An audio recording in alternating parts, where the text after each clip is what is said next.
And I don't know how many people do it, but I usually keep this page so I know when different meetings are and where. Don't do that again. I can ask to actually do that.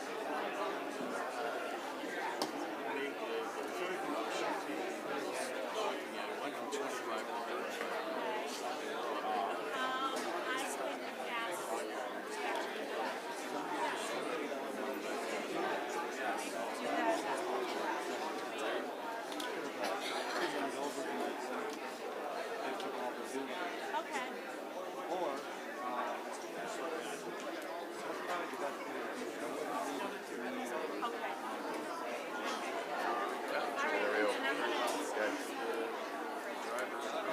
If it doesn't come up, I think we've got to tell them.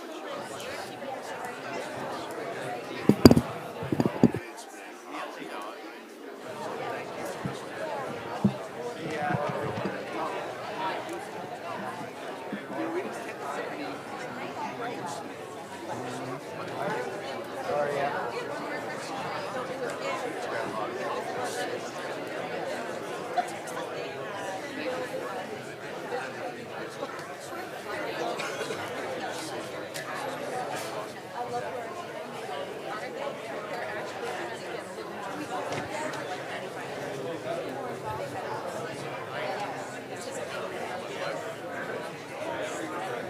I heard they can't change it. So to do. So that's the fact. Just ask them to. But I wasn't part of it. Well, what they did is they changed the order.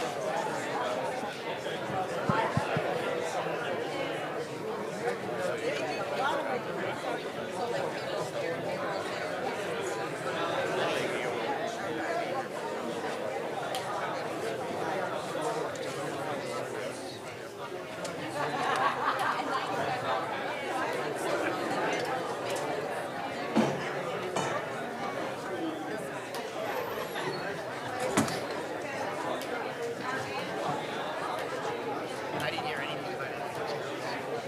That's all right. Hey, Daryl would have. We got to.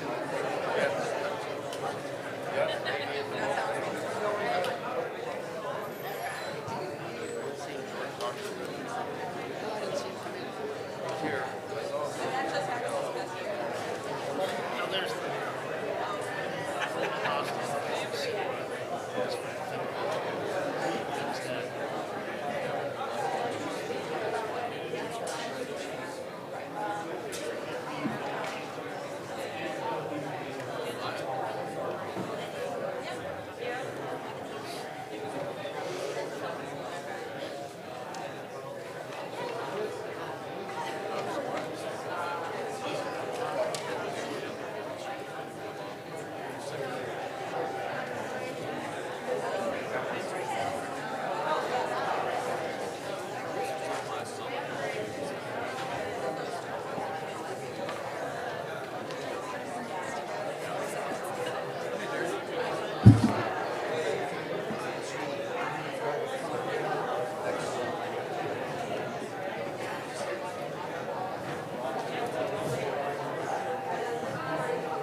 Good morning, folks.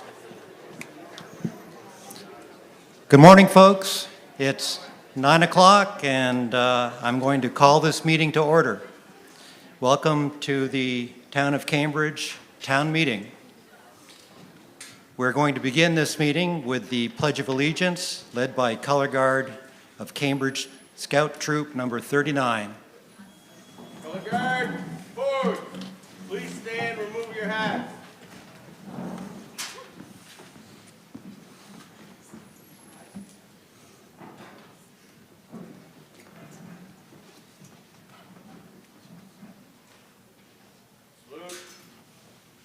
allegiance to the flag of the United States of America and to the republic for which it stands, one nation, under God, indivisible, with liberty and justice for all.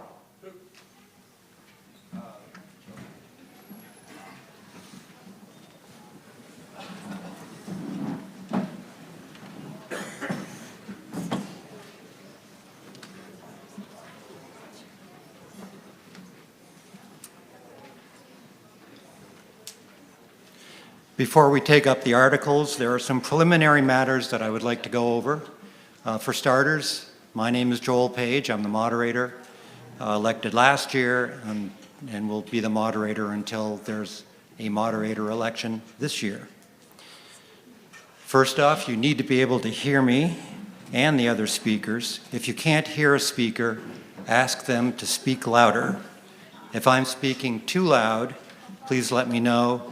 Jeremy over here will be controlling the volume, but we need feedback from you if there's any problem. For those with hearing issues, this year we have some headphones available that should assist in your ability to hear. We have both ones that work with hearing aids and ones that do not depend on hearing aids. Jessica in the back of the room, just to the as I'm looking, the left of the Australian ballot voting has those hearing assistance devices. You need to have signed in order to vote.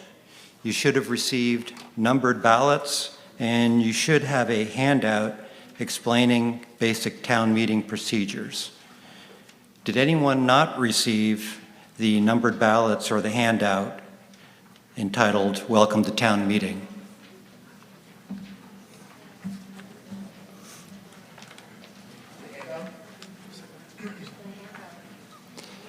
Is there no handout?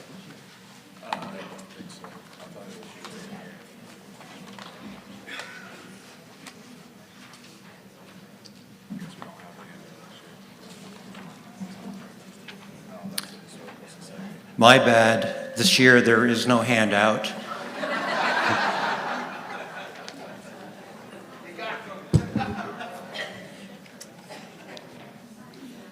So, but the important thing is the ballots. You receive ballots. Hold on to those ballots. They're going to be needed when we come to the elections and perhaps some other issues. Do we have any new residents or new voters here? Great. Welcome.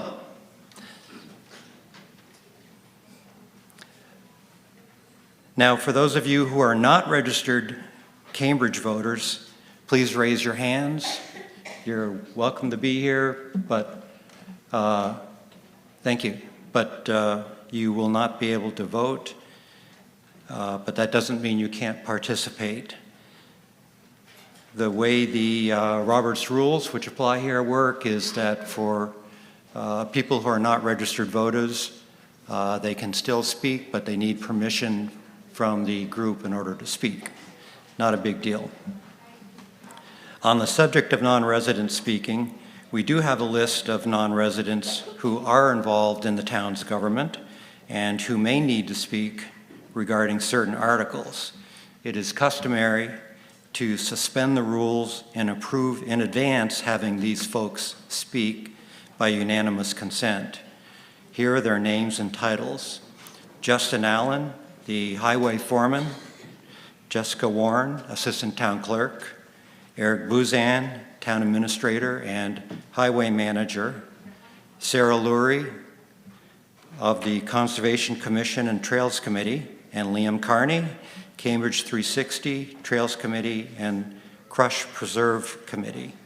Also Martha Manning with the Cambridge Rescue Squad. So unless there is an objection, we will suspend the rules and allow these individuals to speak.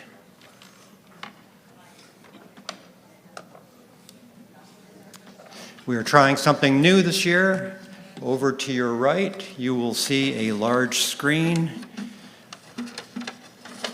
What we're trying to do is make it a little easier for you to follow along with this process, which at times can get a little bit confusing.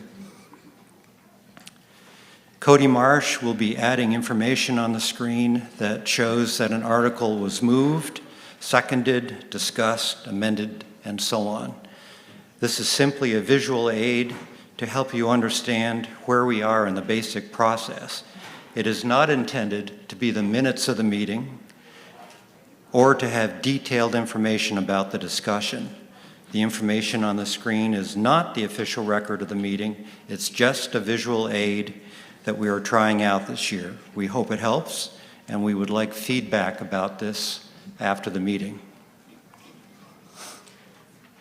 This meeting is being recorded, and it's also being streamed live. Also, the minutes that will be prepared are being taken from the recording. Therefore, we all need to use microphones when speaking.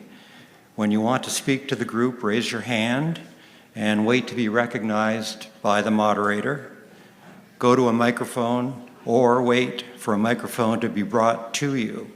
State your full name and then proceed. Thank you to the Cambridge Tech Ambassadors, 5th and 6th graders, for handling the microphone duties.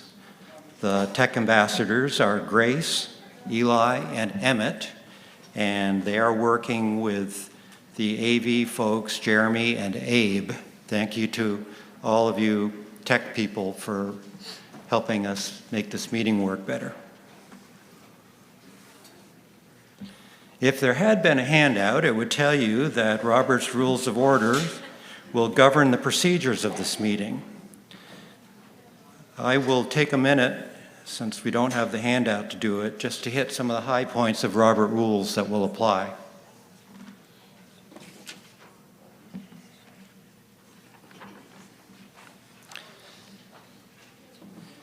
To get a motion on the floor, the motion needs to be made by one of you and seconded by one of you, and then restated by me. Once I've finished restating it, then the motion is open for discussion.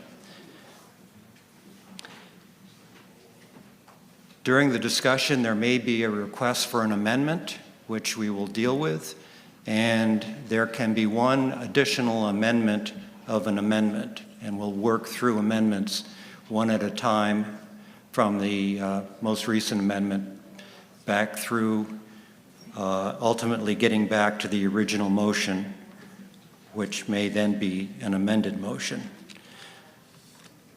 If you don't understand the process or are confused about what's going on, I would invite you to ask about it rather than just sit there confused, because it can be a little bit of a confusing process. But town meeting's been run this way for a long time, and it ultimately it works out okay. So just bear with us. After you've spoken once on a particular article, you won't be recognized a second time, if I'm keeping track of things, during the discussion on that article or amendment until all other voters have had a chance to speak. The idea is to give everybody an opportunity to speak before we go around the circle again. There are a number of different ways to vote. There's the traditional voice vote, and then we have standing votes, which is also known as division of the House, and then there's vote by paper ballot. Depending on the situation, we'll use one of those or possibly end up going through, starting with voice, going to standing, and ending with a paper ballot vote. If there's a paper ballot vote, then the justices of the peace will go around and will collect your ballots and count the ballots. And during those times when we're counting ballots, we will probably have public service announcements, meaning somebody from, let's say, the Trails Committee will come up and speak briefly about what they've been doing for the year. We try to keep things moving along, and we try to make this as interesting as we can. All the motions, remarks, and discussion has to be addressed to me. So you're talking to me. You may be facing the group, but basically you're talking to me. It doesn't get personal. There's no, you're not allowed to engage in personal attacks on a member or question their motives. We try to keep this civil and really focused on the merits of the question, not on the personalities involved.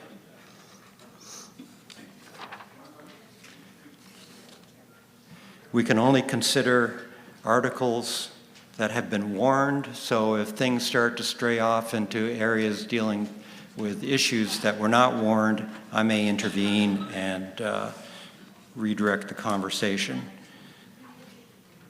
Things can be reconsidered after a vote is taken, but those are detailed rules, and I won't get into those details right now, but sometimes it ain't over till it's really over. But my role is to help you try to accomplish the business that you're here to do. I'm really a facilitator. If you feel that I've ruled improperly, you can challenge my ruling. What I say isn't final. I'm not a dictator here. And if you have a question at any time about the process, speak up and I'll try to answer or find out what the answer is. There, Robert's Rules. Who needs a handout?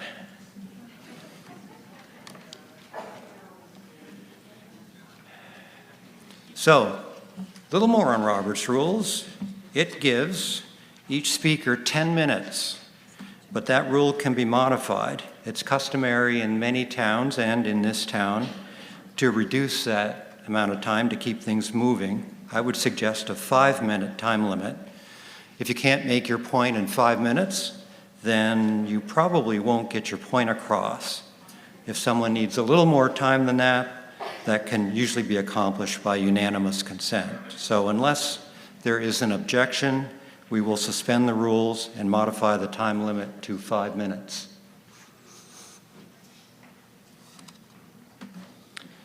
Robert's Rules also provides that a paper ballot can be requested by 7 voters, but that rule can be modified. I would suggest we modify it to 15 voters. Unless there is an objection, we will suspend the rules and modify the number of voters needed to request a paper ballot to 15 voters.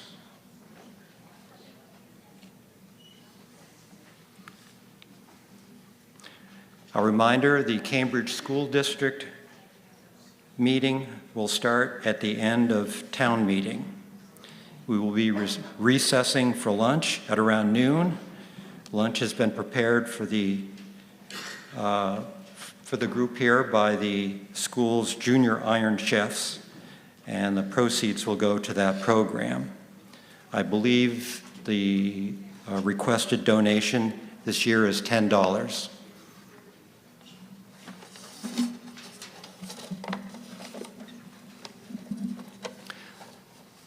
There's a food table outside, right? Cambridge 6th grade class. So coffee and snacks are available in the lobby to benefit the 6th grade class trip, I believe. Now I'd like to introduce the folks that are up here on the stage. Most of you probably know them, but in case you don't, on my right, your left, is the select board. Starting right next to me is Charlie Guillet. Next, Cody Marsh and Peter Engelstad. Tila Hall is getting out over there next to Jeff Coslett, who's on the far end. And to my right, to my left, your right, we've got Donna Warren, who's the town clerk, and Eric Buzan, the town administrator and highway manager. So it is customary to have our legislators speak during town meeting. We're fortunate today to have Lucy Boyden and Rich Westman here with us. If there's no objection, we'll hear from Lucy and Rich briefly before we really get started with the business of the meeting. Rich and Lucy, you want to come up?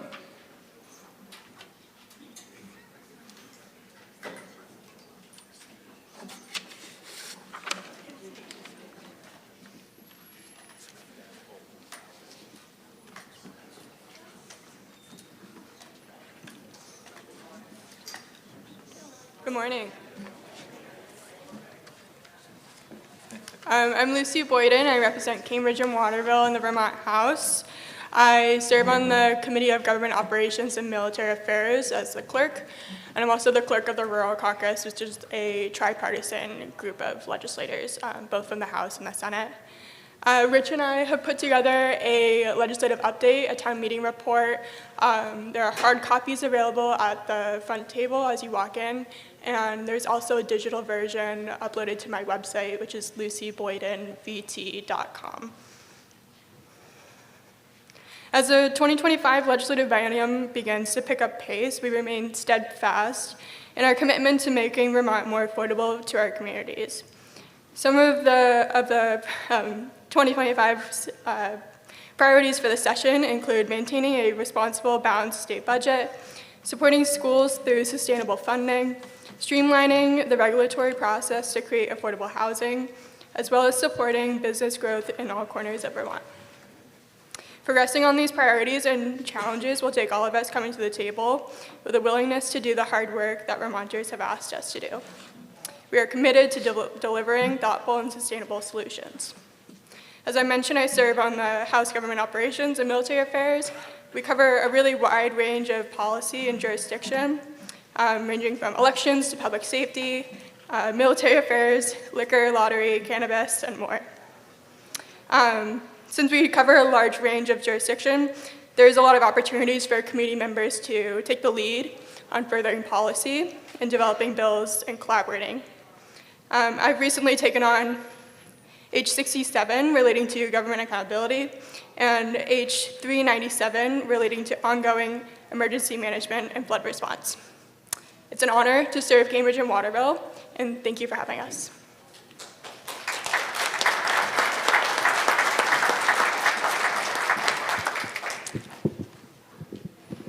So the legislature this year, usually by this time in the legislature, you have a really good feel about what's going on, what's going to happen, where things are. And what I would report to you is that's not true this year. We're clearly in a position where there's a lot of change going on. A lot of what's going on in Washington is going to have huge effects on us. So that is tainting everything that's going on right now. My afternoon committee is appropriations. And just to give you an idea, the number one largest spending item within the state general fund is Medicaid, which affects health care. We get a federal match, and we spend about $2.3 billion in Medicaid dollars for health care across the state. That 2.3, just to give you an idea, the overall state spending is about $8.5 billion. But Medicaid in the general fund is the largest single item. That $8.5 billion is transportation, it's education fund, it's all in, but the Medicaid is the 2.3. All of the indications are that those states like Vermont that have expanded our Medicaid programs to the pretty much the greatest extent possible in the country are going to take a hit this year. So as we move towards the end of the session, that's going to affect what our budget is. So it really has put us in a budgetary standpoint up in the air on where we are. And the biggest issues in the legislature, as you can well imagine, are housing, education funding, and for me, because my morning committee, in the Senate we serve on 2 committees, unlike the House that does 1. My afternoon committee, as I said, is appropriations. My morning committee is transportation, where I'm the chair. And we're in very difficult times in transportation. And I'll just give you an idea. Our revenues in transportation are really flat. Some of it is because of the move to electric cars. About 12% of our cars are electric, and they don't pay the gas tax. But also the biggest loss in our revenues come because all of us are now driving more efficient gas vehicles. And because you're driving more efficient gas vehicles and we're traveling more miles, our gas tax revenues are falling off.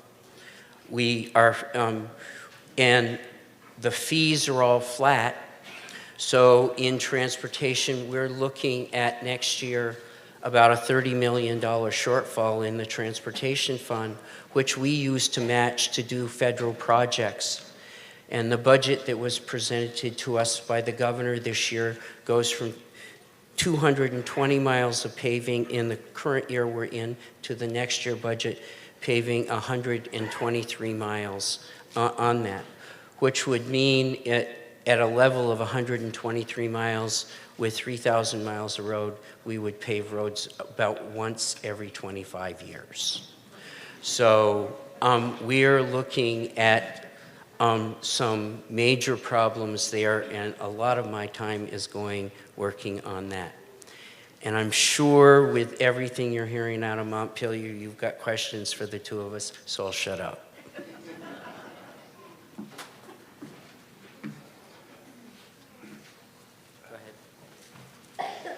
Gerard Elliott, do you have any indication? Microphone, please.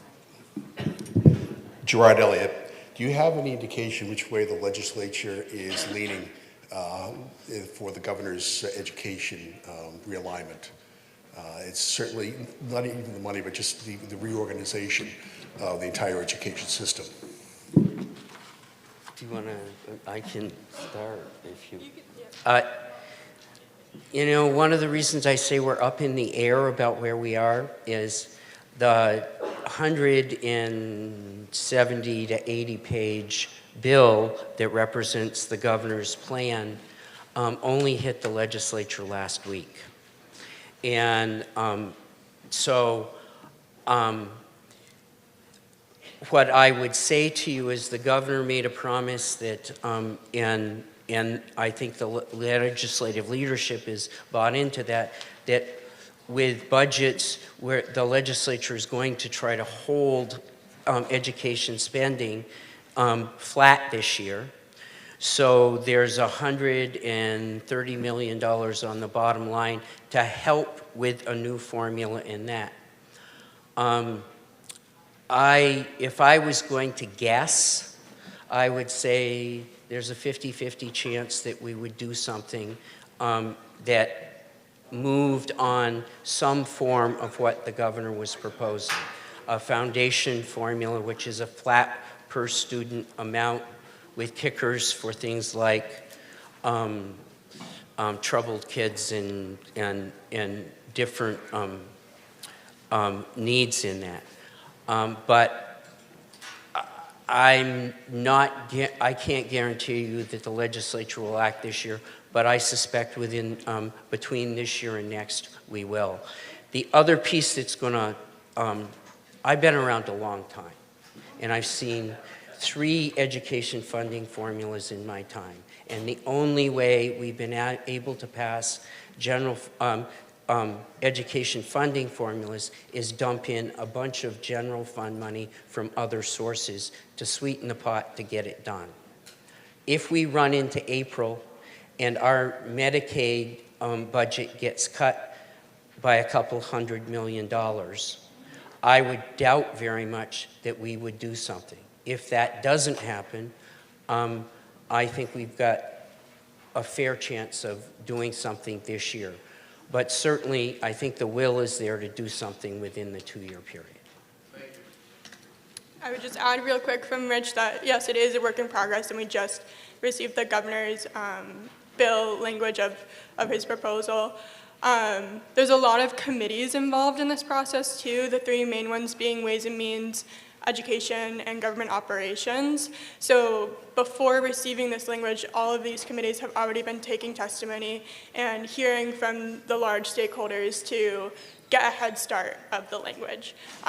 So this work is beginning to happening. We are running up on deadlines of crossover when House bills need to get over to the Senate. Senate bills need to come over to the House. Those deadlines are next Friday for policy bills and the Friday after for money bills.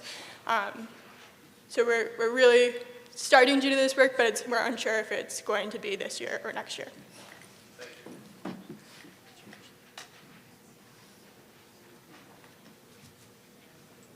Somebody's got to have a question.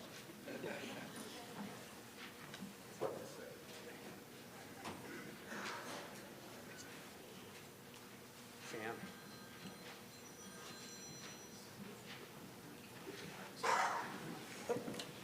Thank you. Good morning, Sam Lotto.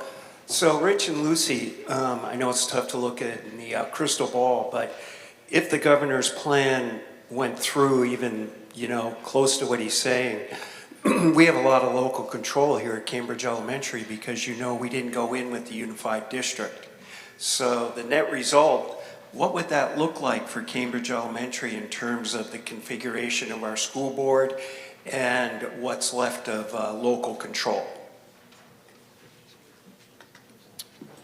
It would look like a lot of it moving towards the state. What we've been talking about in government operations is what would the districts look like? What would the wards within that look like? How many voters and students would a school board member represent, and how large are each of those school boards? What would the elections look like, and also how much will it cost to make this transformation? And the training of our town clerks and the connection between the Secretary of State.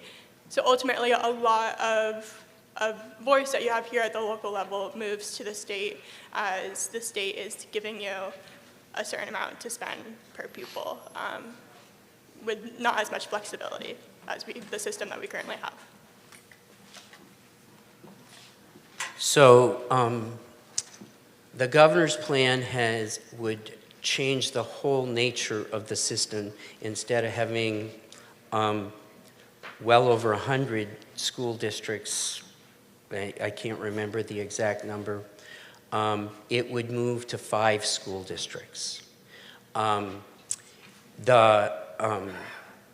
It would take the supervisory unions and superintendent's office from 52 down to the 5 number.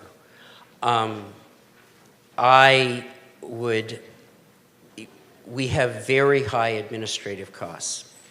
I personally think what the governor did in his first statement in putting that out is a statement that we need to be smaller. I personally think that we do need to get rid of administrative costs within the system. With 52 districts, a state like Hawaii has 1 supervisory union for the whole state. I think 52 is too much. I would say that for me, I would much rather look at the school districts around tech centers. There are 16 tech centers. Our tech center at Lamoille takes kids from Hazen Union, and they don't even have the same calendar as the rest of the schools that are sending kids to our tech center. I think a move from 52 to 16 would be a decent move, and it's all schools within our county and within our area, and there's a relationship that goes around that. But it would be a very different plan if we went to 5 districts, and I think there'll be pushback from that in the legislature. I would just quickly add that the legislature does have one proposed map coming from the Senate Education Committee, and that does look at, I believe, either 14 or 15 districts. So we are kind of not heading towards, at least in this starting stage, not heading towards 5.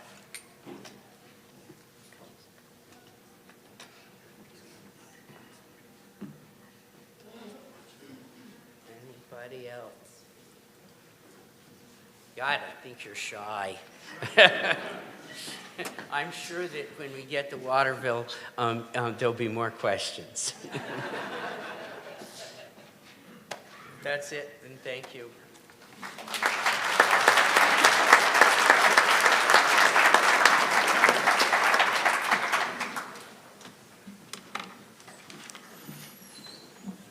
All right, we're almost ready to start with Article 1, but first, there's one more item of business.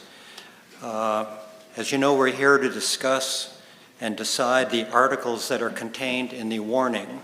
The warning is essentially the agenda for this meeting. The warning is on pages 14 and 15 of the town report. Actually, there are some copies of the town report up here if you don't have one and would like one. I'm supposed to read the whole warning to you, including all the articles, before we start discussion of the individual articles. In the past, you have waived reading of the entire warning, and if there is no objection, we will suspend the rules and again waive reading of the warning. Very well. Now we will move on to Article 1, election of town moderator. I will step aside for this, and Cody Marsh will take over and handle Article 1. Good morning, Cody Marsh. Article 1 reads, to elect a moderator for the town meeting for the year ensuing. Are there any nominations? I nominate Joel Page. Joel Page has been nominated by April Tuck. Are there any other nominations? Seconds are not necessary for nominations, but they're not harmful either, so.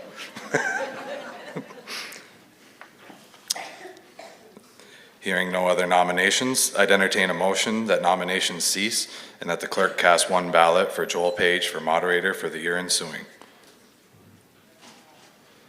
Do I have a motion? Somebody please step up to a microphone and state your name. Jerry Cole, and I so move. All right, Jerry Cole moved. Do I have a second? I second. April Tuck seconded. It's been moved and seconded that nominations cease and that the clerk cast one ballot for Joel Page for moderator for the year ensuing. Any further discussion on this matter, on this motion? Hearing no further discussion, we'll proceed to the vote. All those in favor of having nominations cease and the clerk cast one ballot for Joel Page as moderator for the year ensuing, say aye. Aye. All opposed, say no. The ayes appear to have it, and the ayes do have it. You've elected Joel Page as moderator for the year ensuing. Joel? Thank you, Cody. Thank you, folks.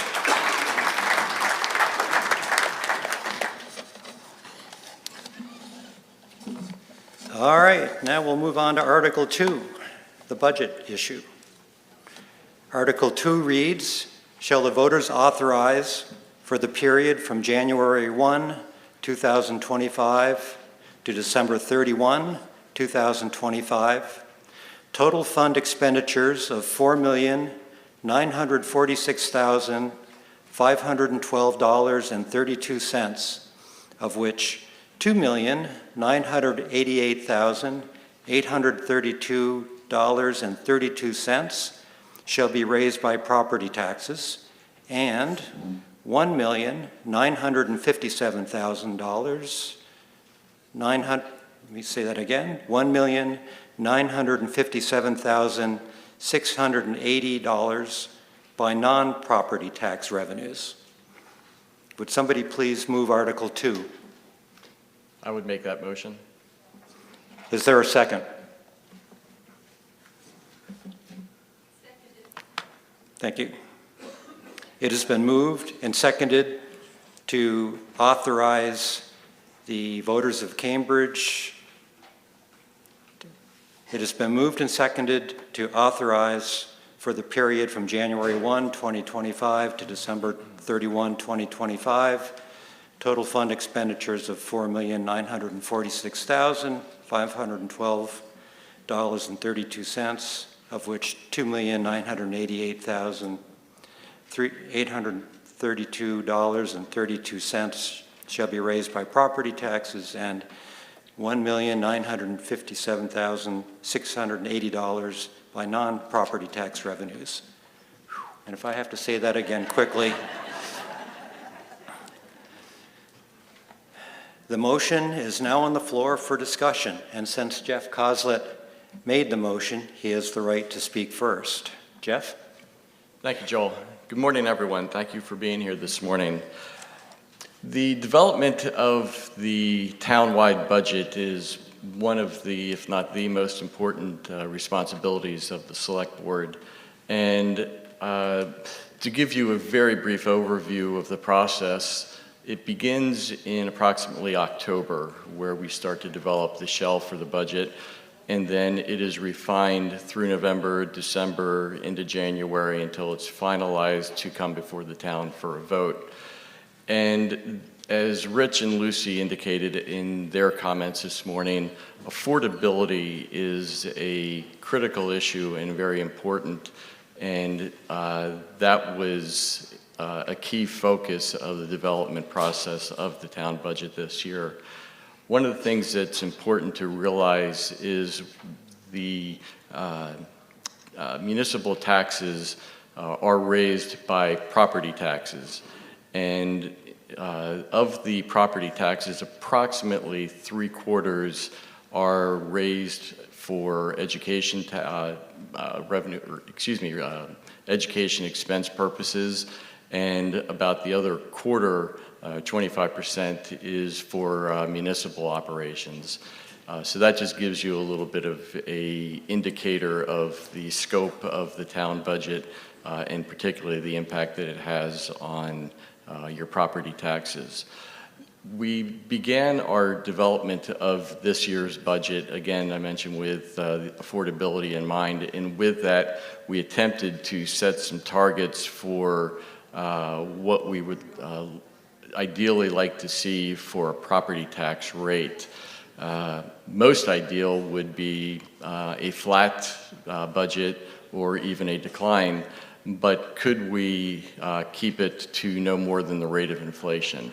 So we used that as a framework in our development process as we made adjustments and refinements through the process.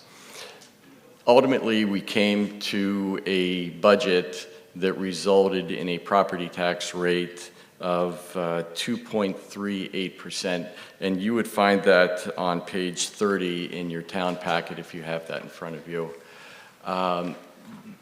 Doing an apples-to-apples comparison, though, we really do need to include the Select Board stipends to that amount because that was incorporated in the 2024 budget, and the Select Board stipends will be addressed later. I believe it's Article 6. But for calculation purposes now, should that article be approved to pay the Select Board members $2,700 a person, or $13,500 for the year, what that would do would be to increase the tax rate increase to 2.81%. So it's keeping it under 3% increase overall for the coming year. That translates also into about an $83,000 increase in what needs to be raised through property taxes. So it's one last thing is this is also dependent on what the grand list value will be. That could change between now and July when the tax rate is formally set, but we've made the assumption that the grand list the number that we're going with is the most current calculation as provided by the listers. So with that, there's no need to go through a line by line because that would totally bore everybody. But I just want to mention a couple things in particular. So there are basically two broad categories.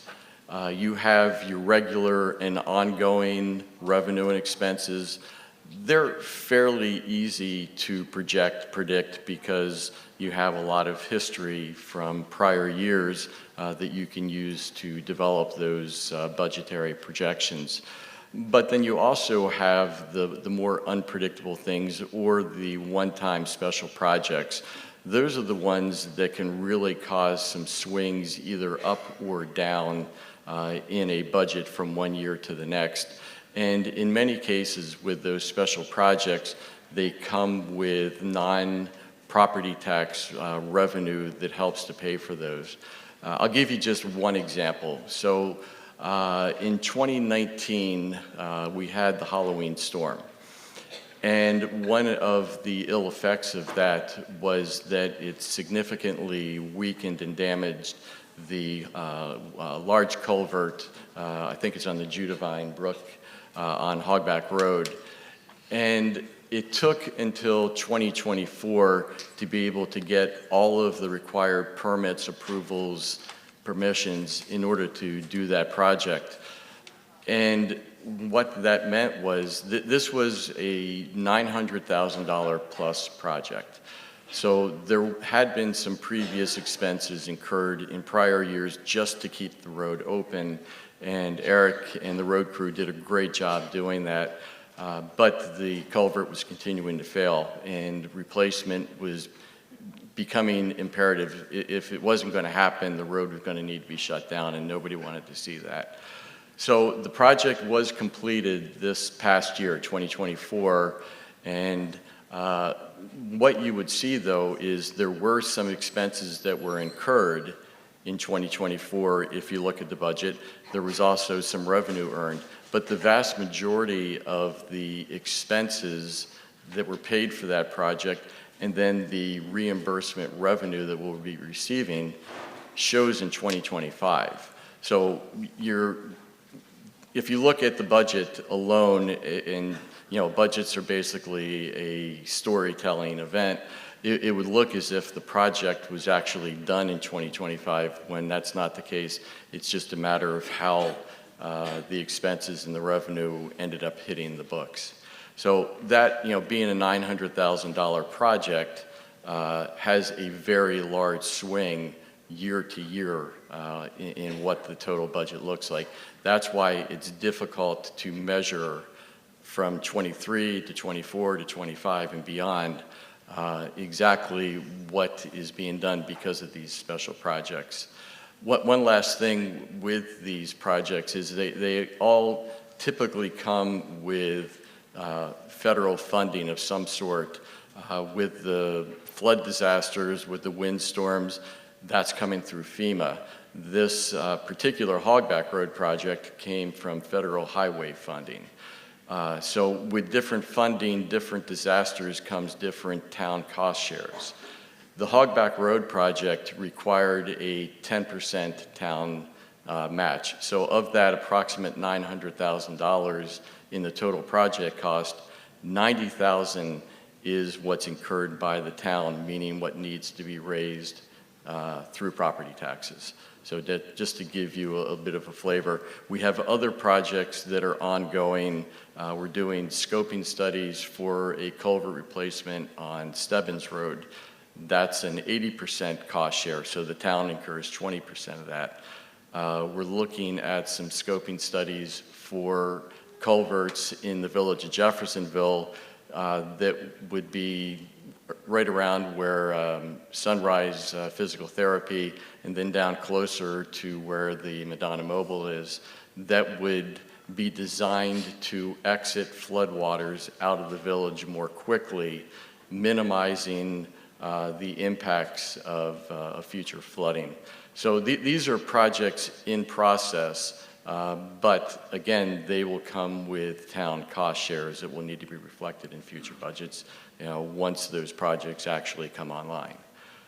So, again, that is basically a very high-level overview of the budget.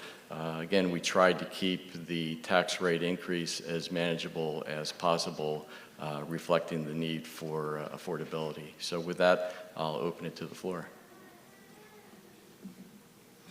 Thank you, Jeff. Does anyone have any questions or comments? And if you do, please come up to a mic or have a mic handed to you.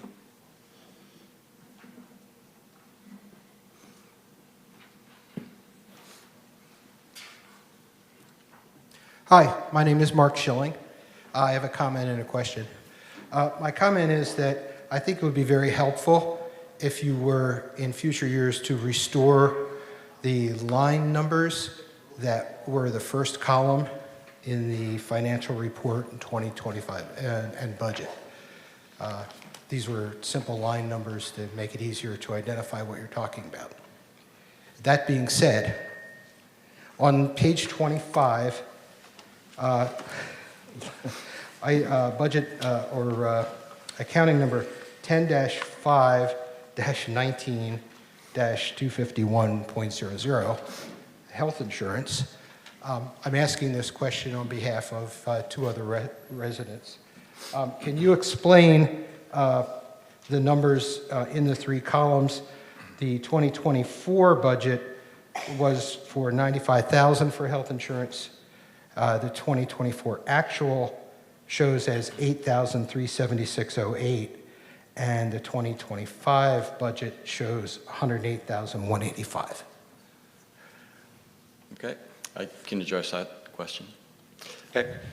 So if you look at the health insurance line, first of all, just from a premium standpoint, what we pay as a town for the health insurance, for the health coverage for our town employees, the premium rate year over year increased 26%.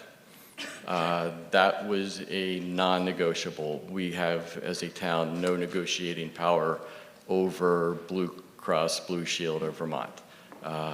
You are handed your premium renewal, and you either shop for other insurance or you have to accept that.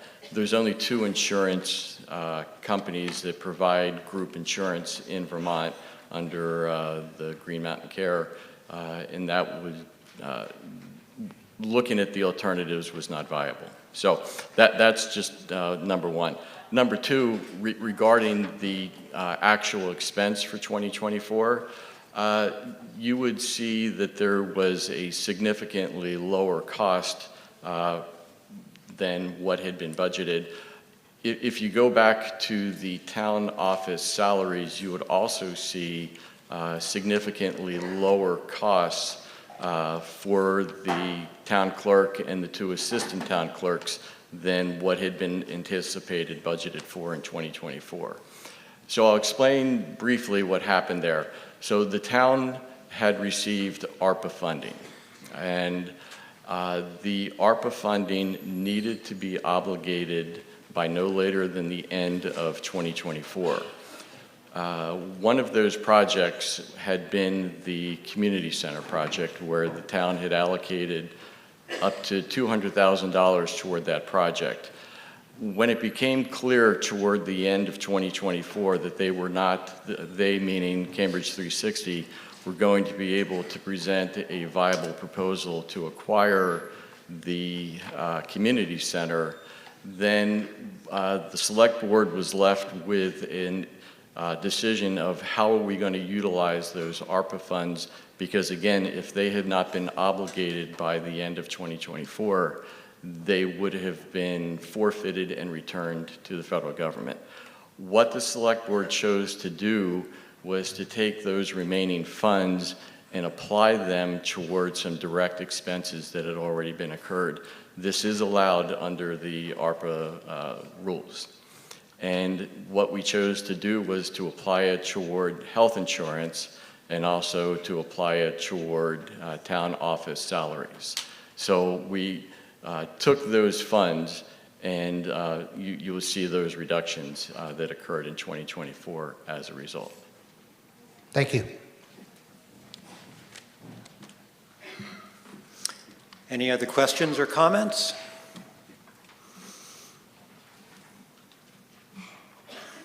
Yes. Could you come to the mic, identify yourself, and speak your mind? Hi. Hi. Hello? Can you hear it? Mic not working? Jeremy? Hello, hello. There we go. Okay. I'm Judy Walls. My question is, your comments earlier about the change in the budget percentage if we add in the select board stipends. I'm wondering about, sorry guys. I'm wondering about all of the various organizations that are listed with nothing listed alongside them for their requests. Now I'm trying to find that page now. I'm standing up. I'm having a Page hard 29. time. Let's see. Yes, 29 and 30. If you could explain what your thoughts are there. Sure, absolutely. So going from the top, this is on page 29 under the social service appropriations. Cambridge Arts Council for years has not requested an appropriation.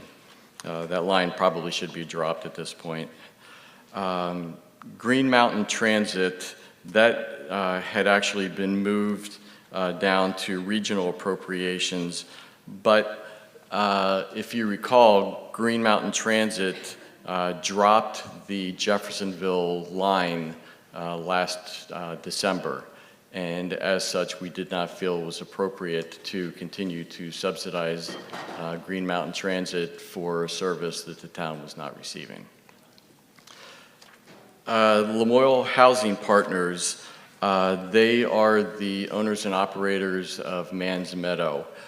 They have since merged with an entity in Barrie. I can't think of the name right offhand. Downstreet Housing, thank you.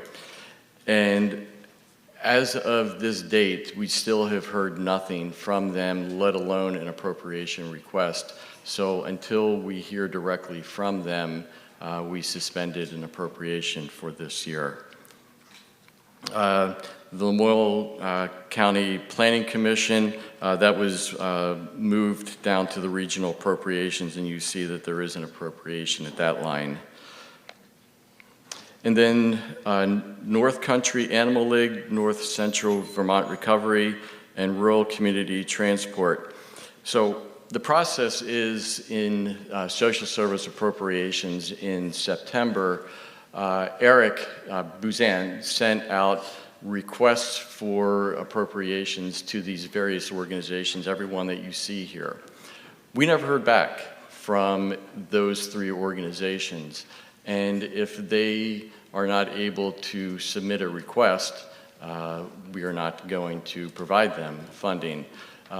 Just to give you a quick snapshot of how the process works, our finance committee reviews all of these social service requests along with other town appropriations.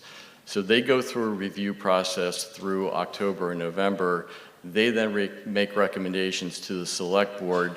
Those are then incorporated into the budget, which are brought to you for consideration. But if these organizations did not provide requests, then we were not going to provide funding. So that's the explanation for that. Any others, Judy, that you had a question about? The town appropriations that start at the bottom of 29 and go over to 30. Okay, so the reason why those are blank is because we have, in 2024, moved to a different method of accounting. And you'll see, like for the Trails Committee at the very top of page 30, that was moved from that line down to the transfers out. You'll see further down, closer to the bottom, Trails Committee asset account. So, in many cases, for these areas, it was a shifting in how they are being accounted for, but they still are receiving appropriations.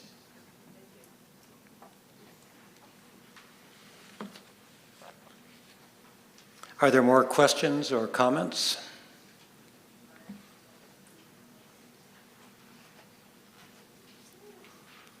Yes.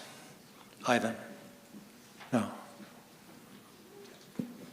Hi, my name's Tim Sucher. Just a question about the rescue squad. It came up last year. It was cut short in the conversations. It was said that they're going to start making their own money, and we're giving them exact same as last year. Is that going to continue forever now, or like should the town plan on that being in the budget from now on? Is that high of a number? Cody, are you going to field this one? I'll do my best. Cody Marsh.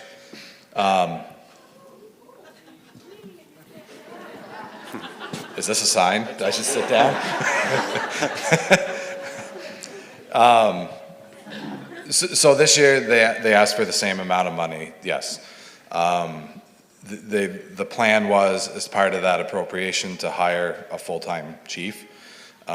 They were unable to do that. We do have Jeremy Harriman here, who, if I misspeak, please stand up and correct me, Jeremy. But my understanding is that they interviewed at least one, if not maybe two, or multiple two candidates, and they were not able to successfully negotiate the hire. So as of this time, we do not have a full-time chief. Mr. Harriman is our interim chief right now. Mr. Curtin took a different job at the Burlington Fire Department, which wasn't able. Am I hearing an echo? Or, Mr. Curtin took a different job at Burlington Fire, which made him unable to continue as chief. So Jeremy stepped in and has been chief since May-ish. So they did not feel the need to ask for more money because they were able to hire that position. The hope is this year that, again, they can that funding will still enable them to hire a full-time person to fill that position moving forward. I don't have any info necessarily prepared to speak to the improvements and the things that have been happening in the past year, but speaking generally, the amount of missed calls has dropped significantly. I want to say it's in the 90 to 95% range, and I don't know if Jeremy, do you want to speak any additional to this? But it's definitely improved dramatically, Tim. So I will say that. But I will, if it's okay, Mr. Moderator, cede the floor to Chief Jeremy Harriman. That's fine. Just identify yourself, please. Good morning, everyone. My name is Jeremy Harriman. I am the interim chief for Cambridge Rescue. And just to give you a little bit of context of what's been going on with your local rescue company is, 2 years ago, you may or may not know, we were missing a good percentage of calls. We were dependent heavily on mutual aid from Fairfax to NEMS out of Newport. And not only are we doing a disservice to the town by not being able to maintain our call volume and give the good service to the town that they have paid for, we're losing revenue by not making these calls, and we're actually paying out these other agencies. When Mike Curtin came in, he did a lot of heavy recruiting and a lot with the budget to maintain that 24/7 service that we have been maintaining over the past couple of years. So long story short, as Mr. Marsh said, we're maintaining. Last year we were 90% or better, which has increased our revenue. We've maintained the 24/7 coverage pretty heavily. If we've missed any calls, it's because we've already been out on another run. We've been also entertaining some other ways of generating revenue through something called interfacility transports. We do have the luxury of having 2 ambulances, and through these interfacility transports, we can generate more revenue by taking critical patients from one hospital to another with our staff, and usually sometimes another provider from that facility. So we are generating a fair amount of revenue. We are keeping the lights on where, again, 2 years ago where we were missing a good, heavy percentage of our calls, it wasn't going to be Cambridge Rescue anymore. It was going to be Fairfax Rescue or another company taking over. So through all the hard work that Mike Curtin did and what I've been doing to kind of maintain the ship while we're recruiting for a full-time chief, is keeping that coverage that all of you depend on when you call 911.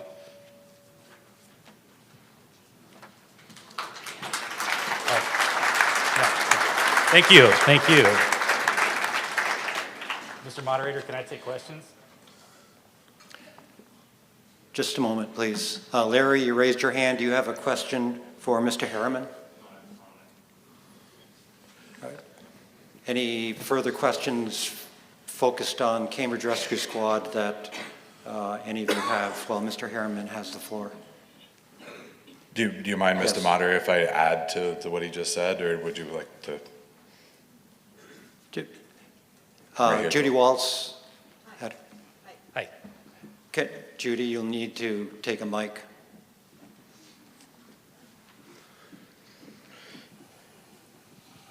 Hi. I spoke last year about the rescue squad, and as the other questioner spoke, it was kind of cut short. So I would like to know what the rescue squad is doing to address issues with logistics. I spoke about my husband's stroke and how they had to wait for fire department to come, and there were hours lost in a stroke incident of getting him out of the house. So what do you do with people who are not on a ground floor? Has training or have things improved so that my husband's crisis is not repeated? That's an excellent question, Judy. And the best answer I can give is that all first responders, it's not, there's textbook calls, but typically it's a very dynamic situation.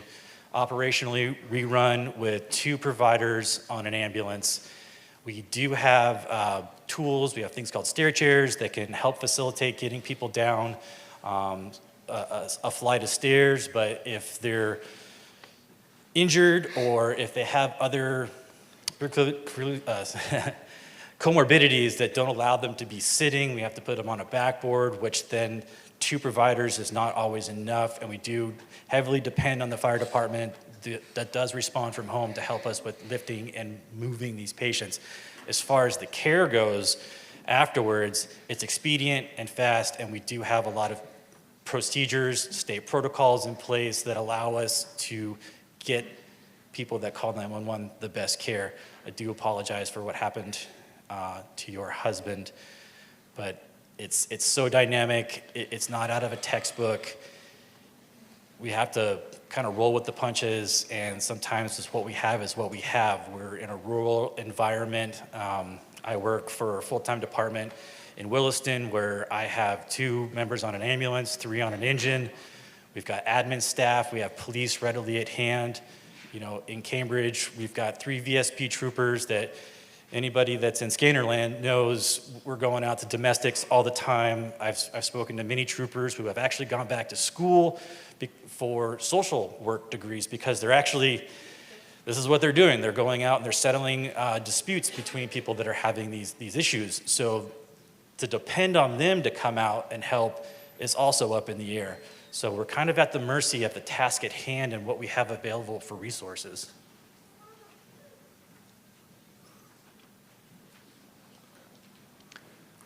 I'd like, Larry, don't give up. So, Jeremy, if you don't mind just hanging out here for a minute. Larry, is this a quick comment or is this going to be a... I got tough skin, Larry. Give it to me. No, this is very much in support. So, as a retired firefighter, Can you just identify yourself? There might be somebody here Larry that doesn't know you. One of the most disheartening things that we can hear on the scanner is the call goes out and it's a code or CPR in progress. And in the past, we've listened to dead silence while they waited. The most satisfying thing you're going to hear today in today's world is literally a response within seconds or minutes that they're on the road and they're going. So the cost is high. I was a proponent of increasing their budget. I realize they have to generate, there's a lot of things. We have excellent coverage now, and I want to just offer that, Jeremy. Thank you. Thank you.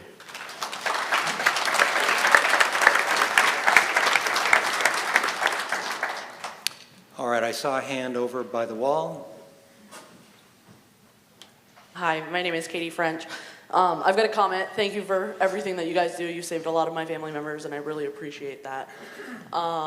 Secondly, I was listening to the scanner a couple weeks ago, and a dispatch had dispatched you guys out for a mental health crisis, domestic violent dispute on the roadway.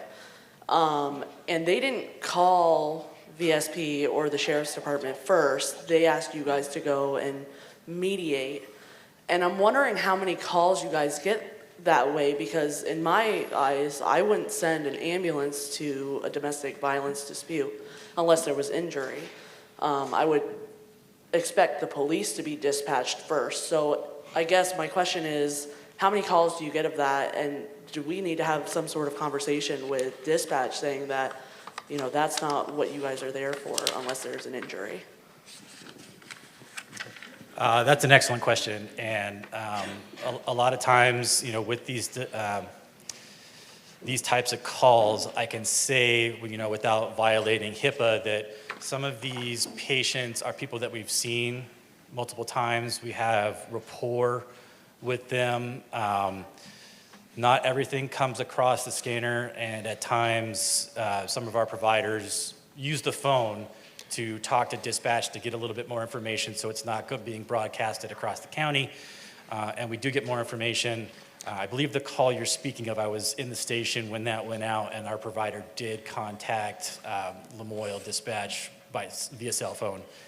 And from what I understood, I believe they were going for standby based on lack of information on how the scene was being handled. But yes, mental health, not to be on a platform by any means, is high. And unfortunately, it seems in every district of Vermont, everybody's struggling with it. And I know people are trying to make things better, trying to create more beds and different retreats, but it's a very, very slow process, as our legislators said earlier. But from my knowledge, the needle is moving forward. Change comes slow, but at least it's coming. Jeremy, if you can stay for another second. Cody, I saw you had your hand up. Yeah, I wanted to just go back to Tim's original question, because I don't know that we quite answered that, Tim. Can you remind us what Tim's original question was that you're responding to? Well, he was specifically, this is the budget question, the budget article, so I wanted to kind of bring the conversation back to the budget in regards to Cambridge Rescue. So last year, the service billing income of Cambridge Rescue was $130,000, rough numbers. This year was $223,000. So it's just shy of $100,000 increase in service billing. And the number of calls went up by 10%, roughly, about 60 additional calls. So they had a record year of numbers of calls, I think 520 something calls in 2024, which was more, 467 was the year before. So not only are they going to more calls, we're capturing more billing. I say they are capturing more billing, which is helping to offset. Now, I can't forecast exactly what the long road is going to look like next year. It's really dependent on what they're able to find for chiefs, either in the area or whether it's somebody they can bring in from out of state.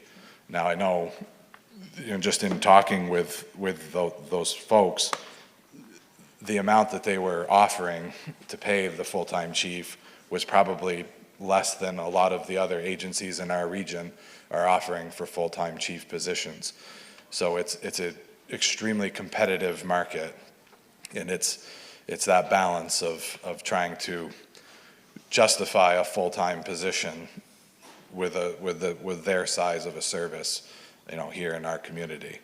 But, like I said, last year, with 500 something calls a year, that's slightly more than, it's like 1.5 calls, or just slightly under 1.5 calls every day.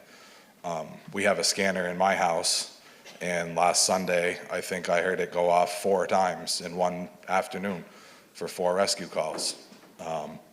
And I think, if I heard correctly, they made all 4. So I am absolutely amazed that the turnaround, and yes, it is a cost. Hard to say exactly where it's going to go from here.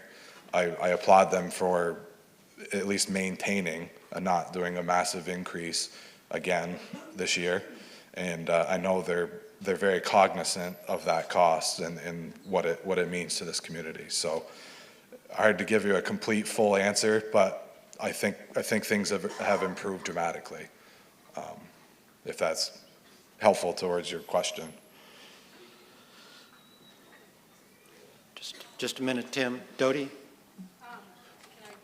You need a mic. He's coming. Whoa. Thank you.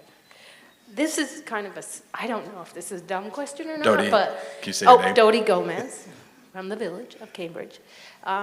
I am curious about how much smugglers' operating costs contribute to the rescue squad, because there has to be a significant amount that are smugglers' accidents, but yet there's the tax that they get is from the Vermont pilot program.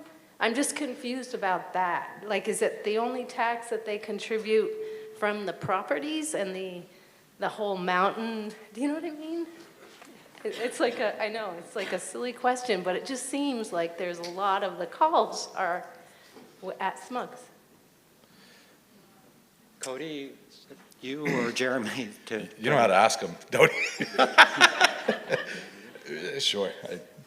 I guess I will add that Cambridge Rescue works very closely with Smugs and has done dividing that question into 2 parts. I'll answer one and I'll punt the other one to Jeff. But to answer the first one, Cambridge Rescue specifically works with them on very select activities. I know the disc golf tournament, right, was one. I think Mike Curtin told me this, that Cambridge Rescue was hired to be on standby, right, for services or whatever during the event and other select events that they participate. So there are partnerships definitely that they do contribute. But as far as how the taxes work on their properties, I'll let Jeff handle that one.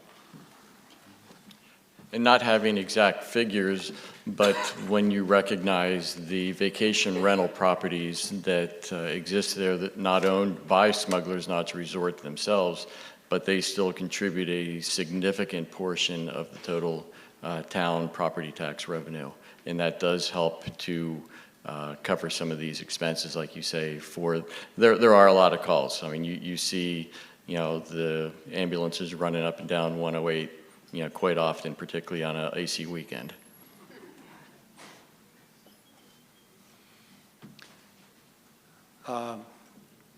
Tim, do you still? Ron?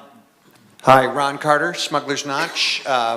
I understand that the resort contributes about 40% to the tax base of the town in general, so I would think that would cover part of those costs. 40% had been the number that I had in mind as well, but there were some property reevaluations, reassessments that have occurred over the last year. I believe it's a little bit less than that, but it's still in the 30 to 35% range. It's sizable.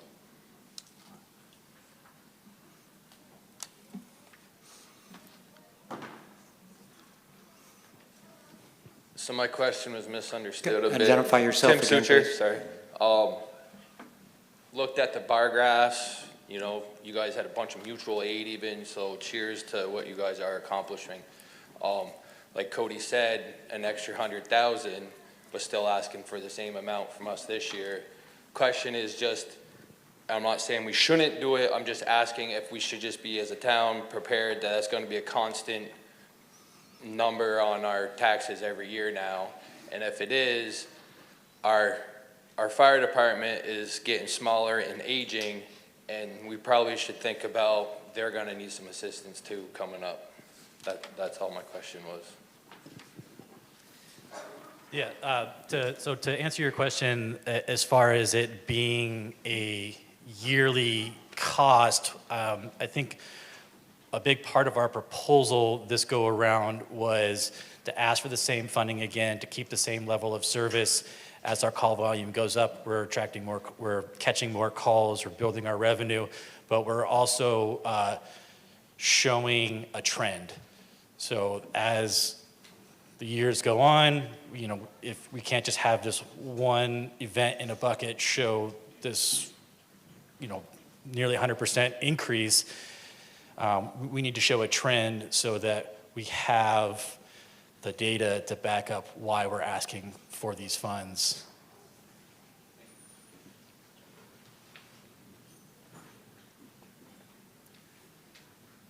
Any other questions or comments while Jeremy is up here regarding Rescue Squad?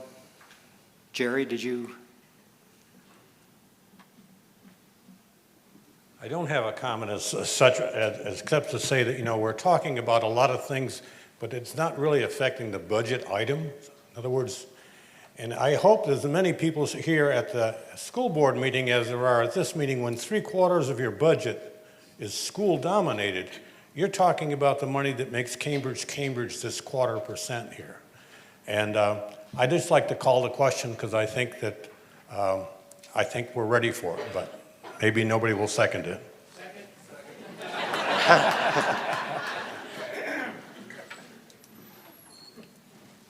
So the question's been called to basically move to a vote.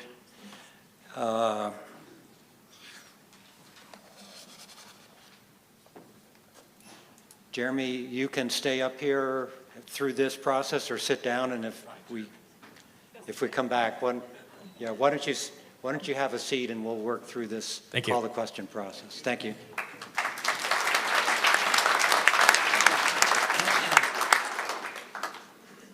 All right, on a motion to call the question, it calls for a 2/3 vote. There is no discussion on it. It's been moved and seconded that the question be called and that we proceed to the vote rather than have further discussion. If you vote in favor of calling the question, there won't be any further discussion on the budget. We're not talking Rescue Squad here, we're talking about the overall budget and moving to a vote on that. If you vote against calling the question, then we can have further discussion on the budget. So, all in favor of ending discussion, calling the question and moving to a vote, say aye. Aye. Those opposed, say nay. All right, the ayes have it. So now we will proceed to the budget and a vote on the budget. There's already a motion on the floor to adopt the budget as written in the article.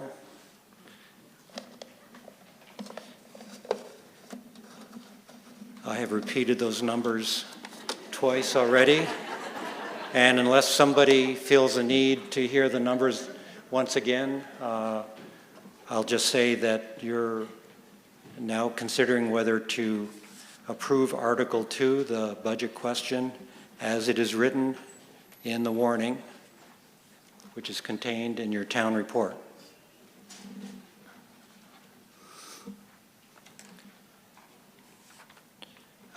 If you are in favor of adopting the budget as warned, say aye. Aye. Anyone opposed, say nay. All right, you have approved the budget set out in Article 2. Now we will move on to Article 3.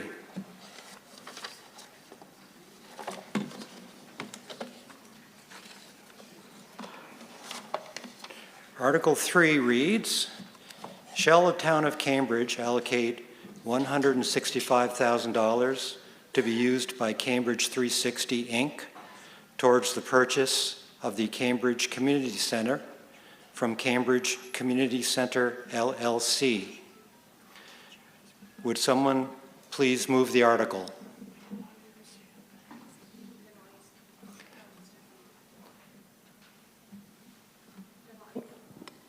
My name is Jamie Gruhl, and I make that motion. All right, is there a second? And just for the record, Nancy Lepsick seconds it. It has been moved and seconded that the town of Cambridge allocate $165,000 to be used by Cambridge 360, Inc. towards the purchase of the Cambridge Community Center from Cambridge Community Center, LLC. Since Jamie Gruhl made the motion, she has the opportunity to speak first to the motion.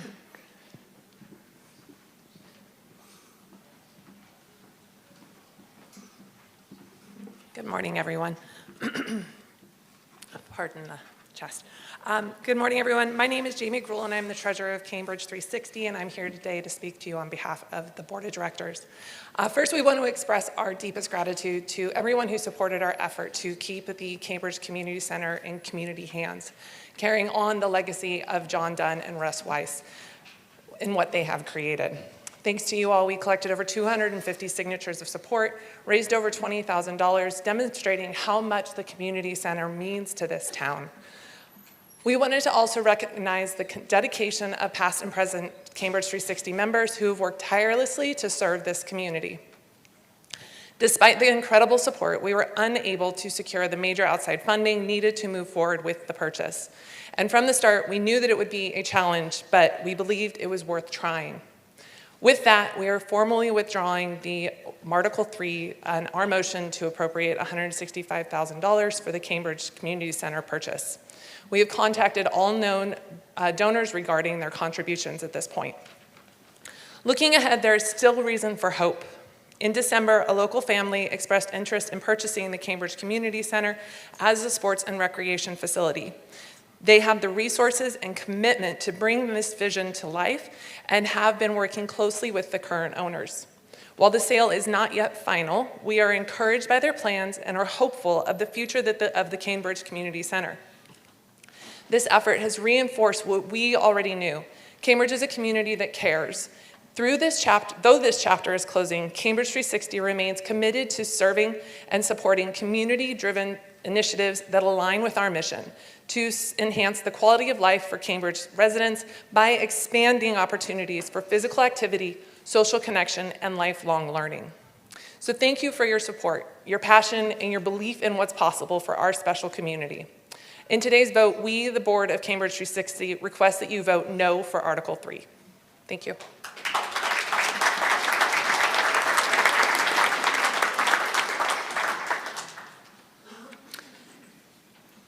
Would anybody else like to speak to Article 3?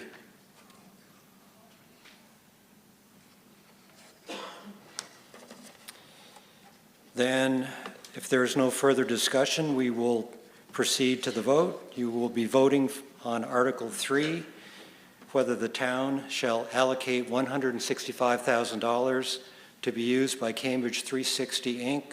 towards the purchase of the Cambridge Community Center from Cambridge Community Center, LLC. If you want the town to allocate $165,000 towards the purchase, you should vote aye.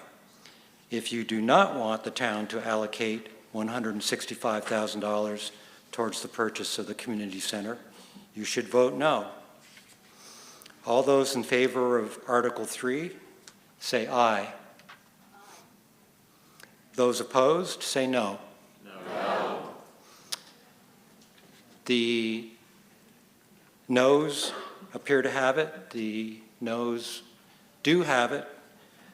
So you have rejected Article 3. And now we will move on to Article 4.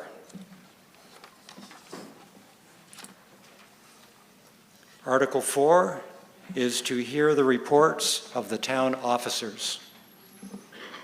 This article gives you an opportunity to hear the reports of town officers, request explanations about past actions, and to ask them questions about their written reports. The Select Board's written report is located on page 8 of the town report. The auditor's written report is on page 10. The Highway Department written report is on page 10. And the Lister's written report is on page 11 of the town report. Note that we cannot get into warned business of the day under this article. Note also that this is not an article that we vote on. Jeff Coslett is the chair of the Select Board. Jeff, will you be presenting anything further? I would just like to add a few comments regarding the Select Board report. As Joel mentioned, the report is on pages 8 and 9. It would have been nice to keep it to one page, but I'm just not that concise, apparently. But toward the bottom of page 9, you'll see a section heading Town Plan and Subdivision Regulation Updates. And I wanted to just simply draw that to your attention because this could have significant impact on the future of housing development in the town of Cambridge. Last year in the comments before this group, I mentioned the need for additional housing. Throughout the state, I believe Governor Scott has said there's an immediate need for as many as 4,000 housing units to be built. I don't know what the numbers are for Lamoille County or Cambridge, but there is certainly a need. One of the situations which is in process right now is as a result of flooding that occurred in July of '23, we have a number of houses that are in the process of going through a property buyout. This is where either FEMA or the Vermont Emergency Management would be providing funding, 100% funding, to have the town acquire and remove any housing or any physical structures on these flood-prone properties. What is happening as a result of that, we have 3 properties in the village of Cambridge right now that are going through the process of applying for and submitting the paperwork for these buyouts. Should all of these go through, we're looking at a total of 29 bedroom units that the town would be losing as a result of these buyouts. And that has a significant impact. So the reason I bring it to mind is the Cambridge Planning Commission has been working on 2 very important documents. The first is the town plan. The current town plan was drafted in 2018. Under state statute, the town plan needs to be updated every 8 years. So by 2026, we need to have a town plan updated. The other update of document that is being worked on is the Development Review Board works based off of the subdivision regulations. Those don't have the same kind of periodic schedule of rewrite as the town plan, but they do need to be updated from time to time, particularly as circumstances change in the town. Those 2 documents are important, but they can also fall into the background noise because of so many other things that are just happening in everybody's lives. But these are critically important documents for the future of housing in Cambridge. And all I am asking is that as these come up for discussion at the town level, please participate in these discussions, because the changes that may be proposed will have definite repercussions. Everybody knows in town, I believe, that we do not have zoning. But the town plan acts as a guideline for future development. There is the possibility, depending on the wording that would be proposed in the new town plan, that we would go from recommendations and guidance language to mandatory shall must language.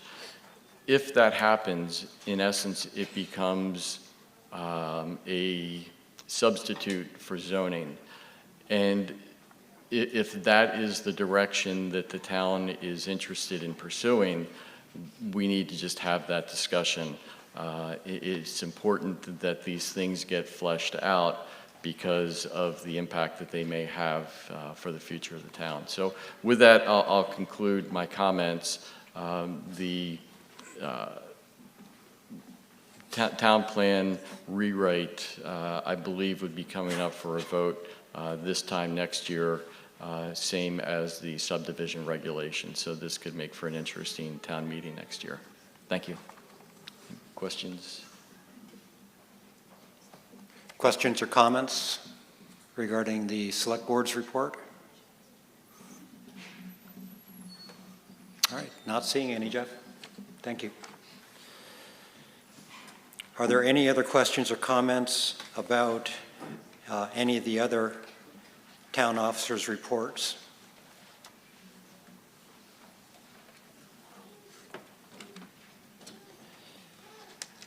Very well, then, having heard the reports of the town officers, we will move on to Article 5. Article 5 is to elect all town officers required by law for the year ensuing. And Article 5, item number 1, is to elect a town clerk for 3 years by ballot. Nominations are now in order for the 3-year town clerk position.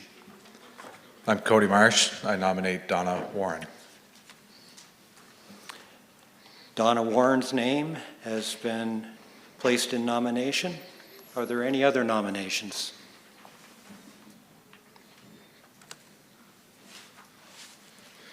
There being no further nominations, I would entertain a motion that nominations cease and that the clerk cast 1 ballot for Donna Warren for the 3-year town clerk position. Mark Schilling has made the motion. Is there a second? Cody Marsh, I second that. Cody Marsh has seconded the motion, so it has been moved and seconded that nominations cease and that the clerk cast 1 ballot for Donna Warren for the 3-year town clerk position. Is there any discussion on the motion? There being no further discussion, we will proceed to the vote. All in favor of having nominations cease and the clerk cast 1 ballot to elect Donna Warren to the 3-year town clerk position, say aye. Aye. Anyone opposed, say no. The ayes have it, and you have elected Donna Warren to the 3-year town clerk position.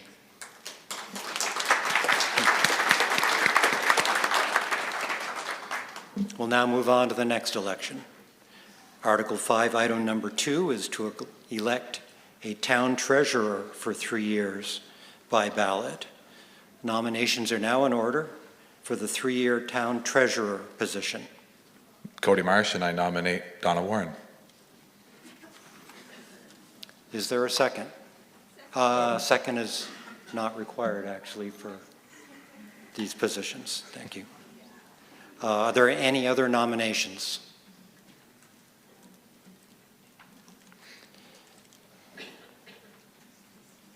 There being no further nominations, I would entertain a motion that the nominations cease and that the clerk cast 1 ballot for Donna Warren for the 3-year town treasurer position.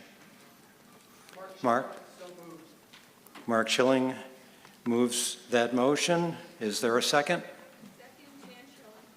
Jan Schilling seconds. It has been moved and seconded that nominations cease and that the clerk cast one ballot for Donna Warren for the 3-year town treasurer position. Is there any discussion on the motion? There being no further discussion, we will proceed to that vote. All in favor of having nominations cease and the clerk cast one ballot for Donna Warren for the 3-year town treasurer seat, say aye. Aye. Anyone opposed, say no. The ayes have it. You have elected Donna Warren to the 3-year town treasurer position. And we will now move on to the select board elections.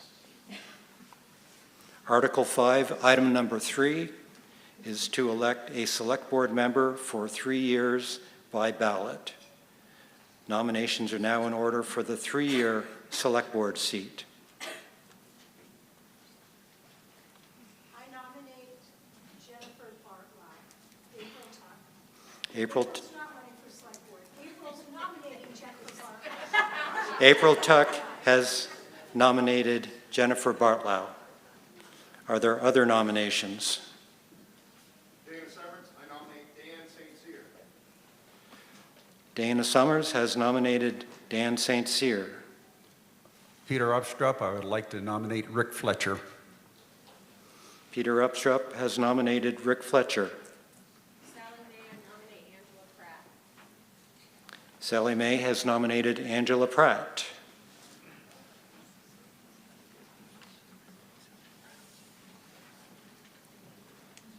Are there any other nominations?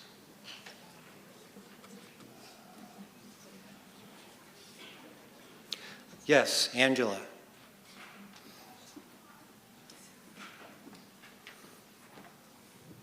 Hi, my name is Angela Pratt, and I would prefer to be nominated for the 2-year. So, are you declining the nomination for the 3-year? Yes. All right, Angela Pratt has withdrawn her name for consideration for the 3-year position, letting us know that she'll be back when we decide on the 2-year. Thank you, Angela. Any other nominations or withdrawal of nominations? All right, so there being no further nominations, nominations are now closed. If there is no objection, we will have each candidate tell us about their qualifications and why they would like to be on the select board. We'll hear from the candidates in alphabetical order. See if I can figure this out. All right, it looks like Jennifer Bartlow, Rick Fletcher, and Dan St. Cyr in that order. Jennifer? Good morning. I'm Jen Bartlow. Been in town for 28 years. Jen, step closer to the mic. It's not quite picking you up. Hello. There you go. There we go. First of all, I want to say happy birthday, Vermont, because March 4th is Vermont's birthday of statehood. Yay! 234 years today. Again, my name's Jennifer Bartlow. A lot of you know me. I did write in Front Porch Forum about some of my qualifications. I'll read a little bit from that here. If it matters to you, I'm a 7th-generation Vermonter and served as an intelligence analyst in the U.S. Army and Vermont Army National Guard for 15 years. My work experiences run the gamut of education, customer service, finance, business owner, too many to recount. What matters to me is that 28 years ago, I came to live in the town of Cambridge and never looked back. This little corner of Vermont is special. We care about one another. And even if we don't see eye to eye on some issues, we help out when it's needed. Community, and I truly feel this, community is about making connections, bringing people home to each other, all of us, because in the end, your town is your chosen family. I believe in interacting positively with people, even in small ways. That doesn't mean I can't be fierce about issues. I think many of you do know that about me. sorry. I believe we are so much more alike than different, and that our stories matter to yourselves, to everybody around us. I believe that we all deserve to live authentic lives and be supported in the pursuit of our own happiness and the happiness of people around us. I believe we can always be better and do better individually and as a whole town. So thank you.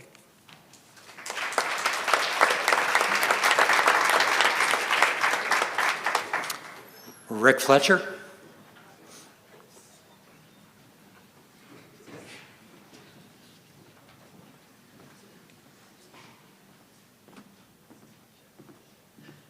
Hello, my name is Rick Fletcher.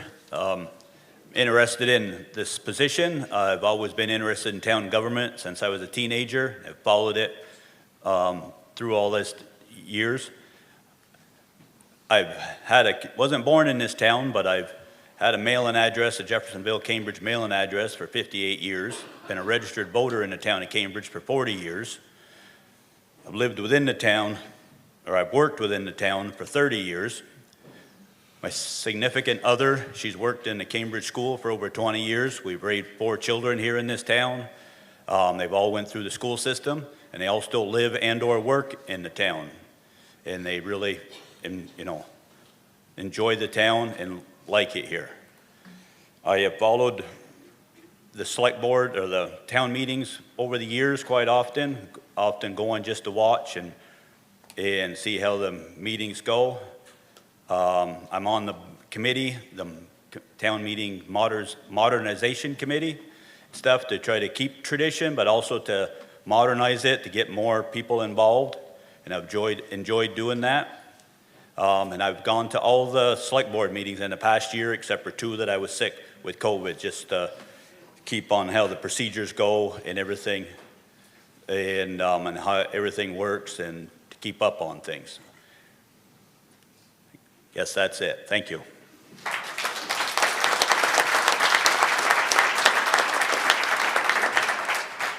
And Dan St. Cyr.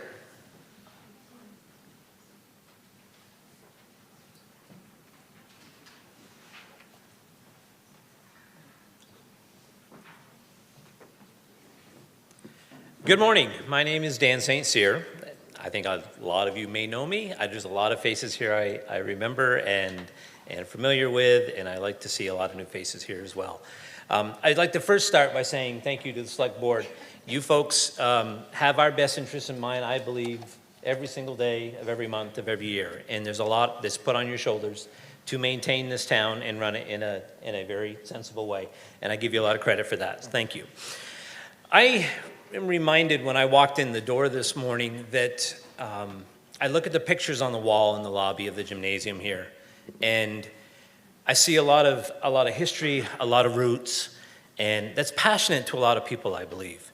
When I walk in the door and I see my mother's picture on the wall as a graduating class here, my father's picture, and my wife's grandfather, we can go way back to then, in the system here, in the town, and I think there's a lot that has happened. I do believe we are a very close-knit, tight community. Everybody appreciates all the help and support that everyone gives.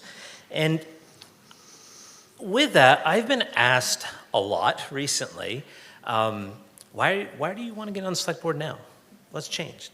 Well, a lot's changed. I've spent all 58 years of my life here. At 18 years old, I decided I wanted to join our local fire department. It sounded like something fun at the time. It gave me a lot of satisfaction and a lot of, I felt rewarded by being able to do something and giving back to our community. I have worked over all these years, well, this summer with the fire department will be 40 years that I've dedicated to that, volunteering. I've worked on many different committees as well, more with the fire service and helping and assisting with rescue in different buildings in town and how we improve upon them, and have been involved in a lot of meetings for the select board and see a lot of different aspects of what happens in our community and how everyone takes a lot of pride in that. The question most recently I've been asked is, why now? Well, I do know that as having young families and children, it takes a lot out of somebody's time to do this and put time into this. And my wife and I, we've raised four children, and my baby is 17 now, and he's the last one at home. So my wife thinks, I'm sure you're going to find something to do then to keep yourself busy. So I've been asked in the past, Dan, would you consider running for select board? And I thought about it, and I never felt as though the time was quite right for me. I do feel now that I do have some extra time. I do feel that the passion that I have to help maintain this community and move this town forward in the future and help and assist in any way possible, I'm willing to do that. I think if you talk to any of the fire members and sorry, Chief, I might back off on some of the fire stuff here as we get closer to that 40-year mark in August. But I feel as though I am a good listener. The fire service has taught me two different aspects. A, to make decisions in a quick instant when you need to.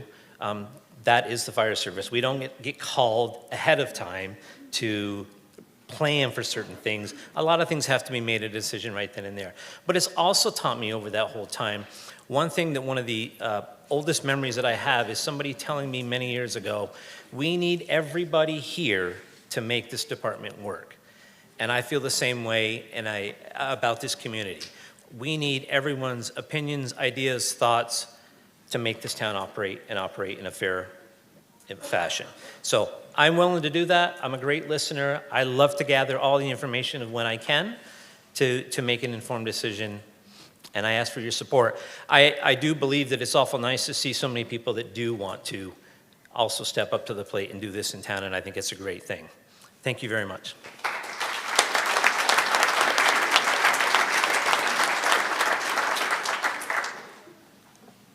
Thank you, candidates. We will now proceed to a paper ballot. You should have, and you should have received when you checked in to vote this morning, a page with paper ballots. There are 10 ballots on it. For this election, we're going to use ballot number 1. 01 is the ballot to use. The paper is perforated so that you can remove one ballot at a time.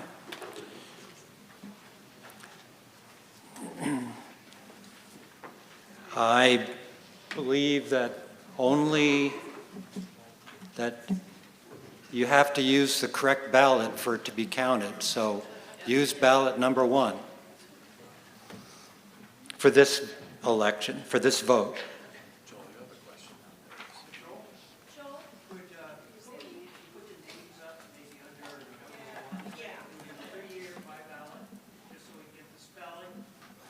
I think that's a great idea if Cody can do it. I was going to say correct spelling is not required, but it. Can I do it? Is it right? Yeah. Okay. You will need a pen. If you don't have a pen, borrow one from a neighbor, and I think there are some extra pens floating around. Let us know if you need one. The justices of the peace will move around the floor to collect your ballots, which will then be counted. The candidate that receives a majority of the votes will be elected. If no one receives a majority, then we'll proceed to some more votes until one of them has a majority. You have to be a registered voter. Don't forget, only registered voters in the town of Cambridge can vote in this election.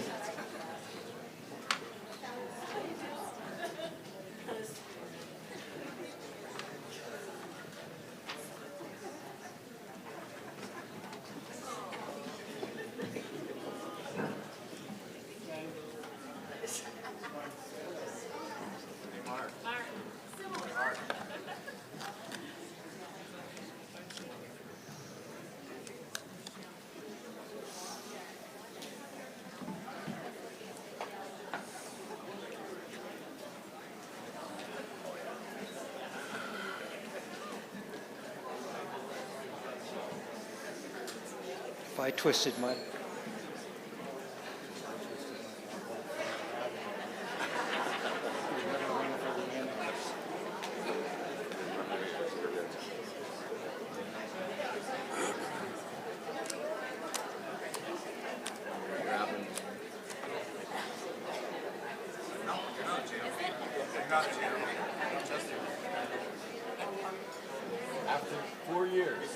still haven't engendered any trust. We'll find out. I'll stay in my seat. So much for trying to be 88, 160, 200 something. I'm sorry.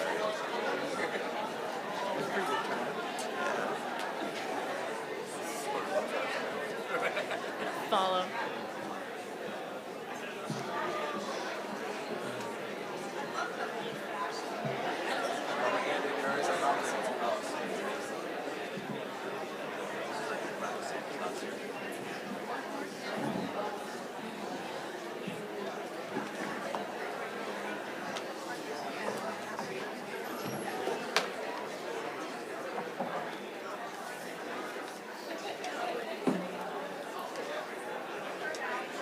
Is there anybody out there still collecting?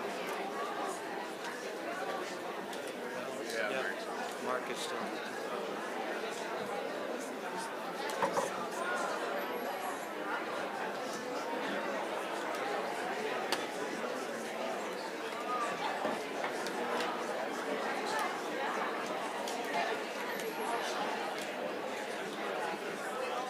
I'm gonna shut me off.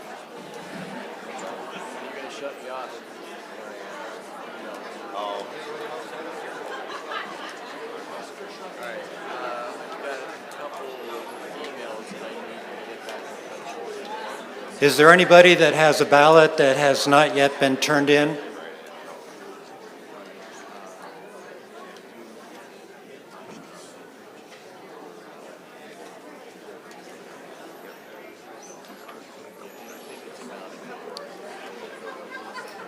The ballots are now being counted. While the ballots are being counted, we have an opportunity for you to visit the restroom or chat. Also, it's an opportunity for some of our local organizations to update us if they have the desire to do that. Laird, are you going to be saying a few words? Okay, if we could have your attention for a minute here. Laird McDowell from the Trails Committee is going to update us on the Trail Committee's work. Hello. Hello. My name's Laird McDowell. I'm chair of the Cambridge Trails Committee, which has been in existence 7 years now. It's an 8-member committee. We're all volunteers. We're responsible. We got a summary here in the book here. We're responsible for maintaining the Cambridge Greenway path, which was built in 1996. So it's almost 30 years old. We also are responsible for the trailheads at Cambridge Junction. And we're also responsible for the Alden Bryan Bruce River Trail, working with the Land Trust, the Vermont Land Trust. And speaking of them, we've had a great season this year working on the trails in the Brewster Uplands. Brewster Uplands are over 600-acre property owned by the Vermont Land Trust, and it has about 7 miles of trails. One of those trails is the 1-mile Pond Loop Trail. That was completely rebuilt this year. It was widened, it was flattened and compacted. Benches were installed. We didn't do the work. They actually hired a contractor, but we served as advisors. They also improved the parking lot there. We did install a picnic table shelter in one of the parking lots, and we repaired a bridge. That was quite a bit of work. There's a 26-foot long bridge made out of hemlock that was all rotten. And our committee rebuilt that. The Land Trust did pay for the materials. All the hemlock came from LSF over in Fletcher. Took quite a while to do that project. The trailheads, we maintain all the structures. We paint the picnic tables. I got the wonderful job of maintaining the dog waste station. Any of you dog owners out there want that job? It involves replacing the bags, so we never run out of bags. And I'd like to compliment the dog owners that walk their dogs on the trails, because I see very little dog waste. It's picked up, it's put in a receptacle. We have one at the start of the Greenway and at the Cambridge Junction Trailhead. And I change that bag every week. It's a crappy job. But like I said, we don't see waste on the trail. I wish the horse owners would move their waste off to the side. It's not a big problem. As you know, we've had flooding issues that has impacted the Greenway and the Lamoille Valley Rail Trail. We've had to request FEMA funding twice to repair the Greenway. That work was done by Bob Edwards and Sons. I'm a little worried about all the snowpack we got right now. I think tomorrow we're going to find out, expecting heavy rain, if that's going to impact us or not. I just hope the snow, I love the snow, I'm a big snowboarder skier. I just hope it melts slowly. As you know, we got record snowpack on top of Mount Mansfield. I'm more worried about the Brewster River than the Lamoille at this time. We'll just have to wait and see. And I hope FEMA's still there in the future. I've heard rumblings about that. So, one thing we've done on the Brewster River Trail is we've built a lot of bridges, over 30, and that's all volunteer work. And the material, the pressure-treated lumber, has all been donated. Bruce McMillan was one. He had a deck that was being replaced, gave us all the lumber. It was fine. It was only a few years old, flipped the boards over. We've saved thousands of dollars reusing pressure-treated lumber for these bridges. So I hope you enjoy them. Any questions?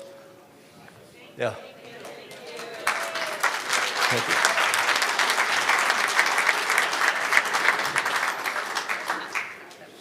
Want to identify yourself and come to the mic?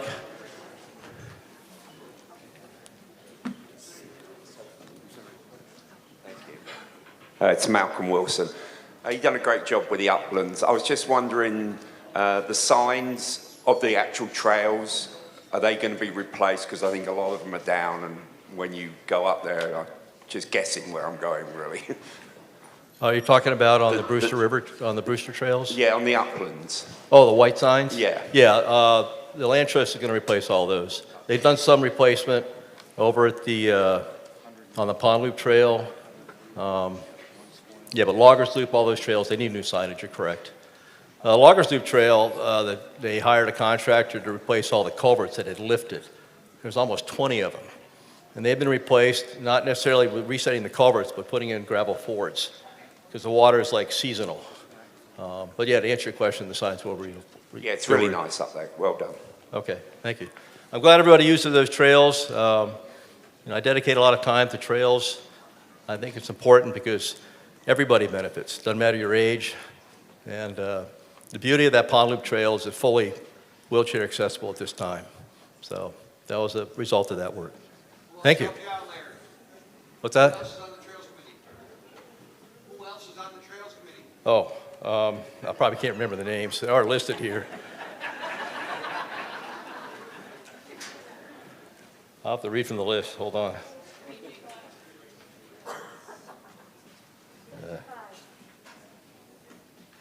55? Yeah. All right, hang on. I do want to mention one thing. There's a memorial to Jim Kinney, beginning of the booklet here. I worked with Jim with Boy Scouts. He was a great guy. Another guy I want to mention that passed away this past year is Alan Laird, Audette. I'm sorry, I don't want to interrupt, but we do have a decision here, and we've got a bunch more votes, so I'm going to ask you to cut it real short. And I just want to mention Alan Audette passed away, and he did a lot of trail work as a contractor, so I want to mention him. Okay, I'll I think the list of the people that are on the Trails Committee is in the town report. Okay, thank you. Thanks.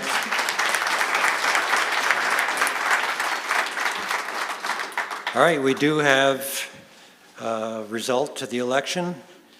There were a total of 189 votes cast. There was one spoiled vote.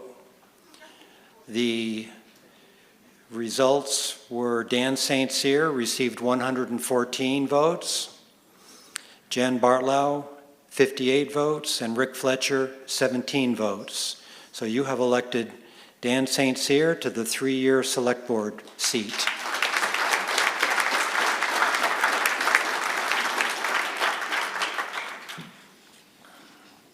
So now we will move on to the 2-year Select Board seat. Article 5, item number 4 is to elect a select board member for 2 years by ballot. Nominations are now in order for the 2-year select board seat. Mr. Moderator, Jane Porter, Yes. and I am happy to nominate Angela Pratt for the 2-year position on our select board. Thank you, Jane. Peter Upstrup, and I would like to nominate Rick Fletcher. Thank you, Peter. Rick Fletcher's name has been nominated along with Angela Pratt's. And Ron? Carter, I'd like to nominate Jennifer Bartlau.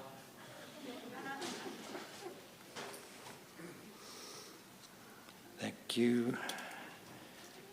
Okay, let me just catch up with my notes here.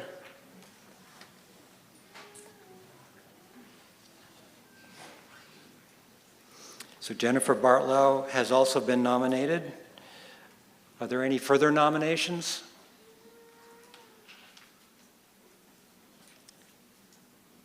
Then the nominations are now closed. You have heard already from Rick Fletcher and from Jennifer Bartlau, but we did not get to hear from Angela Pratt. So Angela, would you like to tell us about yourself? No, I was this short. My name is Angela Pratt. A little about myself. Very nervous. I am a long-term resident of this community. I come from a longevity in this community. I raised my children mostly here. I am a registered nurse, mostly retired. I still have an active license. I don't really know my qualifications for this role, except I have deep roots and a deep love for this community. And I feel like I am a good listener. I am fairly good thinker, and I'm a doer. So I will do what is required.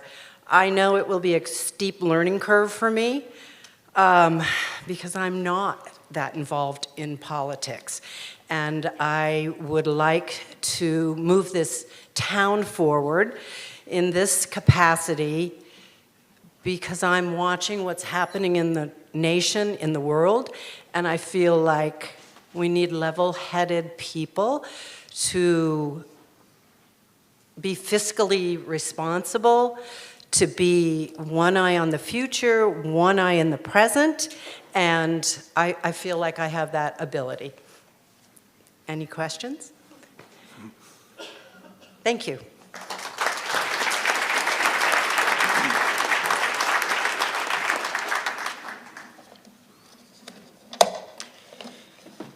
All right, we will once again proceed to paper ballot. This time we'll be using ballot number 2. So take your ballot number 2 and put the name of the candidate that you wish to have for the 2-year select board position on it. Cody, are the names up on the screen? Angela Pratt, Rick Fletcher, and Jennifer Bartlau.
Hey,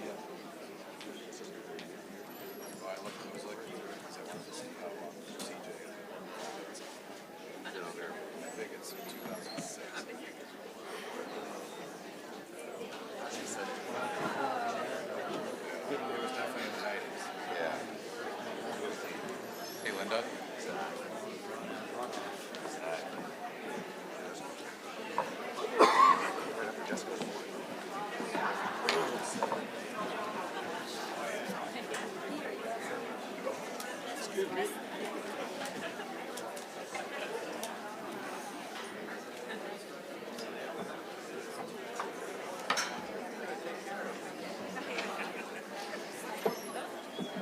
Is there anyone that has a paper ballot that still needs to be turned in?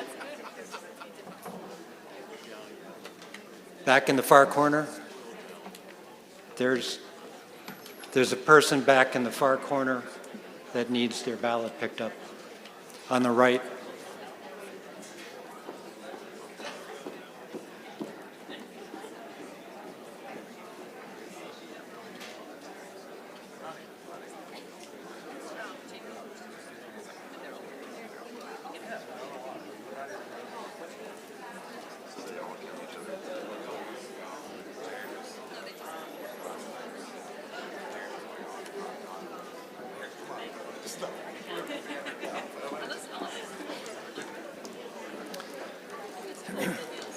Nancy, do you want to address the group?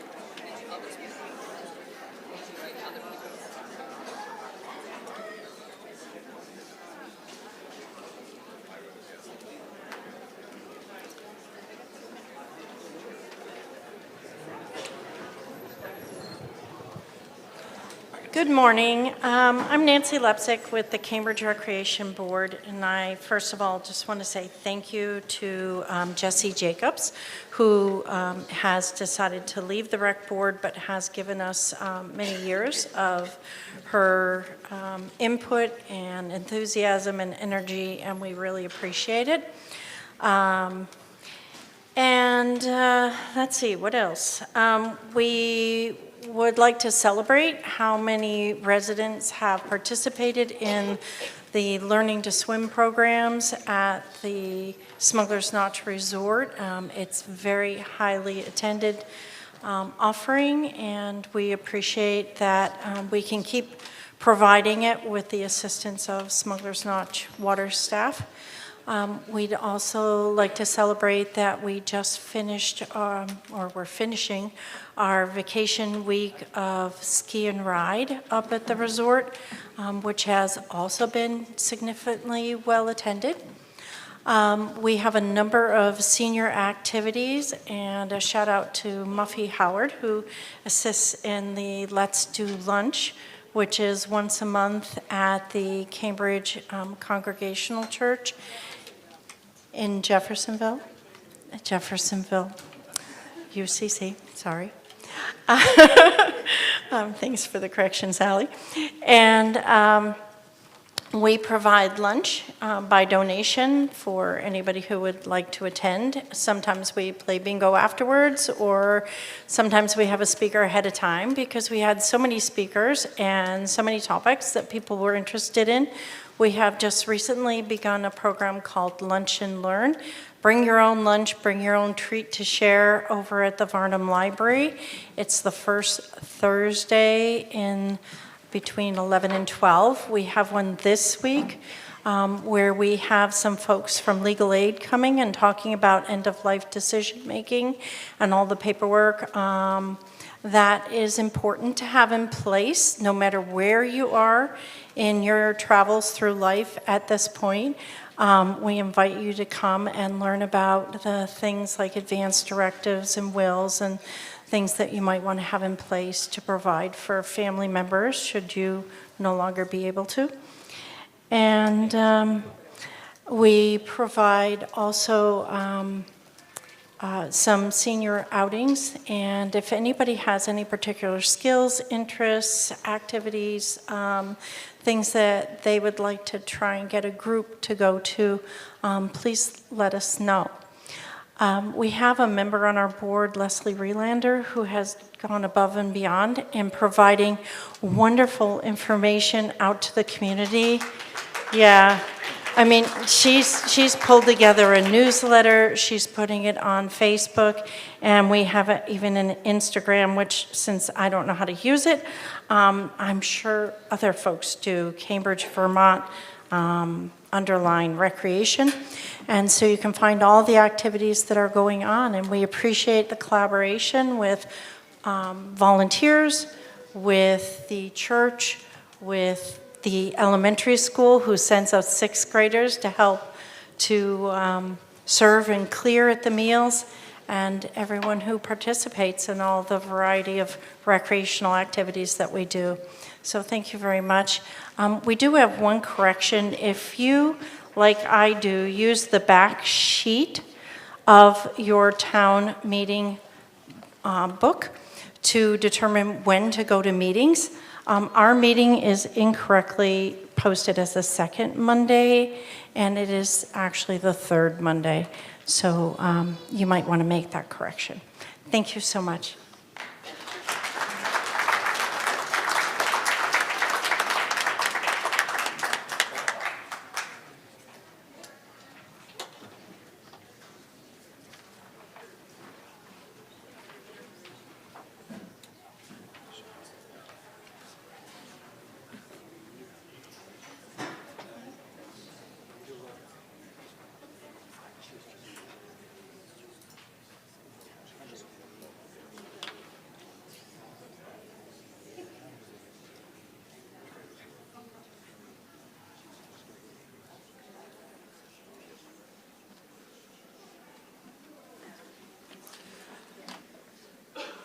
All right, here are the results of the election for a select board member for the 2-year seat. Angela Pratt received 101 votes, Rick Fletcher received 22 votes, and Jen Bartlow received 65 votes. So you have elected Angela Pratt to the 2-year select board position.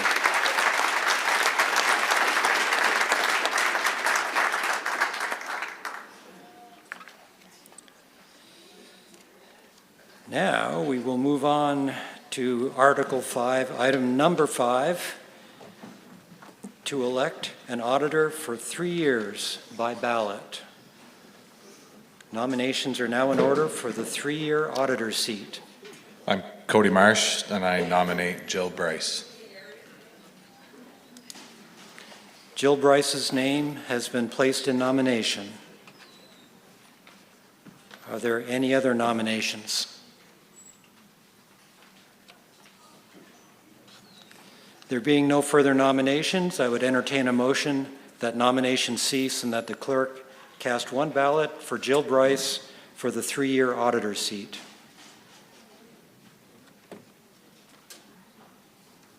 Would somebody make that motion? All right, Elliott has made the motion. Is there a second? Cody Marsh, I'll second that. It's been moved and seconded that nominations cease and that the clerk cast one ballot for Jill Bryce for the 3-year auditor seat. Is there any discussion on the motion?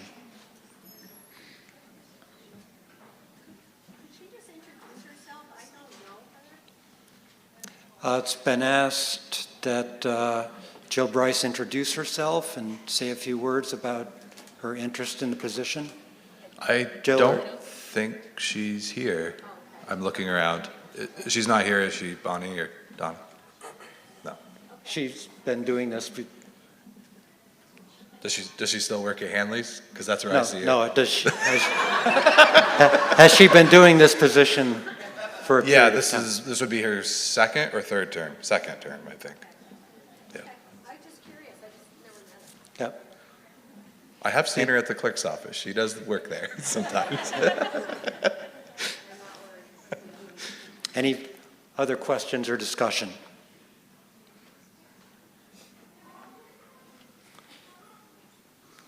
There being no further discussions, we will proceed to the vote. You're voting on whether to have the clerk cast one ballot to elect Jill Bryce to the 3-year auditor position. All in favor of having nominations cease and the clerk cast one ballot to elect Jill Bryce to the 3-year auditor seat, say aye. Aye. Anyone opposed, say no. All right, you have elected Jill Bryce to the 3-year auditor position. Now we'll move on to the lister election.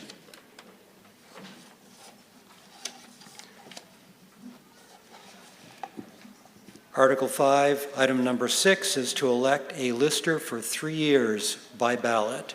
Nominations are now in order for the 3-year lister seat. George? I'm George Putnam. I nominate Cora Conley. Cora Conley's name has been placed in nomination. Are there any other nominations? There being no further nominations, I would entertain a motion that the nominations cease and that the clerk cast one ballot for Cora Conley for the 3-year lister seat. Cody Marsh, I'll make that motion. Thank you, Cody. Is there a second? Second. All right, it's been moved and seconded that nominations cease and that Cora Conley's name be and that the clerk cast one ballot for Cora Conley for the 3-year lister seat. Any discussion on the motion? There being no discussion, we'll proceed to the vote. All in favor of having nominations cease and the clerk cast one ballot to elect Cora Conley for the 3-year lister seat, say aye. Aye. Those opposed, say no. You have elected Cora Conley to the 3-year lister seat. We'll now move on to the first constable election. Article 5, item 7 is to elect a first constable for 1 year. Unlike the previous elections, this item and all the elections that follow do not need to be done by ballot. Nominations are now in order for the 1-year first constable position.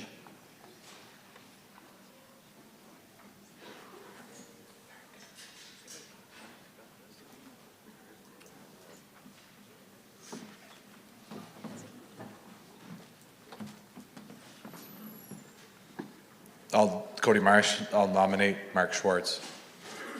Mark Schwartz's name has been placed in nomination. Are there other nominations? There being no other nominations, then if there's no objection, we'll close the nominations and proceed to a vote. All in favor of electing Mark Schwartz as first constable for 1 year, say aye. Aye. Those opposed, say no. You have elected Mark Schwartz to the 1-year position of first constable.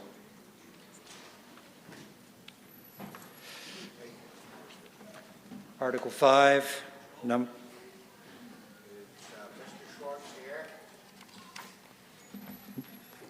I don't know.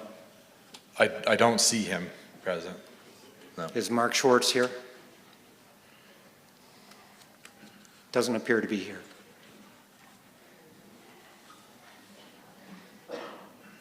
Article 5, number 8, is to elect a collector of delinquent taxes for 1 year. Nominations are now in order for the 1-year collector of delinquent taxes position. Cody Marsh, I nominate Donna Warren. Donna Warren's name has been placed in nomination. Are there other nominations? There being no other nominations, then if there is no objection, we will close the nominations and proceed to vote. All in favor of electing Donna Warren as collector of delinquent taxes for 1 year, say aye. Aye. Those opposed, say no. The ayes have it, and you have elected Donna Warren as collector of delinquent taxes for 1 year. We will now move on to the library trustee election. Article 5, item number 9, is to elect a library trustee for 5 years. Nominations are now in order for the 5-year library trustee position.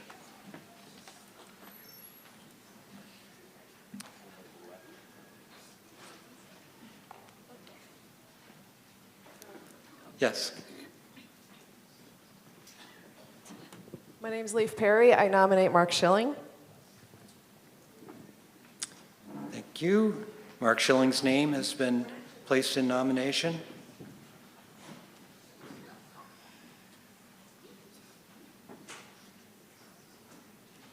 Are there any other nominations?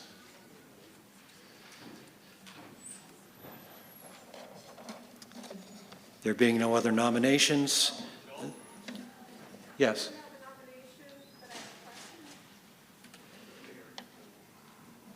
So,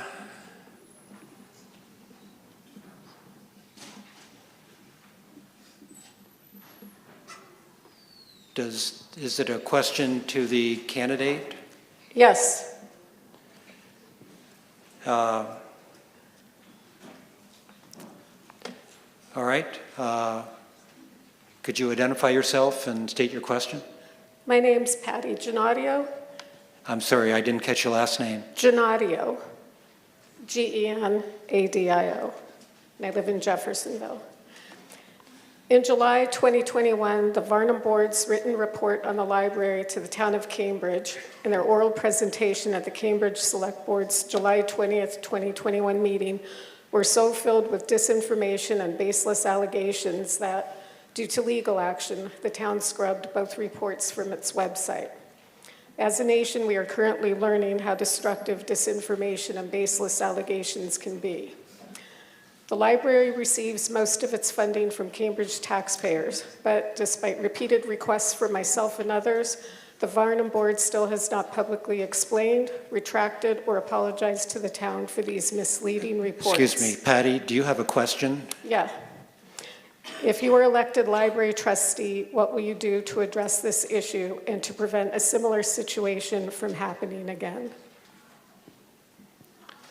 Mark, do you choose to answer the question?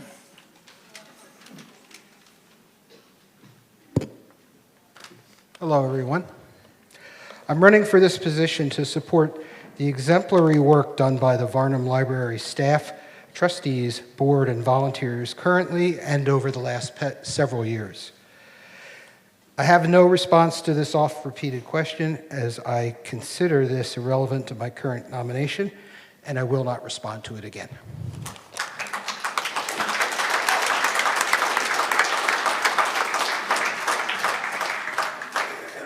So we will now proceed to the vote. All in favor of electing Mark Schilling as library trustee for 5 years, say aye. Aye. Those opposed, say no. The ayes have it, and you have elected Mark Schilling as library trustee for 5 years. We'll now move on to the first of 3 trustee for public funds elections. This is a change from previous years. Jeff, could you explain I guess briefly what the position is and why we're going from 1 to 3? Sure. Keep it short. So we previously had a trustee of public monies, but that was actually an antiquated position. It was rooted in history that went all the way back to 1836. Yes, I said that correct. That position was no longer necessary because the funds had long since disappeared. But we do have a need for a trustee of public funds, which is a different function. Last year, we made that change, and Jamie Gruhl was elected to that position. Unfortunately, we discovered that that was not complete because you need to have a board of 3 members in order to be able to do any work. So what is the work of the trustees of public funds? They basically are the ones that are responsible for making sure that any funds that the town holds that are in perpetuity are used properly for the intended purpose. We therefore have a number of legacy funds, and if you turn to page 31, the statement of financial position, Near the top, starting with Lamoille County Grammar School Certificate, Curtin Fund, Leased Land Escrow Fund, a number of different cemetery perpetual funds. These have been funds that have just sat and done nothing for years. And what is being proposed with the trustees of public funds is to address these and put them to use so that they can be used for their intended purpose. There is a statutory legal process that needs to be gone through in order to address these. So in essence, the trustees of public funds would be researching, working on these things, and then ultimately bringing it back to a town vote next year on what the disposition of these funds may be. Not thrilling work, but it is some fiscal cleanup, so that's the purpose. Thank you, Jeff.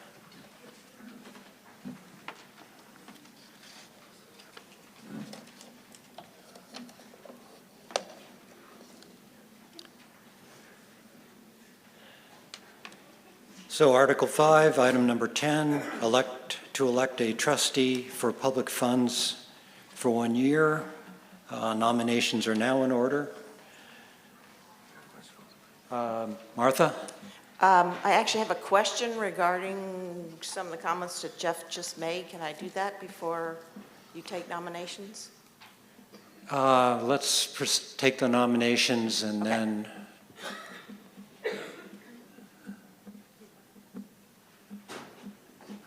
Are there any nominations? Mark? No. Yes.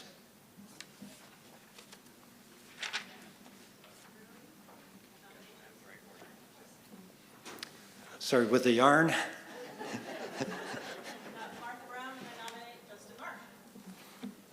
Justin Marsh's name has been put in nomination. Ron? Okay, this is great. There's April Tuck's name has been placed in nomination. So there are 3 positions. There's a 1-year position, which is the one that we're discussing or about to discuss right now. There's a 2-year position, and then there's a 3-year position. And excuse me, Joel, just one point of clarification. Yes. It's hoped that this work will be done in 1 year, but under the statute, you have to have staggered terms of 1, 2, and 3 years. So hopefully if you sign up for 2 or 3, it really is only wrapped up in 1.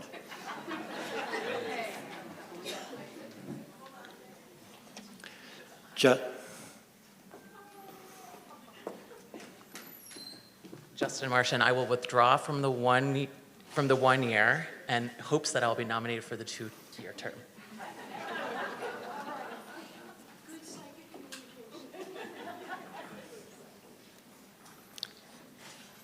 So April, so you've been nominated to the 1-year position. Justin is withdrawn from the 1-year position. Are there any other nominations for the 1-year position? Okay, there being no other nominations for the 1-year position, April Tuck's the only candidate right now. Then we will close nominations and proceed to a vote. Martha, sorry. Can I ask for some clarification a little bit about the position, please? You can ask, yes. Okay. The question is, is this an ongoing committee? It sounded like from what Jeff said that this hopefully is going to be wrapped up in 1 year, but you've got to nominate them. Then will the committee be, once these funds have been determined what there's happened to some ongoing funds, will then the committee be disbanded? Can you give some comments about that, please? Jeff? Well, the idea, we probably could have had this conversation at home, but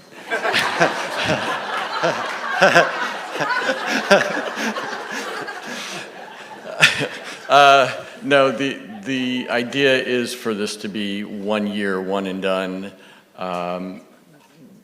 with the different fund accounts, finding a targeted permanent use so that those funds would be closed out, come the conclusion of the work next year. I mean, it could always get resurrected if there were other dedicated funds that were given to the town in future years, but that's not an issue we're facing right now.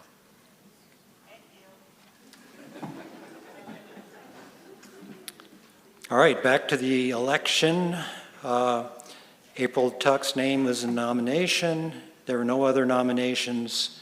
In fact, nominations were closed, so we're proceeding to a vote.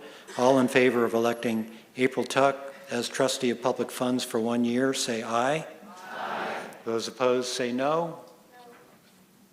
So you have elected April Tuck to the position of trustee of public funds for 1 year. Moving on now to the next trustee for public funds position, that's for 2 years. Is there a nomination that someone would like to make again? Justin Marsh's name has been placed in nomination. Are there any other nominations? There being no further nominations, we'll close nominations and proceed to a vote. All in favor of electing Justin Marsh as trustee of public funds for 2 years, say aye. Aye. Those opposed, say no. You've elected Justin Marsh to the 2-year trustee of public funds position. Article 5, item 12 is to elect a trustee of public funds for 3 years. Nominations are now in order for that position. Mark? I nominate Jennifer Bartlow. All right. Jennifer Bartlow's name has been placed in nomination. Are there any other nominations? There being no other nominations, and if there's no objection, we'll close nominations and proceed to a vote at this time. All in favor of electing Jennifer Bartlow as trustee of public funds for 3 years, say aye. Aye. Those opposed, say no. You've elected Jennifer Bartlow.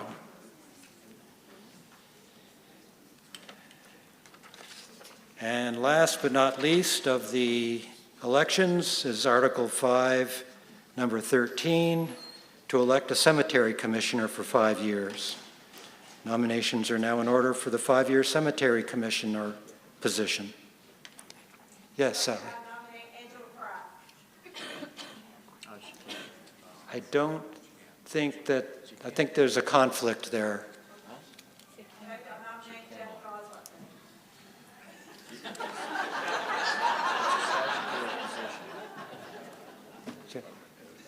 So she withdrew. Okay.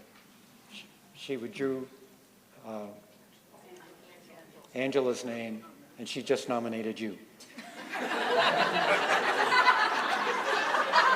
Sally.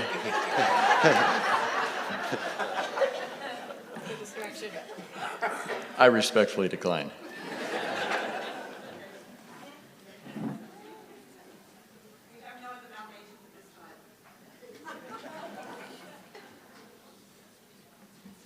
Any other nominations for cemetery commissioner for 5?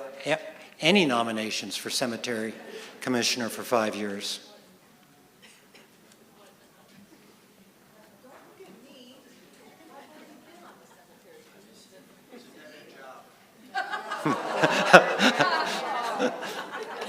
That's why he gets paid the big bucks.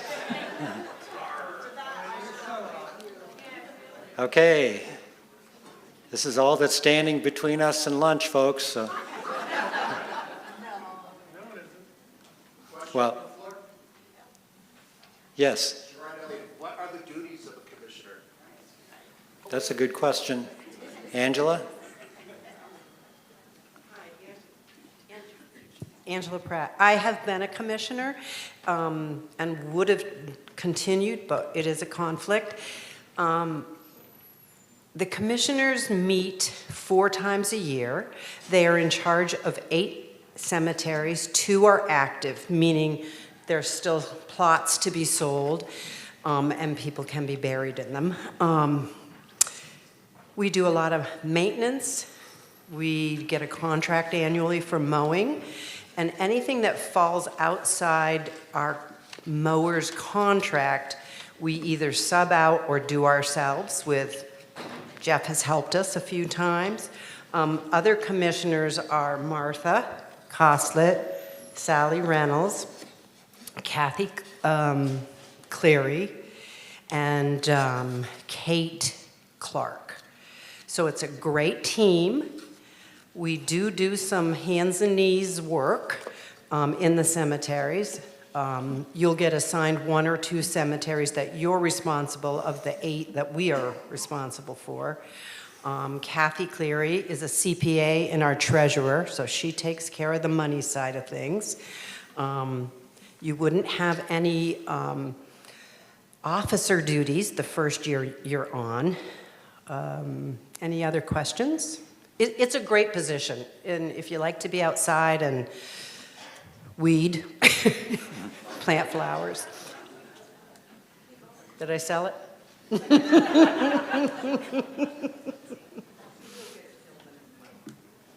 Thank you, Angela. Okay.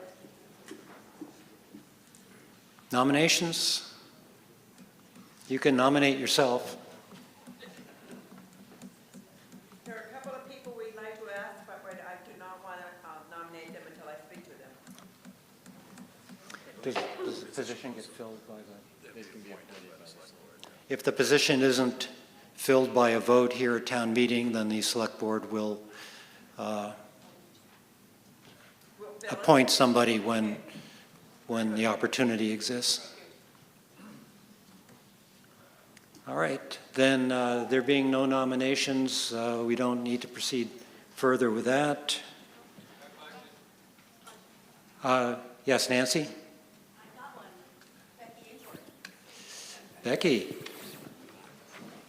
So Becky Ainsworth's name has been placed in nomination. Are there any other nominations?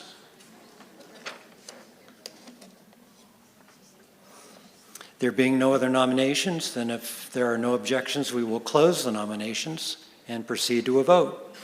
All in favor of electing Becky Ainsworth as Cemetery Commissioner for 5 years, say aye. Aye. Those opposed, no. The ayes have it, and you have elected Becky Ainsworth as Cemetery Commissioner.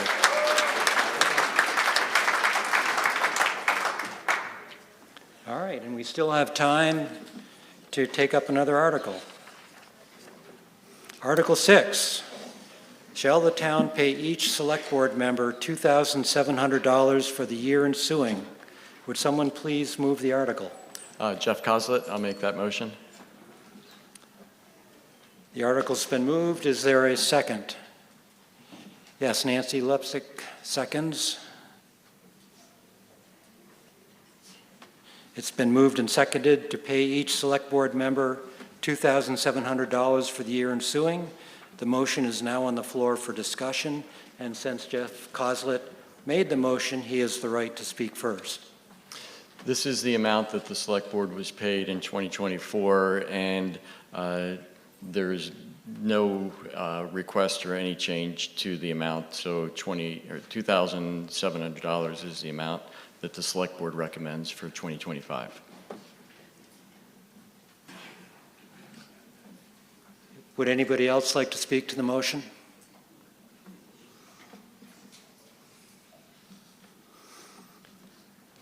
If there's no further discussion, then we will proceed to vote. The motion is whether the town shall pay each select board member $2,700 for the year ensuing. Vote aye if you support the motion. Vote no if you oppose it. All in favor, say aye. Aye. Those opposed, say no. The ayes appear to have it, and the ayes clearly do have it. So you have adopted Article 6. We still have time to do another article, I think, so let's move on. Just a moment.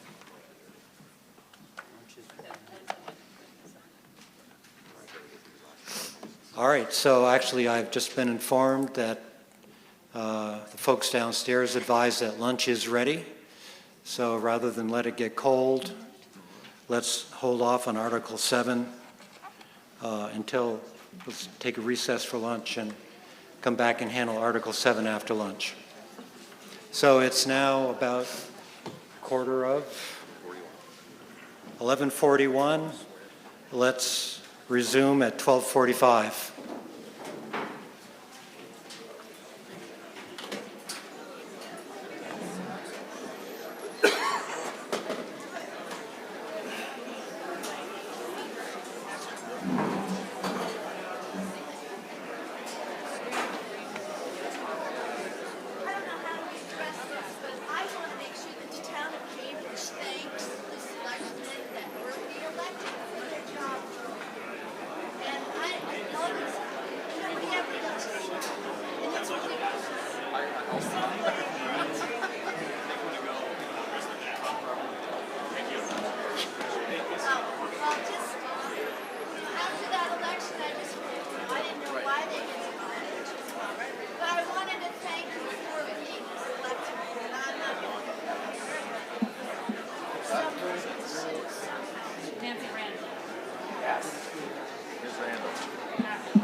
Gentlemen, congratulations. Joel, thank you very much. Nice job, by the way. Thank you, sir.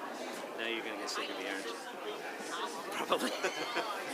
At least you're honest about it up front. You know, we don't have to think about what the other's thinking at this time. We know where we're at, so that's all good. Good. All is well. Let's get it done.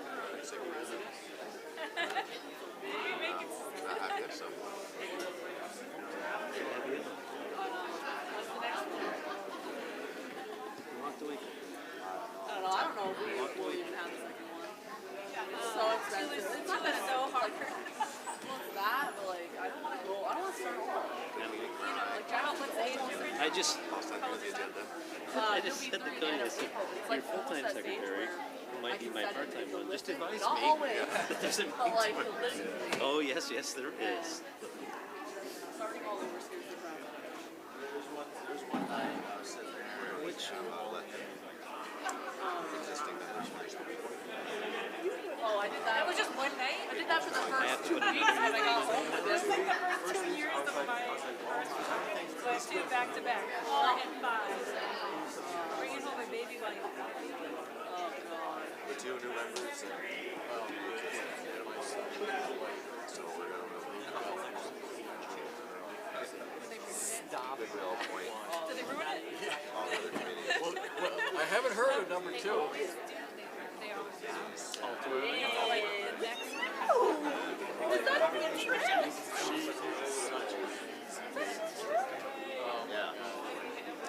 So wait, he's like Our walking vote on only the- counts for half of them, not a full vote. Well, initially, we were talking about doing salary. But they said they wanted to have 3 or 4. Okay, well, just so you know, they're not all going to be. What are you gonna do about Yes, the time? exactly. So we decided to just do the organization stuff. We were just talking about it. He didn't have any time. Yeah, I know. He didn't have any time for anything. He didn't have any time to coach me for basketball, but you're reading. Yeah, he did make the time. Oh my goodness. Well, so how many hours do you guys think we work? Do you provide the new people with All the different various. It's got to be a lot of hours. book for select board? First thing I ever did, 100-page book that tells them what to expect. Something I wanted to Huh. specifically with you as well. Oh. It's a resource back. How to public records.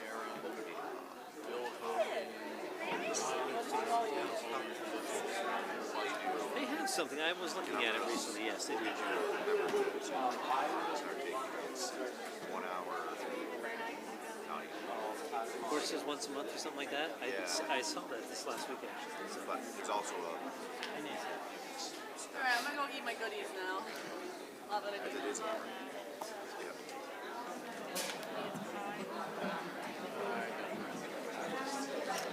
All right, folks, it's 12:45.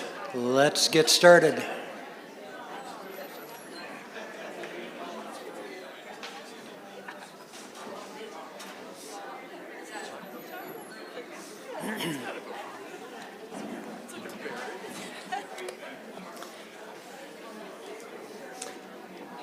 The next article is Article 7. Shall the voters authorize the collection of property taxes for the calendar year 2025 in one single installment, due to be delivered in the hands of the treasurer on or before Monday, December 1st, 2025 at 7 p.m. with postmarks not accepted as proof of delivery? Would someone please move the article as written? Teal Hall. I'll move the Article 7. Teal Hall moves the article as written. Greg? Second? Smithers? Is it Greg Smithers seconds?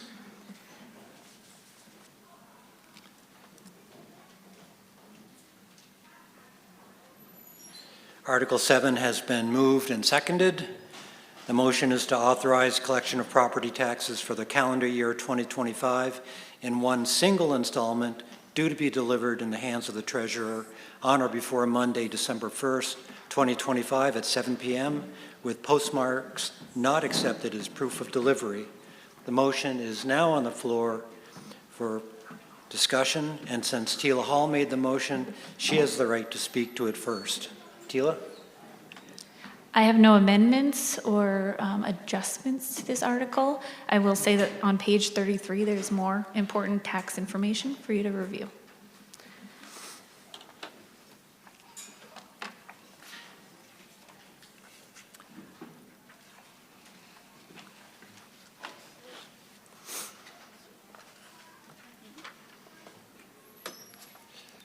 Does anybody have any questions or comments regarding the article?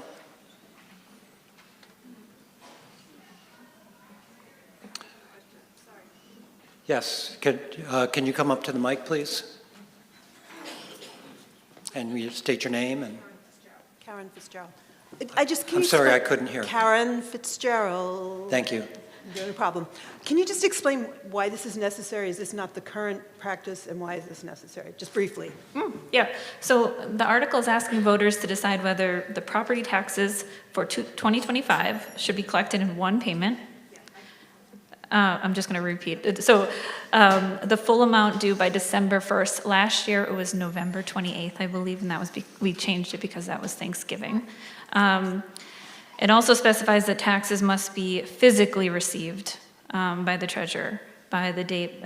So postmarks will not count as proof of on-time payment. The wording as is has not changed year over year. Okay, sorry, can I just ask, so if your mortgage company pays your taxes directly, does that get to you without being posted, like it's an automatic transmission, so I don't have to worry about that? Correct. Okay. Correct. It comes out of your escrow usually.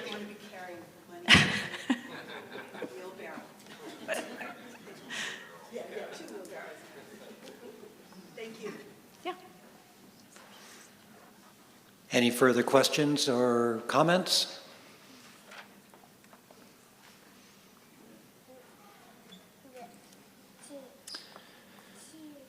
All right, there being no further discussion, we will move on to the vote. You will be voting on Article 7, which authorizes the collection of property taxes for the calendar year 2025 in one single installment due to be delivered in the hands of the treasurer on or before Monday, December 1st, 2025 at 7 p.m., with postmarks not accepted as proof of delivery. If you are in favor of the motion, you should vote aye. If you are opposed, you should vote no. All those in favor of the motion, say aye. Aye. Those opposed, say no. The ayes have it, and you have adopted Article 7. And now we will move on to Article 8. Article 8 reads, shall the town provide notice of the availability of the annual report by mailing a postcard to all registered voters at least 30 days before the annual meeting instead of mailing or otherwise distributing the report to the voters of the town pursuant to 24 VSA 1682 sub A. Would somebody please move Article 8 as written? Cody Marsh, I'll make that motion. Is there a second? Thank you, Sam. It has been moved and seconded to have the town provide notice in the way specified in the article. The motion is now on the floor for discussion. Since Cody Marsh made the motion, he has the right to speak first. Cody? Yeah, Cody Marsh. So savvy town meeting participants might remember this article came up a few years ago, and we feel important that this is an important enough article. We'd like to bring it back and hopefully addressing some of the concerns that were received a few years ago. So basically, the gist is that this costs a lot of money to the town to print all of these reports and then to mail them out to all the residents. It's fairly substantial. The printing alone is about $5,700. The postage last year was almost $2,000. And we ordered last year 1,500 town reports, and we had about 550 that were left over or returned based on, not being able to be mailed. So that's a lot of waste. And it's a lot of effort for the town staff to collect that many, and the auditors as well, to have to put the postage and putting the names and getting them out the door. So it's a big lift for a very small group of people to do. Also, some statistics. This year we decided to do 1,300. So we reduced, hopefully not quite as much waste, and I don't know if we have any numbers on how many were kicked back yet, but I still imagine there's several hundred probably that are going to be left over again. Just for some reference, a couple of our neighboring towns, Underhill already has this and has for a few years now. They buy about 300 reports a year. It was hard yesterday to do this research. Most of the towns were closed. But Morristown, they bought 600 last year. They had 100 left over, so they're going to buy 500 this year. And they're obviously a much bigger town than we are. And then Fairfax has a similar article this year, but they probably went through 500 to 600 reports last year is what they estimated, so for another bigger town. So basically the concerns that we heard, and I heard a couple years ago, was the convenience of having the report already at your home, that you didn't have to drive anywhere to get it or stop anywhere special. I think there was another comment made, the difficulty people who have a full-time job, especially if it's not in town, getting to the town office in order to collect a copy also could be a little burdensome for some. So we're going to try something a little different if this article passes. So you'll get a postcard. All residents will get a postcard in the mail letting them know that the town reports are available. The town reports are always uploaded to the town website. There's always an electronic copy that as soon as we have it gets uploaded there. So this year's report's already up there. So you always have an electronic copy available, plus past years. But once you get the postcard, you can either return the postcard back to the post office saying, nope, never mind, sorry. I'm getting the dirty look from Bonnie. So the postcard will say that the town report is available. We will make an effort to make the town reports available at the clerk's office, and we will distribute them to a bunch of select places in the town. Some of the suggestions we've heard are the library, Hanley's store, Cambridge Village Market, Kinney Drugs, several locations across the town that have hours that are more business or commuter friendly, so that you would be able to get it in those locations, and you would still always be able to call and get one mailed. You may also, don't return your postcard, but you can call the town clerk's office during business hours or send an email to the clerk's email asking for a copy to be mailed, and we will mail out a few select ones if we need to. The point is to try to cut down on the amount of waste, because it is extremely wasteful, and not to mention these dozens and dozens of heavy boxes. I mean, if you can imagine Bonnie carrying heavy boxes up the stairs, I mean, this is the reason we're trying to do this. We could talk about it. I could think, yeah, we'll talk about it. But so I guess we're trying to be flexible. We're trying to get it out there and also be mindful of the budgetary constraints, be mindful of the waste, and be mindful of how much effort goes into collecting and putting these together. And hopefully I've captured that effort from Eric, Donna, Linda, Jessica, and Bonnie, how much effort those people put into getting the reports in and submitted. So hopefully I've convinced people that how important this is, and I'd be willing to hear any questions if need be.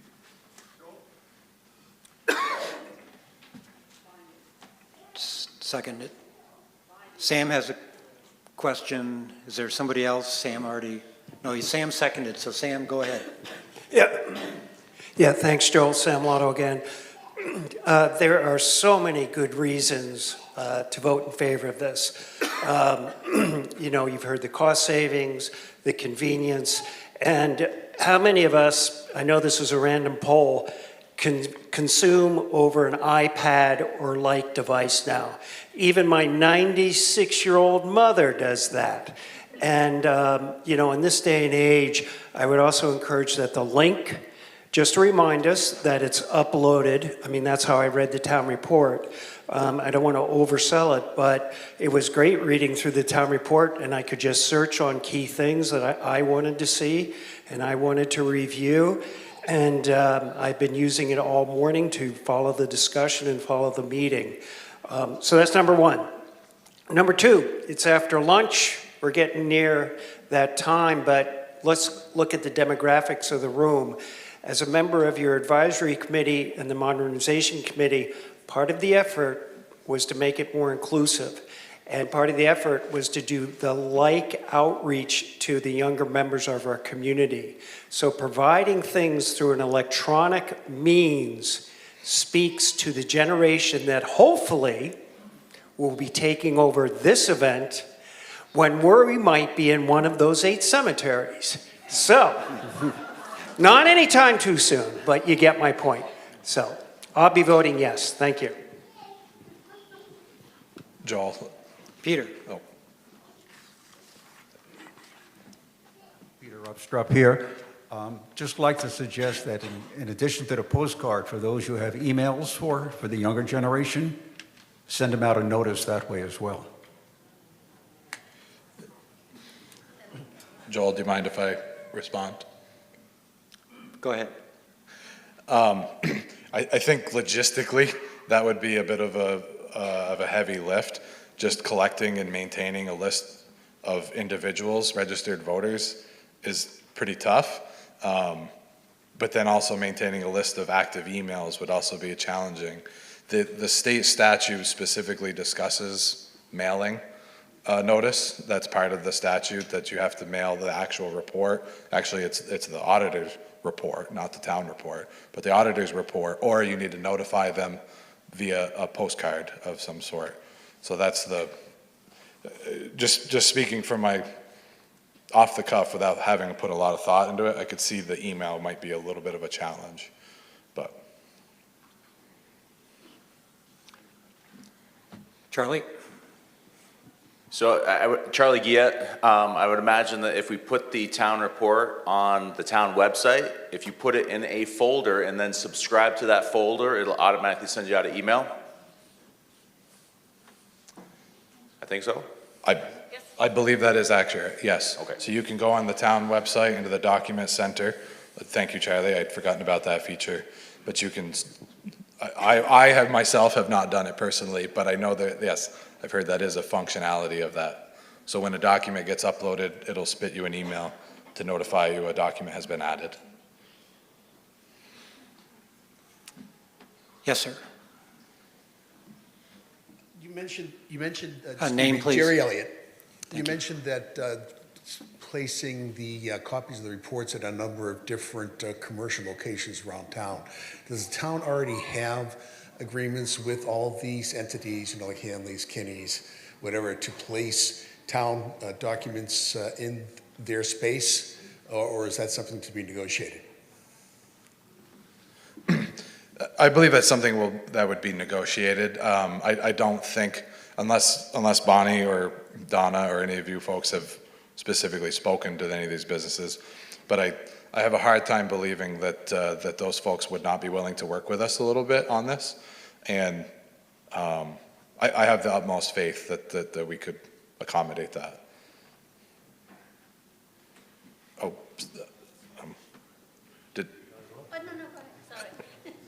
Donna, did you have something you wanted to respond to my comment, or? Mike, please, and name. Donna Hutchins. I just wanted to add to the list of places that you said we'd be bringing them, that Man's Meadow is one of them. Yes, you were 100% correct, Donna. I forgot that. So we also talked about making sure that we had connections with the more senior folks, that we would deliver a stack to the Man's Meadows and put it in the mail room so that those folks could get a copy as well. Jerry? I think we've whipped this horse to death. I call the question.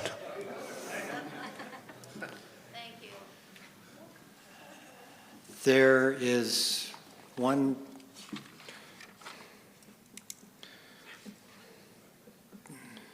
There has not yet been a second. There's been a second. George wanted to say a few words.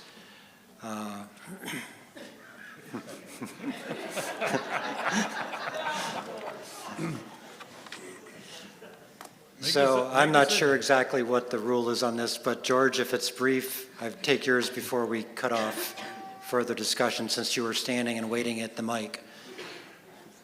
Just a brief comment. I can confirm that if you sign up for an email on the town website, you will get an email. I got one when the town report was posted. It was posted yesterday at 12:30 p.m. Thank you. And now we'll move on to the motion that's been seconded to call the question.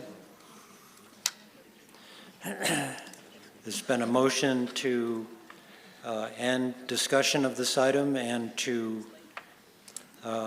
proceed with the voting.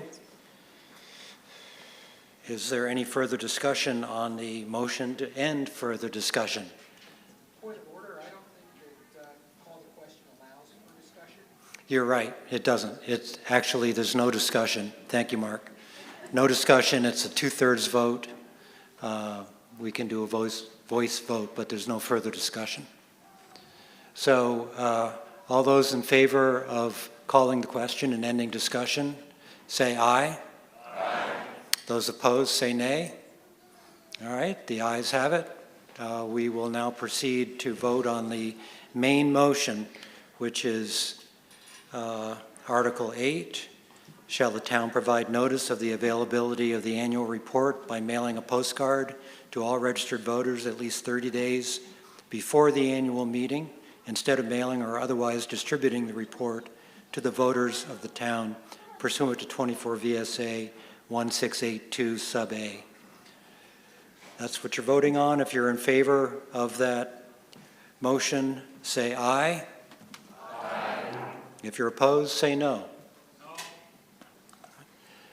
The ayes appear to have it. The ayes do have it, and you have adopted Article 8. We'll now proceed to Article 9, which is the last article that we will deal with today in town meeting. Article 9 is a discussion of other non-binding business. This is an opportunity to bring up other business that has not been warned. Votes can be taken under other business on motions presented in order to provide a sense of direction to the select board or our legislators, but those votes are not binding. Other business can also include opinion, comment, and acknowledgement of individuals and agencies. Does anyone have other business they would like to discuss? Cody? I do, Joe. I want to take a couple minutes, do a couple housekeeping things. I wanted to thank the tech ambassadors and the junior Iron Chefs for lunch and then helping with the microphones today. So please, thank you.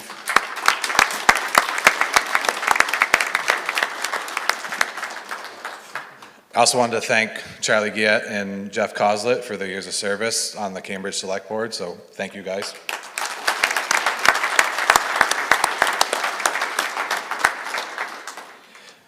I also wanted to get some opportunity for some feedback. I know we've added a few things. I think most notably visually, the large projector here. We've done a couple other small changes working with the town meeting modernization ad hoc committee. I'm curious. I think we're curious what the feedback is. I know they're kind of small, but trying to shoot for some incremental changes. Before I forget, there is also a survey out in the lobby. If you all don't mind taking an opportunity to jot some notes down, you can put it in the little suggestion box out there. I did put on Front Porch Forum and on the Faithtown Facebook page a link to do the survey online, if that's a preference to taking the survey, but we'd love to get some feedback on town meeting this year, on some of the changes, on any suggestions, any information whatsoever. So I'll kind of open it up if anybody has any thoughts, comments, feedback, anything really.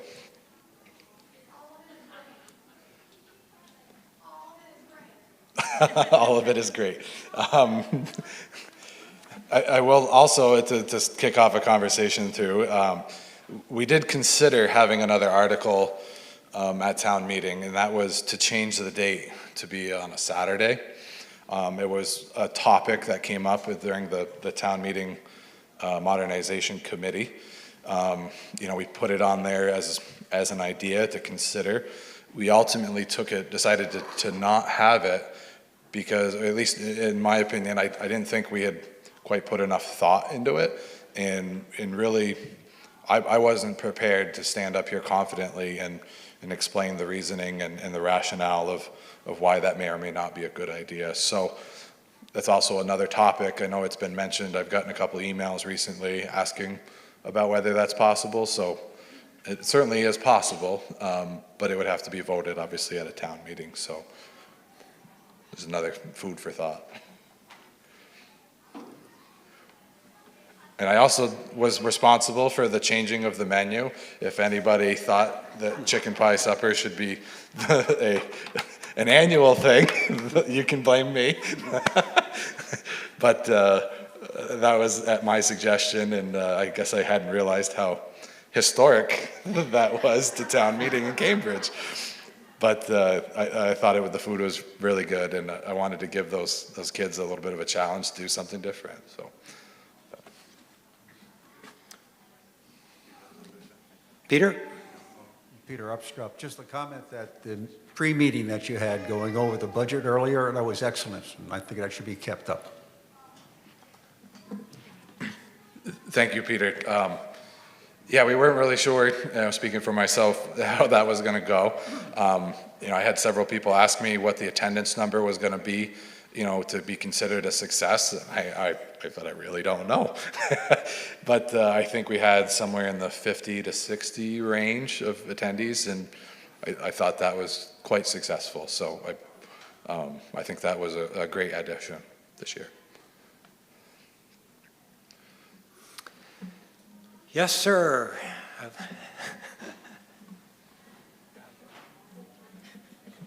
There we go. Okay. Going to get me dizzy. I'm Larry Wyckoff. I know the select board talked briefly about local option tax.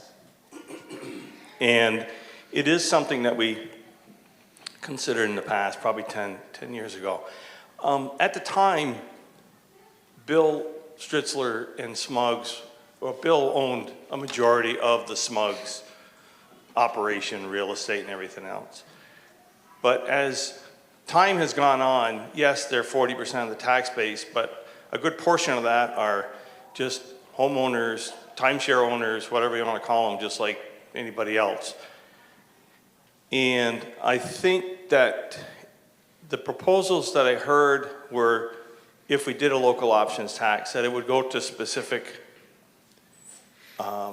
capital fund ideas, be it fire, rescue, whatever.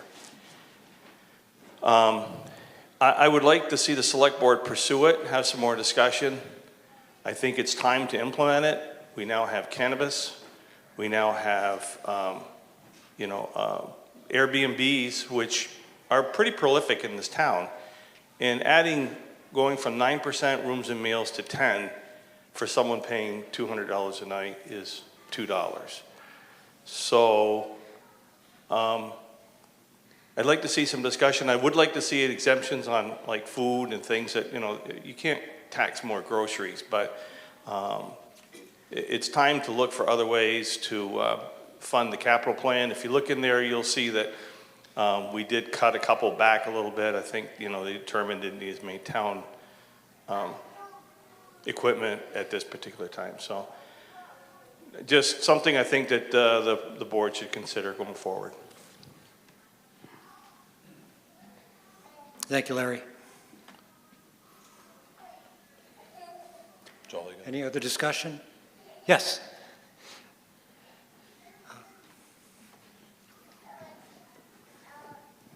Thank you. Clarissa French. I have a comment and a question. My comment is that I agree with the chicken pie. The meal today was delicious. And I also appreciate this. It's been easy to follow along, so thank you for those changes. My question is related to the Modernization Committee. I'm curious if there could just be a highlight of what else has been recommended or is up for change. I would love if Sam has the opportunity, because he was the chair of the committee. He has most recently stepped down, but was still very instrumental in the group. Thank you, Cody. Thanks for the question, Clarissa. Again, Sam Lotto. So I had the honor of serving on the committee, the advisory committee, from May of '24, really right up until end of year.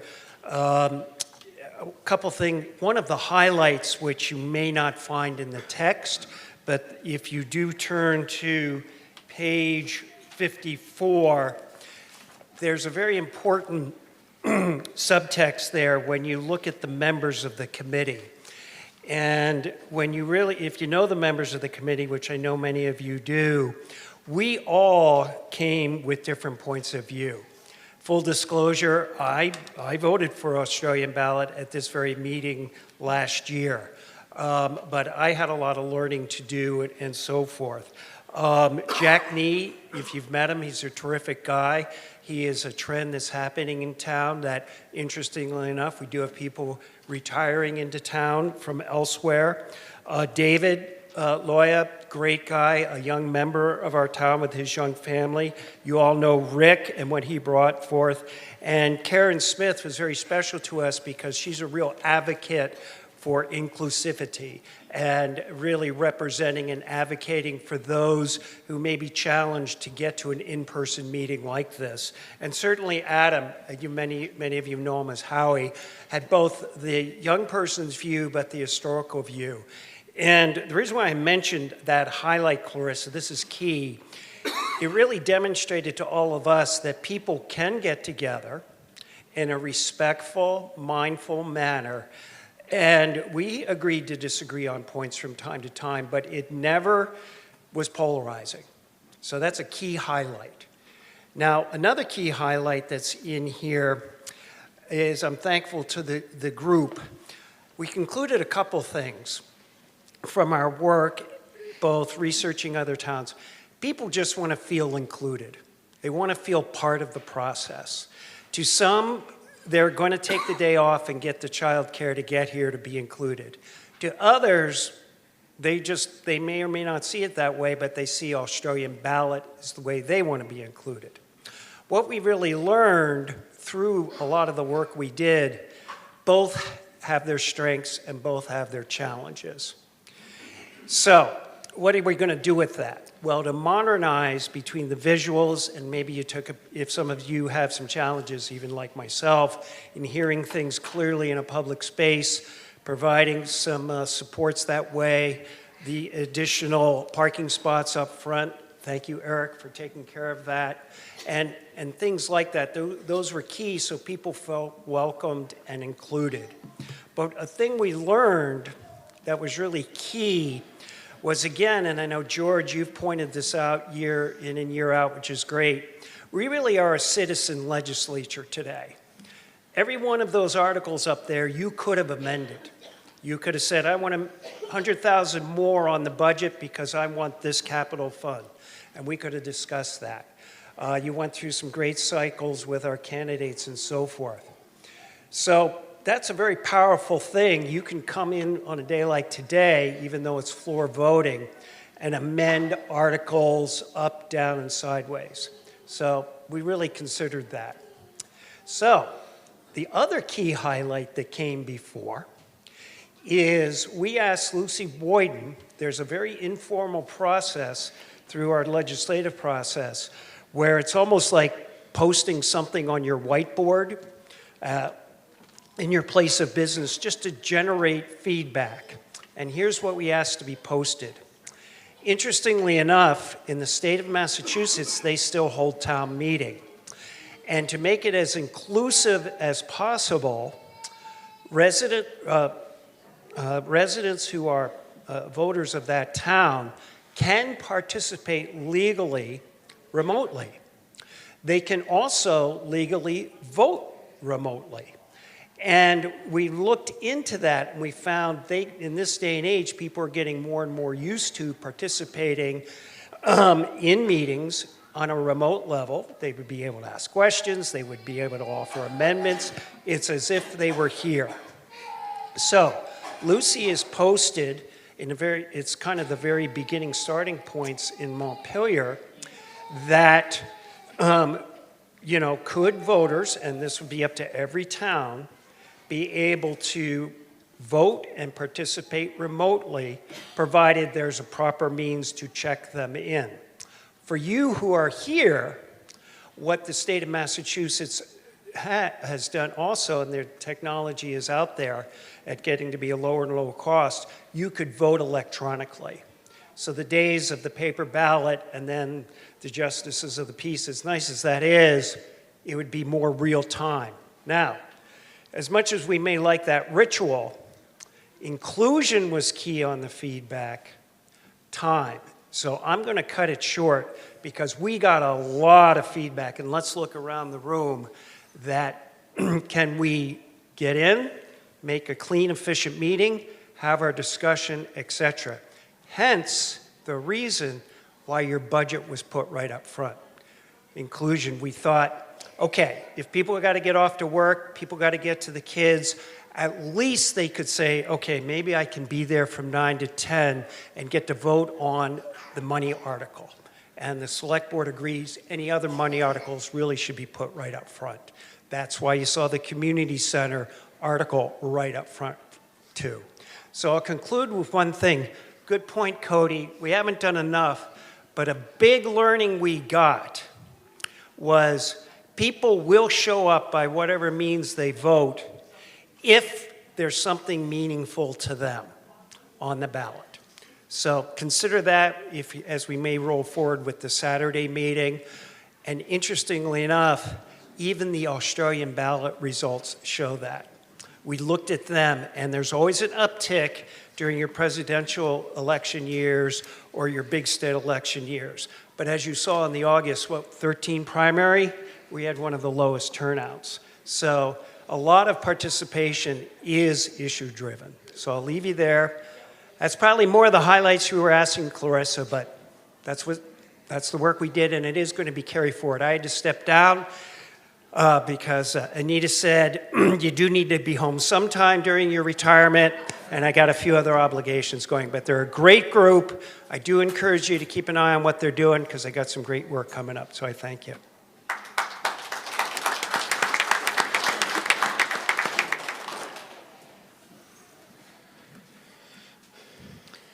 Is there any other non-binding business? Sarah?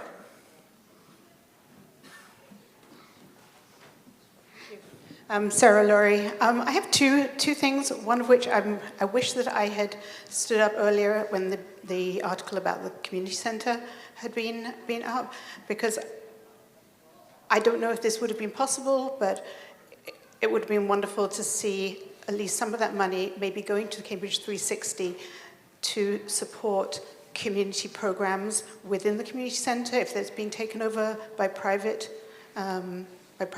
owners. There's no guarantee that the community is going to be provided for in the way it is at the moment. And the second thing I want to say is in other towns, there's a number of towns that town meeting, there's an article that is giving them the opportunity to vote to declare themselves an apartheid-free town. And this includes Montpelier and Vergennes and Thetford. And there's the article, although it is It does speak particularly about the Israeli-Palestinian issue. It's also talking about social justice in general, and it states, "We affirm our commitment to freedom, justice, and equality for the Palestinian people and all peoples. We oppose all forms of racism, bigotry, discrimination, and oppression. We declare ourselves an apartheid-free community, and to that end, we pledge to join others in working to end all support to Israel's apartheid region, settler colonization, and military occupation." That can be discussed, but for me, the most important thing is saying publicly, stating that we are a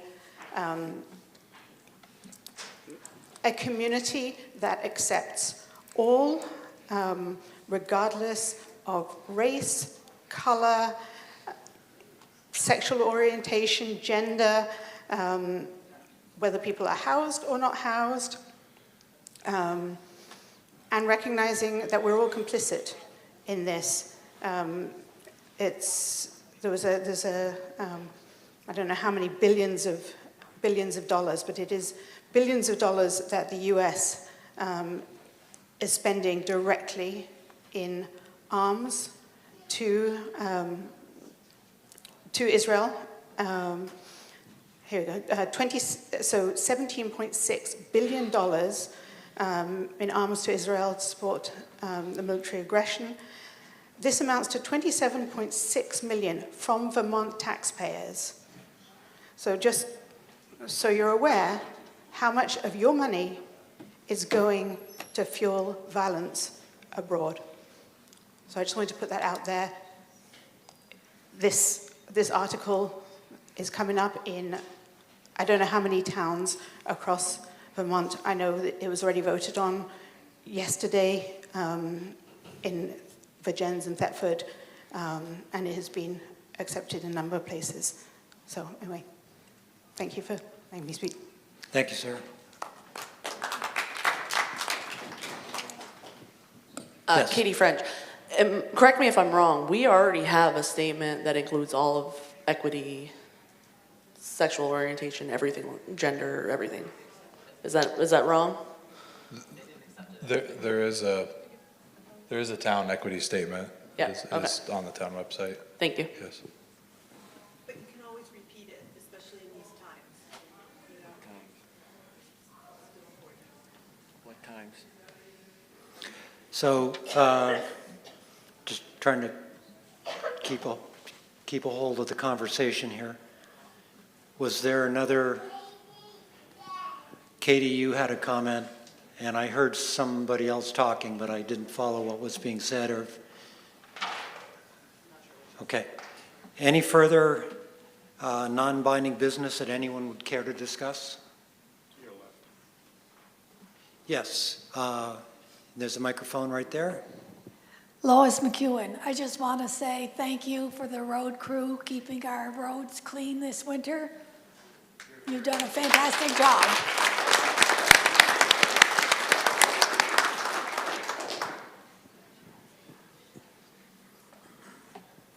Thank you. Lena Aroldi, and I just wanted to say thanks to the American Legion, this beautiful picture of our town, it's just wonderful what they have done for this town, and it's really an eye-catching kind of thank you to our military veterans. Also, a follow-up, just a question, that was a big shout out. They do a great job. The question was about the silo. I call it the silo park. Is there any consideration for a park or a baseball field or some use for that area, and to continue with the mowing of the area so it looks nice, or maybe a Boy Scout group trying to do a project with maybe benches or something? So that's my question. Thank you.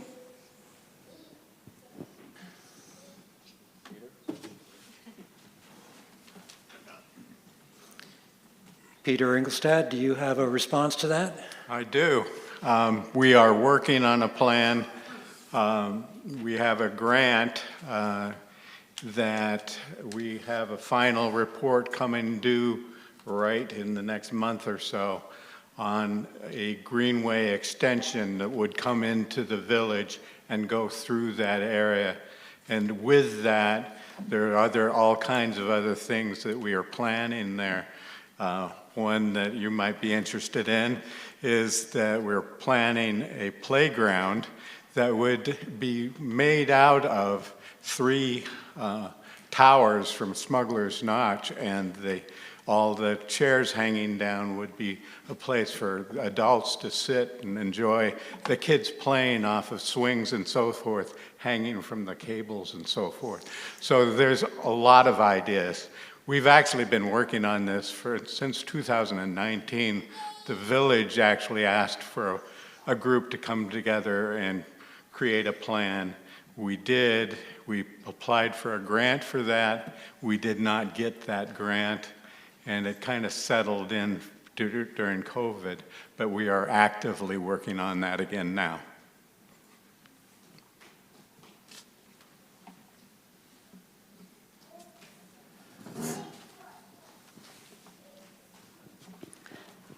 Christy Marsh, can I make a motion to adjourn?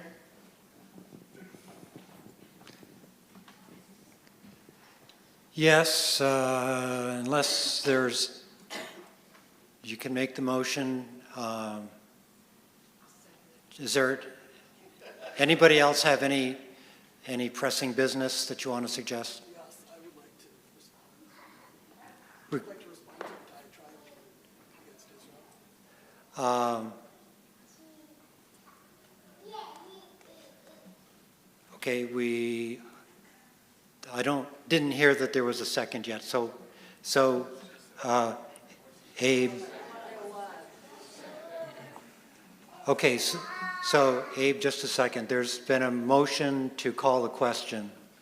No, motion to adjourn. We don't really have a question, but in a sense, it's calling the question. So just hold on a second here. So there's another individual that would like to discuss an issue. There's been a motion to adjourn. The rules aren't entirely clear when you have this conflict, because this isn't like a vote. It's a non-binding article. So I'm going to go with sort of the consensus of the group here. If you want to proceed to adjourn now and not have anybody else talk, you can do that. But if you want to have the opportunity, or give Abe the opportunity to speak on a non-binding issue, then you would vote against adjournment now, and we could take adjournment up in a few more minutes. Joel, I can withdraw my motion if he wants to talk. Okay. Motion is withdrawn, so yes, name and... My name is Abe Weintraub. I wasn't planning on speaking today, but I feel that I must come up here in response to that long diatribe against Israel. Israel is not apartheid. They've got a security barrier that they put up to defend themselves against terrorists. If you like freedom, if you like women having equal rights, if you like gay people having equal rights, Israel is the only democratic country in the Middle East that allows equal rights for all of these people. And I just wouldn't be able to sleep tonight if I didn't respond in some way to that diatribe. Thank you.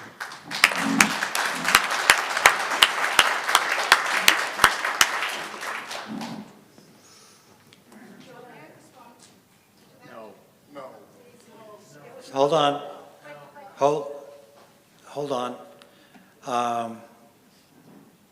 The rule, generally speaking, is that there's one opportunity on an article to speak, but we can move to suspend the rules to allow an additional one. So I'm going to follow that. So there's a request here to speak again, getting into a back and forth on this issue. Joe, I'll make that request because I think that when somebody has said something somebody said and that's not what they said or intended, they should have the right to clarify what they said. So, Sarah, are you withdrawing your request, and Sally, you're making a request? I'm making a request that there be a response to the latest comment because it's saying something that somebody may not have intended, that was not their intention or what they actually said. So here's my question, Sally. Are you requesting to speak to Article 9? No, I'm requesting that you let somebody who's already spoken to it to Okay. speak again. So, getting a little complicated here, but that's how it works sometimes. So hold on, Mark, unless you have a point of,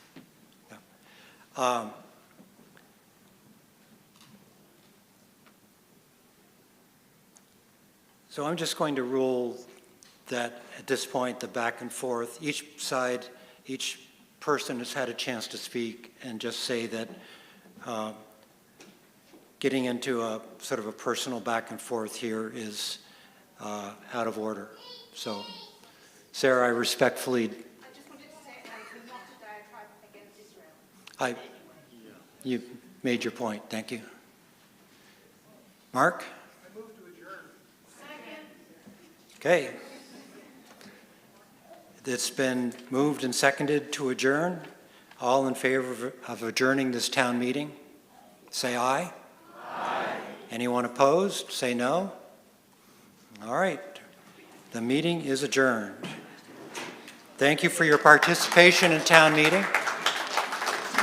Don't feel you have to leave just yet because there is a Cambridge School District meeting coming up in about 15 minutes. But thank you for your participation in this year's town meeting.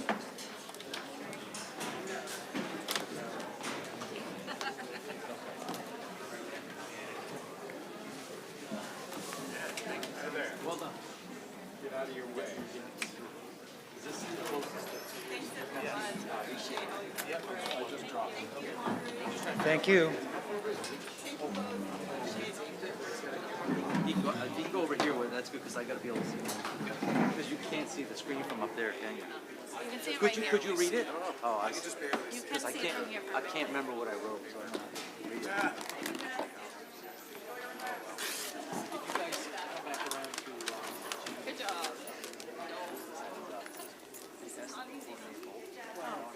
because there's not lining.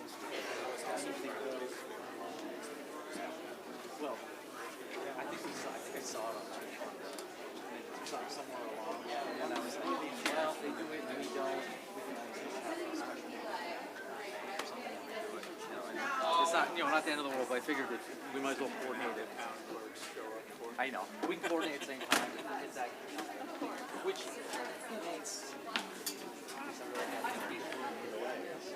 I know it's, you lose some people and gain others when you do that. Get out of your way. People make time for it.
see. There's always something, isn't there?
I always pronounce them backwards whenever anyone, I always just, it's like, I'm awful at guessing syllables and emphasis.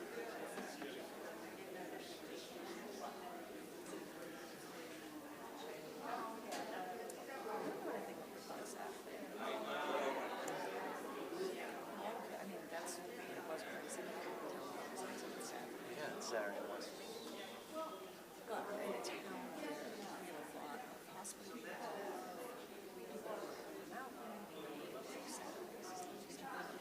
I know these days there's no work. Yeah. Everybody's all over the place. Yeah. Yeah. It's not like it. And it's funny, you sit next down the street and the whole thing early and you watch people coming through and voting, and you're like, people come in like they're on, and you know them, and they're like not because the people that are known are like just someone who isn't involved. The people who know are somewhat involved. They come in the Christmas road and well on the way. It's like, Jesus, why don't you come? Yeah, well, you're somebody else. She is. She's not here. Yes. Yeah. Are you going to Andrews or what? I can do it either way, but it makes more sense for you. Okay. I was going to do it at the beginning of our curriculum. Stuff.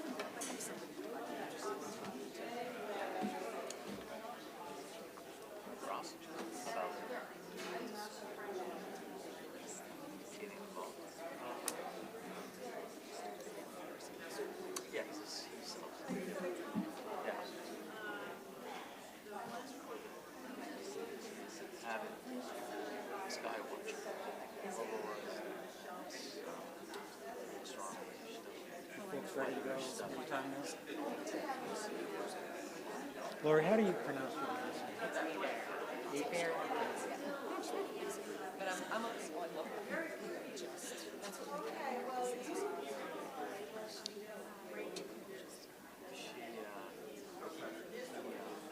Will text us.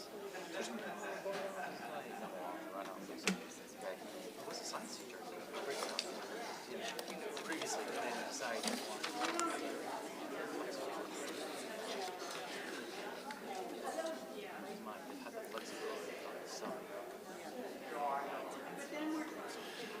Okay, folks, it's time to start the school district meeting.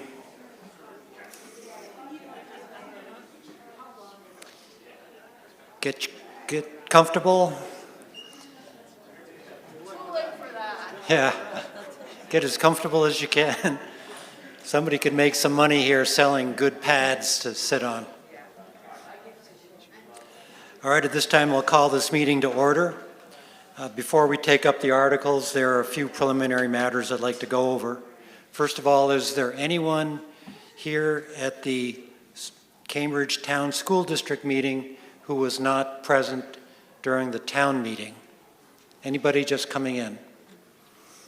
Great, so I won't repeat all the preliminary stuff because it's the same preliminaries as what we had talked about and practiced at the earlier meeting.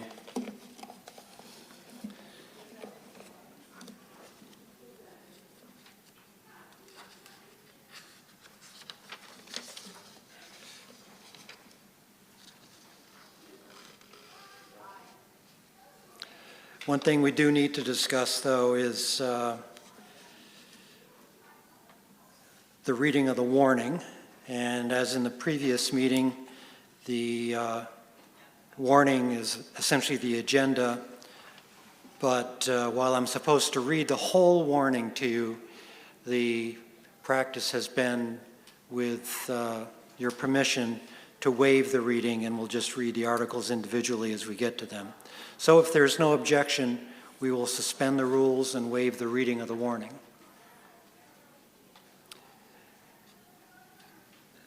All right, so we can move right on to Article 1, election of the moderator. And I will step aside and let Mark Stebbins take over and handle that election.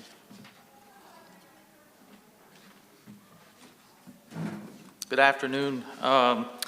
Article 1 reads, to elect a moderator of the Cambridge Town School District meeting for the year ensuing. Are there any nominations? I nominate Joel Page. Joel Page has been nominated. Are there any other nominations? Okay, seeing there are no other nominations, we will proceed to the vote. All those in favor of electing Joel Page as moderator for the year ensuing, please say aye. Aye. All those opposed, please say no. The ayes have it.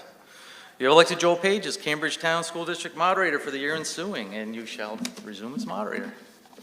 If I can get your paper there. There you go. Thank you, folks.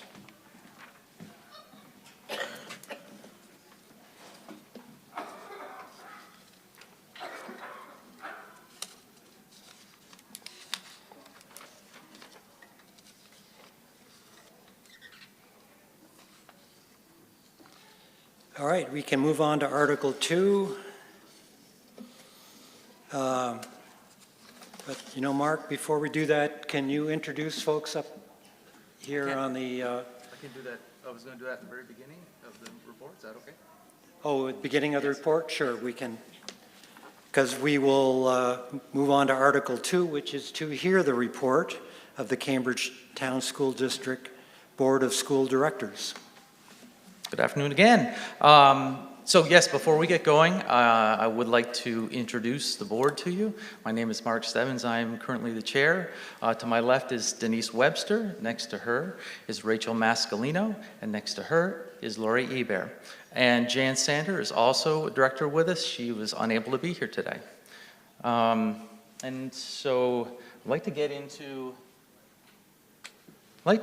the Director's report. If anyone had the chance to read what I put in the town report, interestingly enough, I mean, it focused a lot on some of our tax drivers, things like that. That was some of the information I was looking at. However, I think I finished this report just a couple of days before the governor put out his proposal for the school consolidation. So I thought maybe it would be good to touch on this, as this would have been something I would have included in the report also. So I would like to just say a few words about, I am, I guess, aware that, I guess Richie spoke about it at the beginning of the town meeting as well. But just to give you a little bit of information about what we have seen from the board side, if the current general proposal from the governor was going to create a five school districts statewide. We actually, Cambridge and Lamoille North, would belong to what would be called, I think, the Winooski Valley District. And it would really stretch from Lamoille North all the way down, I mean, I believe, you know, to Randolph, to nearly to White River. It'd be a very long geographical district, would contain places like Barry, Montpelier, Waterbury, certainly Lamoille South, places like that. And it would be the second, I believe it would have been the second most populous student-wise of all the districts. Of course, Chittenden County, Franklin County, Addison County, that district would be the largest. That also would be governed by 5-member boards, 5 directors on the board. Those 5 directors would be busy enough that I believe the proposal says that they would have them paid a part-time salary. So these directors, we believe, would be getting more into the realm of like a legislator. You're a part-time, that kind of part-time. So it's a very time-consuming position. So I guess the majority of the legislature, from what we've heard, does agree that there are, the majority of the legislature and many of the interest groups, most interest groups that are in Montpelier, so far do not agree with, they disagree with this proposal as it was initially presented, as initially written. General Assembly agrees that something needs to be done and action should be taken, but really not at the expense of doing something for political expediency that could cause damage to basically the education of students in Vermont. So this is obviously following on the last couple years of the voting public and their unhappiness with essentially, the tax rates, all the things we've seen for the last couple of years. That's now brought this enough to their attention that their work is being done.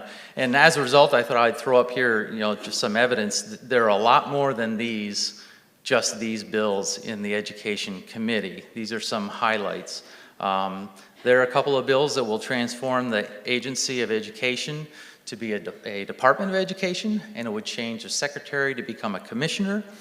And I think those, you can go read the bills to see the details behind them, but a move like that essentially moves the AOE function underneath the purview of the governor, I believe, as a department, as a commissioner. H122 is a different consolidation bill, proposes that we consolidate to something no more than 25 districts. And again, these are in committee, so there are things that will be edited and change as things go along. H129 establishes state aid for school construction, which we haven't had for quite a few years. The state has not been giving out school construction aid. There was, anyone who was around, say, 25, 30 years ago, after the initial, is Act 60? There was a flurry of construction in schools. I think we look right to the north. Waterville and Belvedere were both built in that time frame, and I believe there was some state aid provided for towns like that were looking to upgrade facilities. So I believe this is along that lines, is to try to get money into some of these districts that need to refurbish aging facilities, and there's a lot of aging facilities around the state. Let's see, H148 goes even more extreme as a proposition for a single statewide school district. H177 talks about education revenue and basing it on income tax instead of property tax, I believe. H180 creates process for districts to be able to close elementary schools. So, and I guess I didn't write that right. Anyway, it's elementary school closings by district. So all of this is not necessarily to go down into really any discussion on these, other than to just show you that there is a lot of activity around education. There is a bit of a feeling, I guess, in the air around Montpelier that that may be the singular focus for this legislative session, is to do some real serious work on education. That's so I believe we will be seeing some kind of substantial changes, and I think There's also a general consensus that a lot of research needs to be done on some of these proposals before we go too fast down into any of these roads from the legislature's perspective, so that we don't damage or break anything, in education in the process. So that's just wanted to give you kind of a snapshot. And the last thing bullet on there is that just to let you know that we get regular updates through various channels, and the Muse board members as well, on what is happening down there with these proposals. So it's a constantly changing environment around all of these proposals, and I'm sure what we hear in the news is going to be constantly changing for a while now, going forward until we see some resolution, some of these. But just to let you know, these issues have now come to head for Montpelier, so we believe there'll be some work being done on it. So, and I just wanted to get some of that information out of there. Does anybody any questions on anything on this, or or the report in the town report? Okay, thank you. So having heard the report of the school directors, we will move on to Article 3. Article 3 states to establish compensation for the Cambridge Town School Board of Directors for the year ensuing. I didn't say that quite right. To establish compensation for Cambridge Town School Board Directors for the year ensuing. Would someone please make the motion as written? Sure.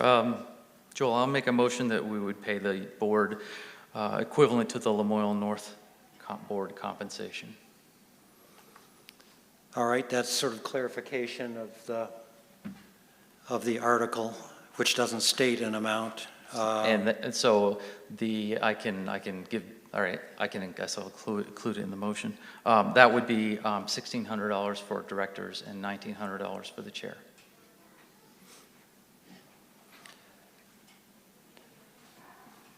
All right, just give me a moment to think here.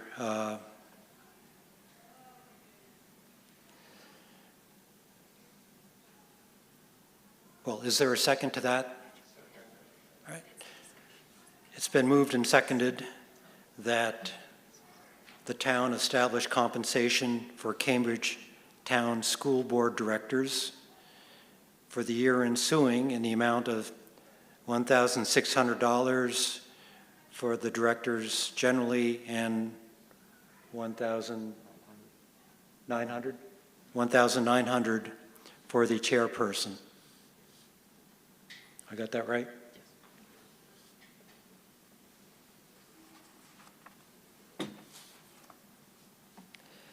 All right, the motion is now on the floor for discussion.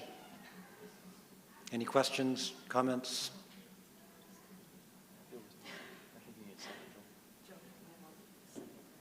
What? I thought there was a...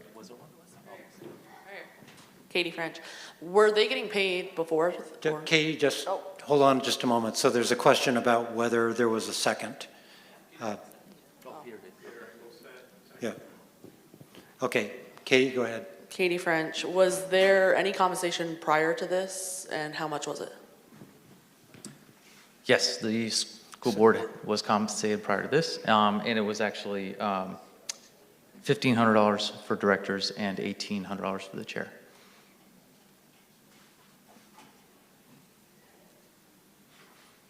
Any other questions or discussion?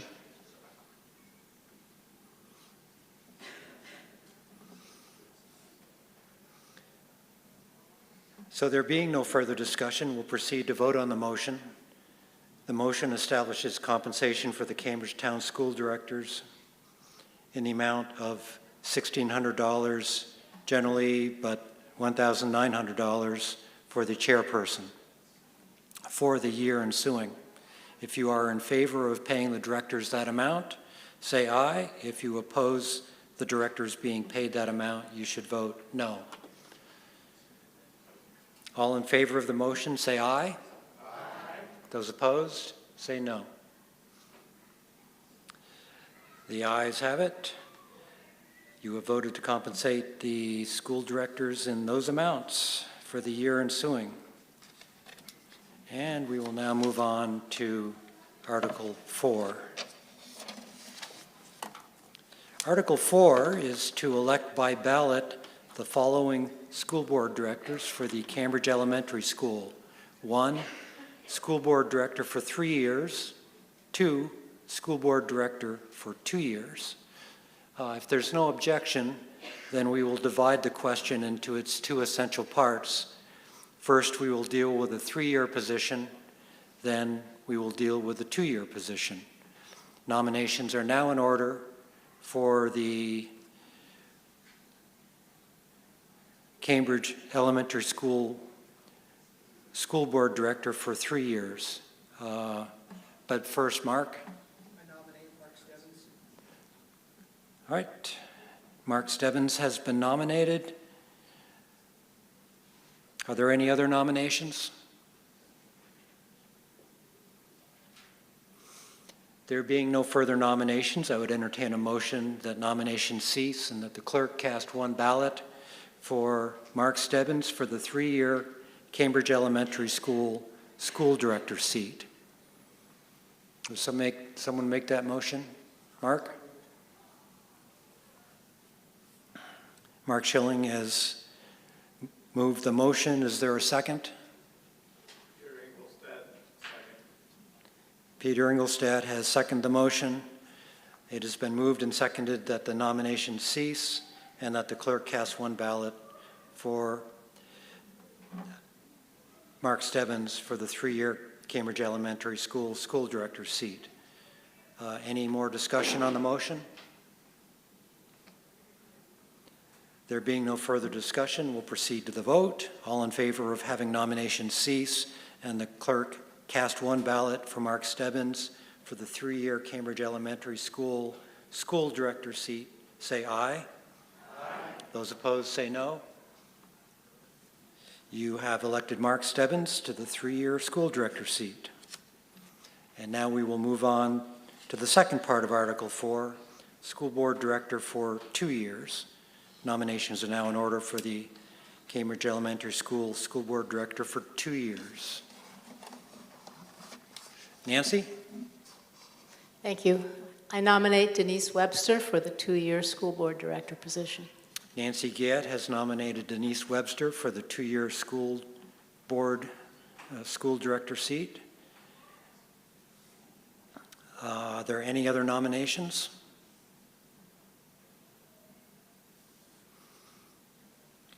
There being no further nominations, nominations are closed, and I would entertain a motion to have the nomination cease and that the clerk cast one ballot for Denise Webster for the 2-year School Director seat. Any discussion on that motion? There being no further discussion, we'll vote on that. All in favor of having nominations cease and the clerk cast one ballot for Denise Webster for the 2-year Cambridge Elementary School School Director seat, say aye. Aye. Those opposed, say no. You have elected Denise Webster to the 2-year School Director seat. All right, now we can move on to Article 5.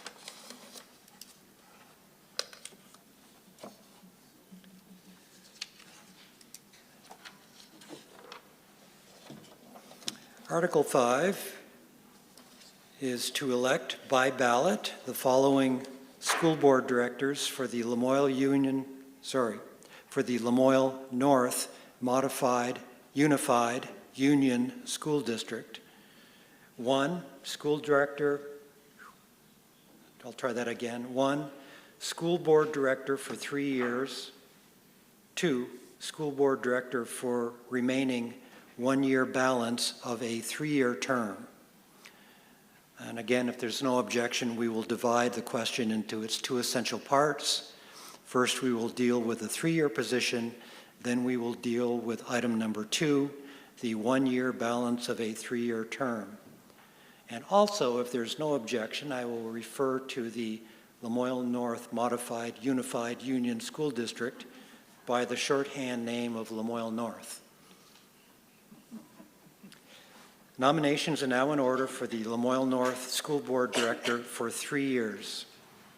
Joel Mark Stebbins, I would like to nominate Amy Listenik. Amy Listenik has been nominated for the 3-year position. Are there any other nominations? Yes.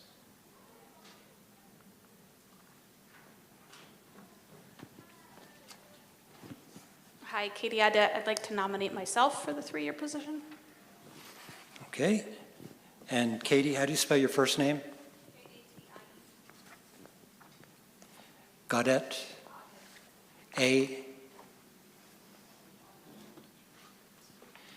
Katie Audette has been nominated to the 3-year position. Are there any further nominations?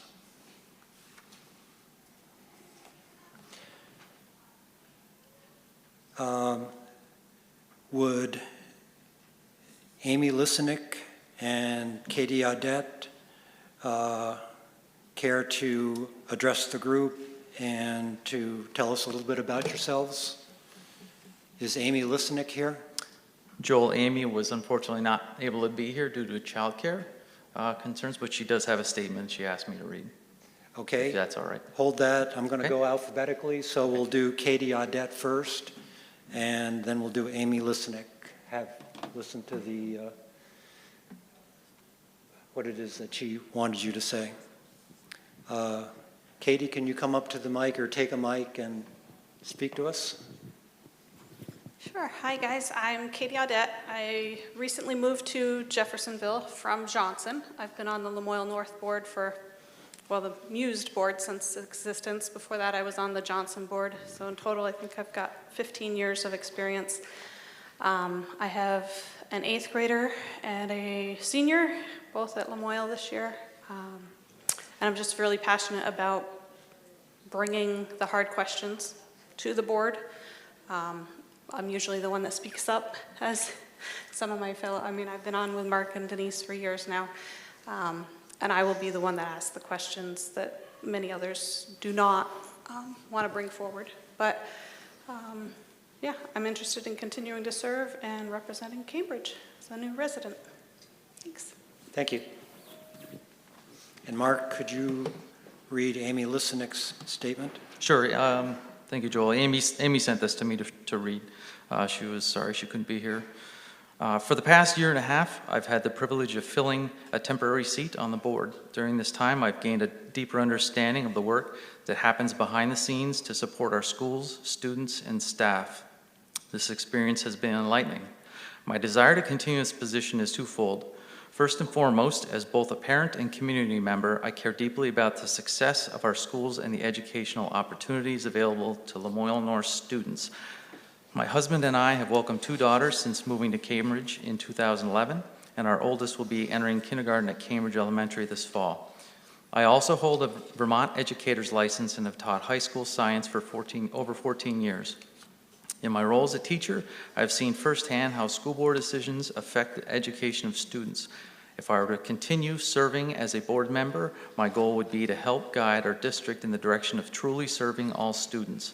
Parents need to know that our teachers and staff can help every child in our community thrive, given their different skills and needs. This applies not only to the classroom, but also the facilities and additional programming that we trust are safe, healthy, educational, and fun for our children. On the other hand, as a fellow taxpayer, I also understand that community members want to be confident their financial contributions to our district are managed effectively and thoughtfully. I know how much needs to be considered to be a voice of Cambridge residents. I believe in fostering open communication, thoughtful decision-making, and prioritizing student education. If elected to continue to represent our town, I'm eager to continue contributing to the conversations and decisions that help shape the future of the district. Thank you. Thank you, Mark. And now we will proceed to vote.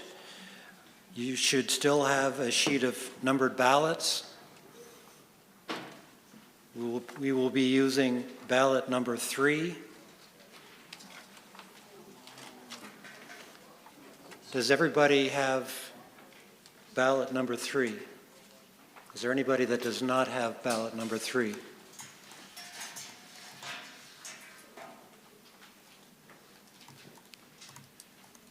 Did you folks get ballots when you came in? Are you a registered voter? Okay.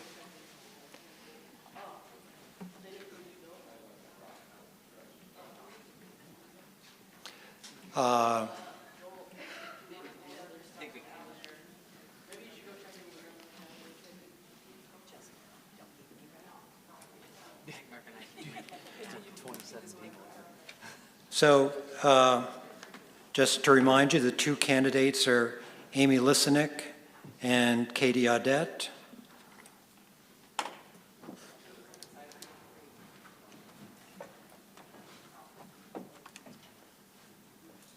Exact spelling is not critical.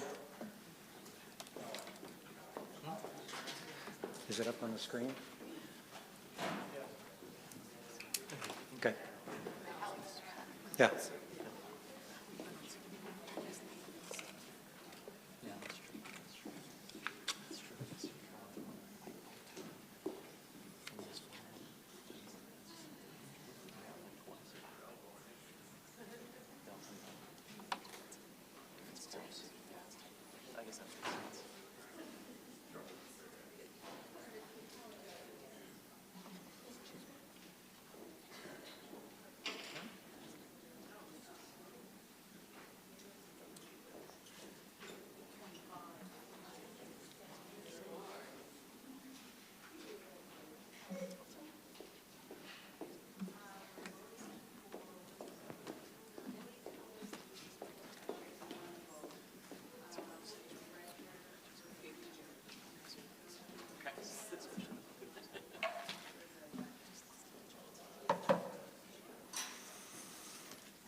Is there anybody that has a ballot that hasn't yet been collected?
need to know the total number of ballots cast and how much for each person.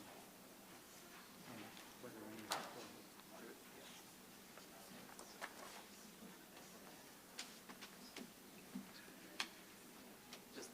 There is a spoil, does it count as the vote? It's a vote cast, though. It's a vote cast. 36.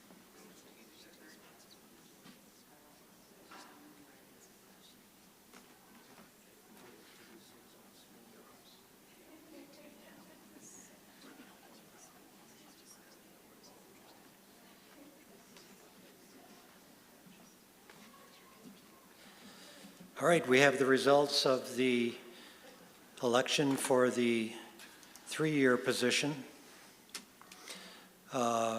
Katie Audette, no, let me back up. There were a total of 36 votes. There was one spoiled ballot. Katie Audette received 17 votes. Amy Lissenick received 18 votes. So you have elected Amy Lissenick to the three-year position. Close race.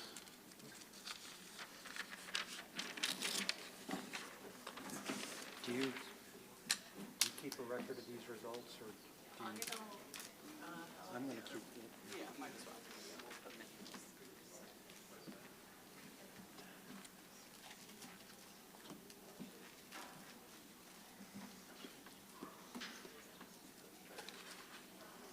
Are you guys, do I need to wait for you to do anything here, or are you all set? Okay, we will now move on to the second part of Article 5, Lamoille North School Board Director for the remaining one-year balance of a three-year term. Nominations are now in order for that position. Joel, Denise Webster, I nominate Nancy Guillet. Nancy Guillet's name has been placed in nomination. Are there any other nominations?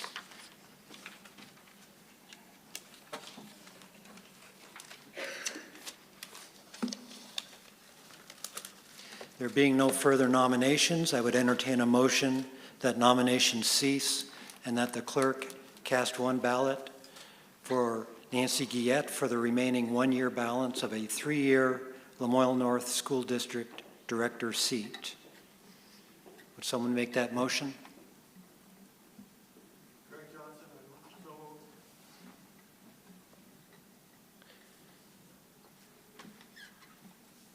The motion has been moved. Is there a second?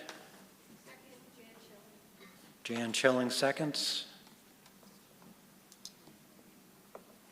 It has been moved and seconded that the nomination cease and that the clerk cast one ballot for Nancy Guillet for the remaining one-year balance of a three-year Lamoille North School Director seat. Is there any discussion on the motion? There being no further discussion, we will proceed to vote. All in favor of the motion, say aye. Aye. Those opposed, say no. You have elected Nancy Guillet to serve the one-year remaining balance of a three-year Lamoille North School Director seat.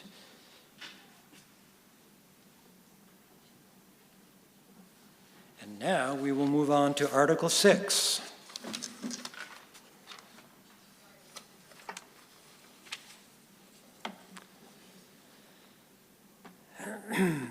Article 6 reads, shall the voters of Cambridge Town School District authorize the Board of School Directors for the Cambridge Elementary School to hold the audited fund balance as of June 30, 2024 in the amount of $241,837 in the already established Capital Reserve Fund to be expended under the control and direction of the Board of School Directors for the purpose of capital needs in the operation of the school. Would someone please make a motion to adopt Article 6 as written?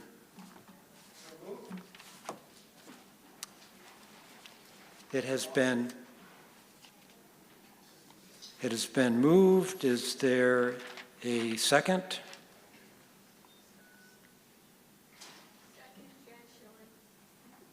All right, Sam Lotto made the motion. Jan Schilling has seconded it.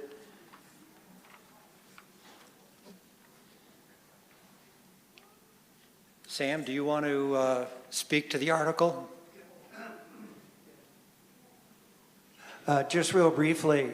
So, great article. Good to have something in the bank. As we know, right, a few years back, the gym floor got flooded, and we had to incur that cost. So it's good to know we have some money. At the risk of any deferred maintenance, because we know the age of the building and so forth, should our friends in Washington, because being a Title I school, that comes through federal funding and the like, really slash some of our federal funding to support education, is there anything to say that you couldn't take some of that money to continue to support reading and math intervention while not deferring capital, or excuse me, deferring maintenance or any other capital needs?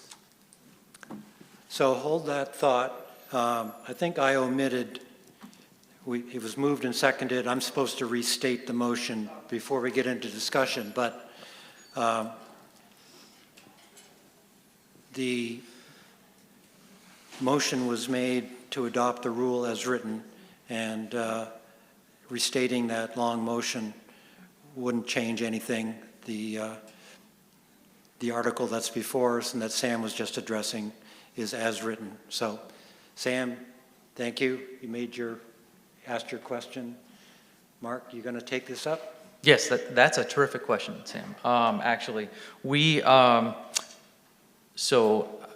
to address the part about being able to cover anything where we might see a loss of funding, if you remember a couple years ago, we had, 2-3 years ago, we had a surplus where we were able to, we divided the surplus into 2 different reserves. We sent it a couple different directions that year. The voters approved a creation of a reserve fund that I'm trying to recall the exact name of it. I believe it was a, we always name something. The intention of this secondary reserve was for recovery efforts, for direct educational recovery efforts for students.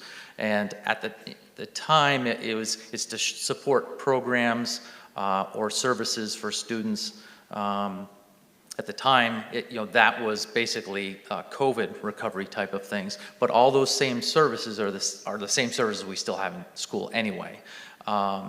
So that is a discretionary fund that the school board could tap into in the event that we need to support some of our services. At this moment, I believe the amount of money in there is north of $100,000. I think maybe in the 120 to 130 range.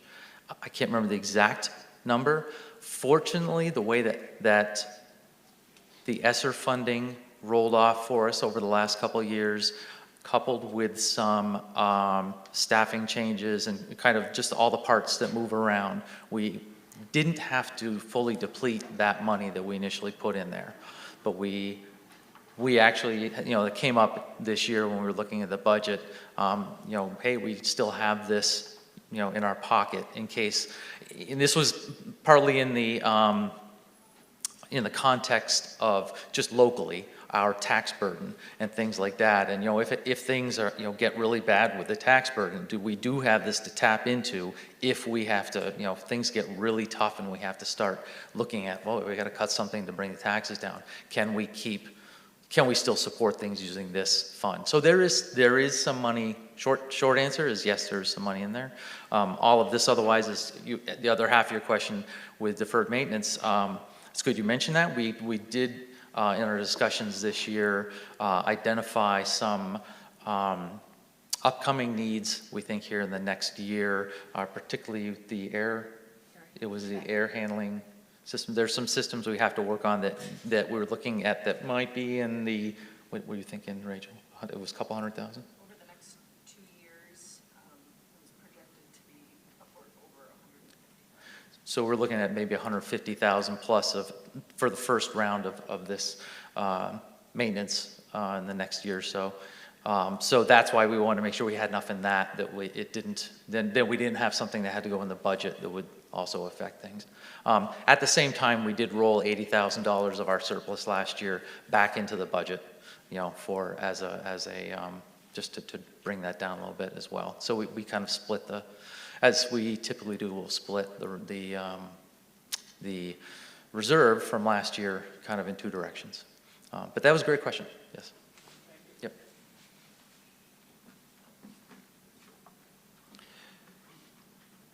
Any other questions or comments?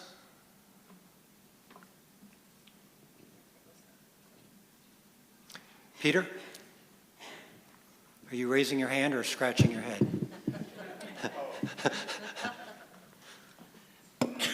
As I read this, for the purpose of... Can you identify yourself, please? Sorry, Peter Engelstad. And Sam thinks like I do, can we move money around? But according to your article, you cannot. For the purpose of capital needs of the operation of the school, you can't use that money for programming. Right. Am I correct? Yes, you are correct. This article here is for capital needs, and it goes to the capital fund. I was talking about a separate, there are two reserve funds. The other one could be used. This could not be, unless, I believe, if we came back to the voters and asked to have it move from one fund to the other. That's the vehicle to be able to use this for programming needs. But you are correct. This is for capital needs only. Mark? So just to be clear, this is the... Mark Schilling for the record. Mark Schilling. This is the audited fund balance, and it's going to be added to the already existing capital reserve fund? It is, yes. What is the current balance of the capital reserve fund? I have, the combined amount, we add this to, it must be 100 and, so I have the combined amount. Together, the combined amount would be $427,000. So it is. I have 156. That's it. Yep. It's in, yes. Okay.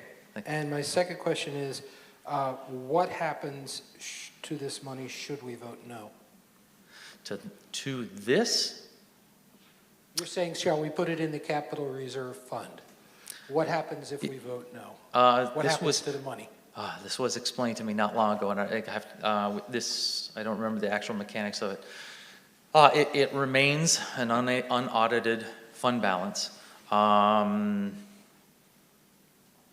is a good question. I can see if I can get an answer for you to give you in a little bit, but I believe it won't. I mean, obviously, it doesn't go into the capital reserve. It's not like we lose the money. The money is still there. Of course. But I believe it has to be designated within a period of time for a purpose, whether or not it goes to a reserve fund or goes back into the budget, or as a revenue, I should say. But the exact deadlines for those, I don't remember off the top of my head. Thank you. Yes.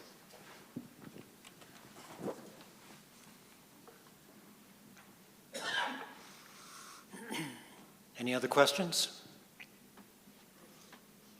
Yes. Katie French, sorry, I can talk pretty loud. I think we're doing a live feed on this.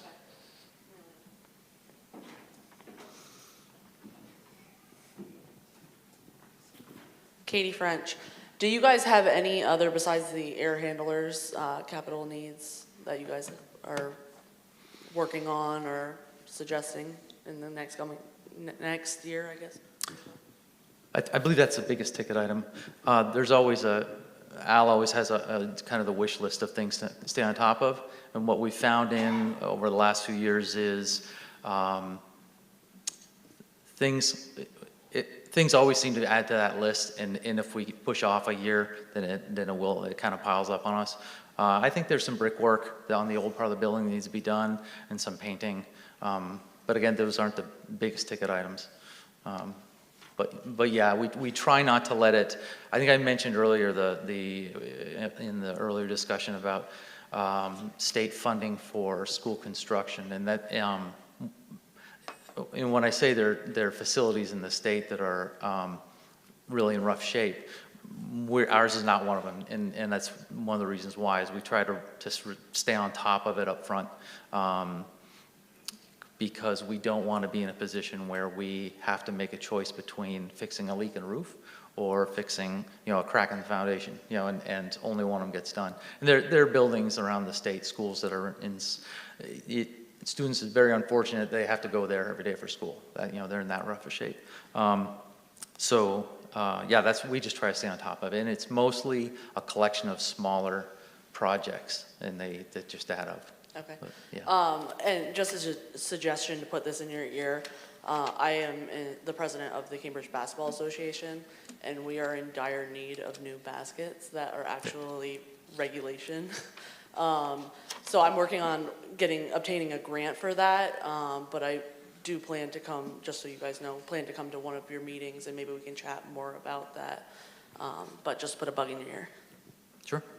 Thank you.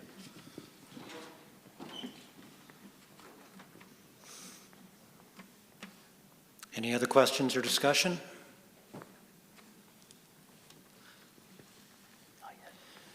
Then it is time to proceed to vote on the motion. You are voting on a motion to authorize the Board of School Directors for the Cambridge Elementary School to hold the audited fund balance as of June 30, 2024 in the amount of $241,837 and the already established capital reserve fund to be expended under the control and direction of the Board of School Directors for the purpose of capital needs in the operation of the school. If you want to authorize the school directors to take that action, you should vote aye. If you oppose authorizing the school directors to take that action, you should vote no. All those in favor of the motion, say aye. Aye. Those opposed, say no. All right, you have adopted Article 6 and approved that motion. Moving on to Article 7.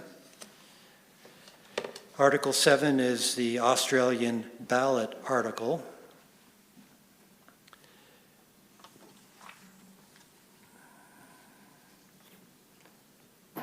And I'll read the article in full.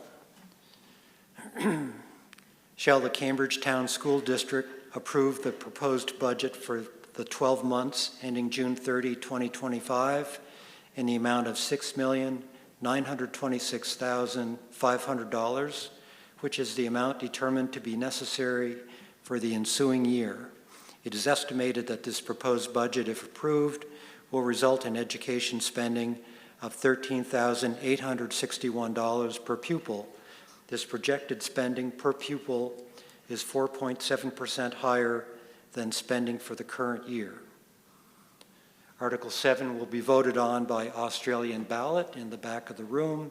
So by law, we cannot vote on the proposed school budget at this meeting, and we cannot amend the article. However, discussion of the proposed school budget is allowed. And as you're probably aware, the reports of the Cambridge Town School District are on pages 86 to 95 of the town report and discuss most of the budget and governance issues. Is there any discussion of Article 7?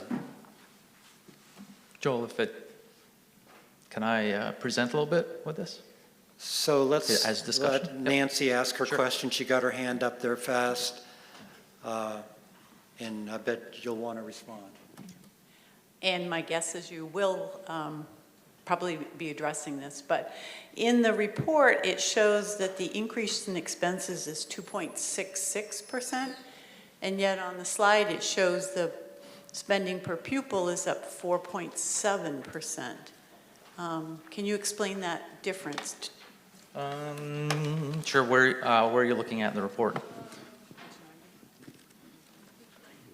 90?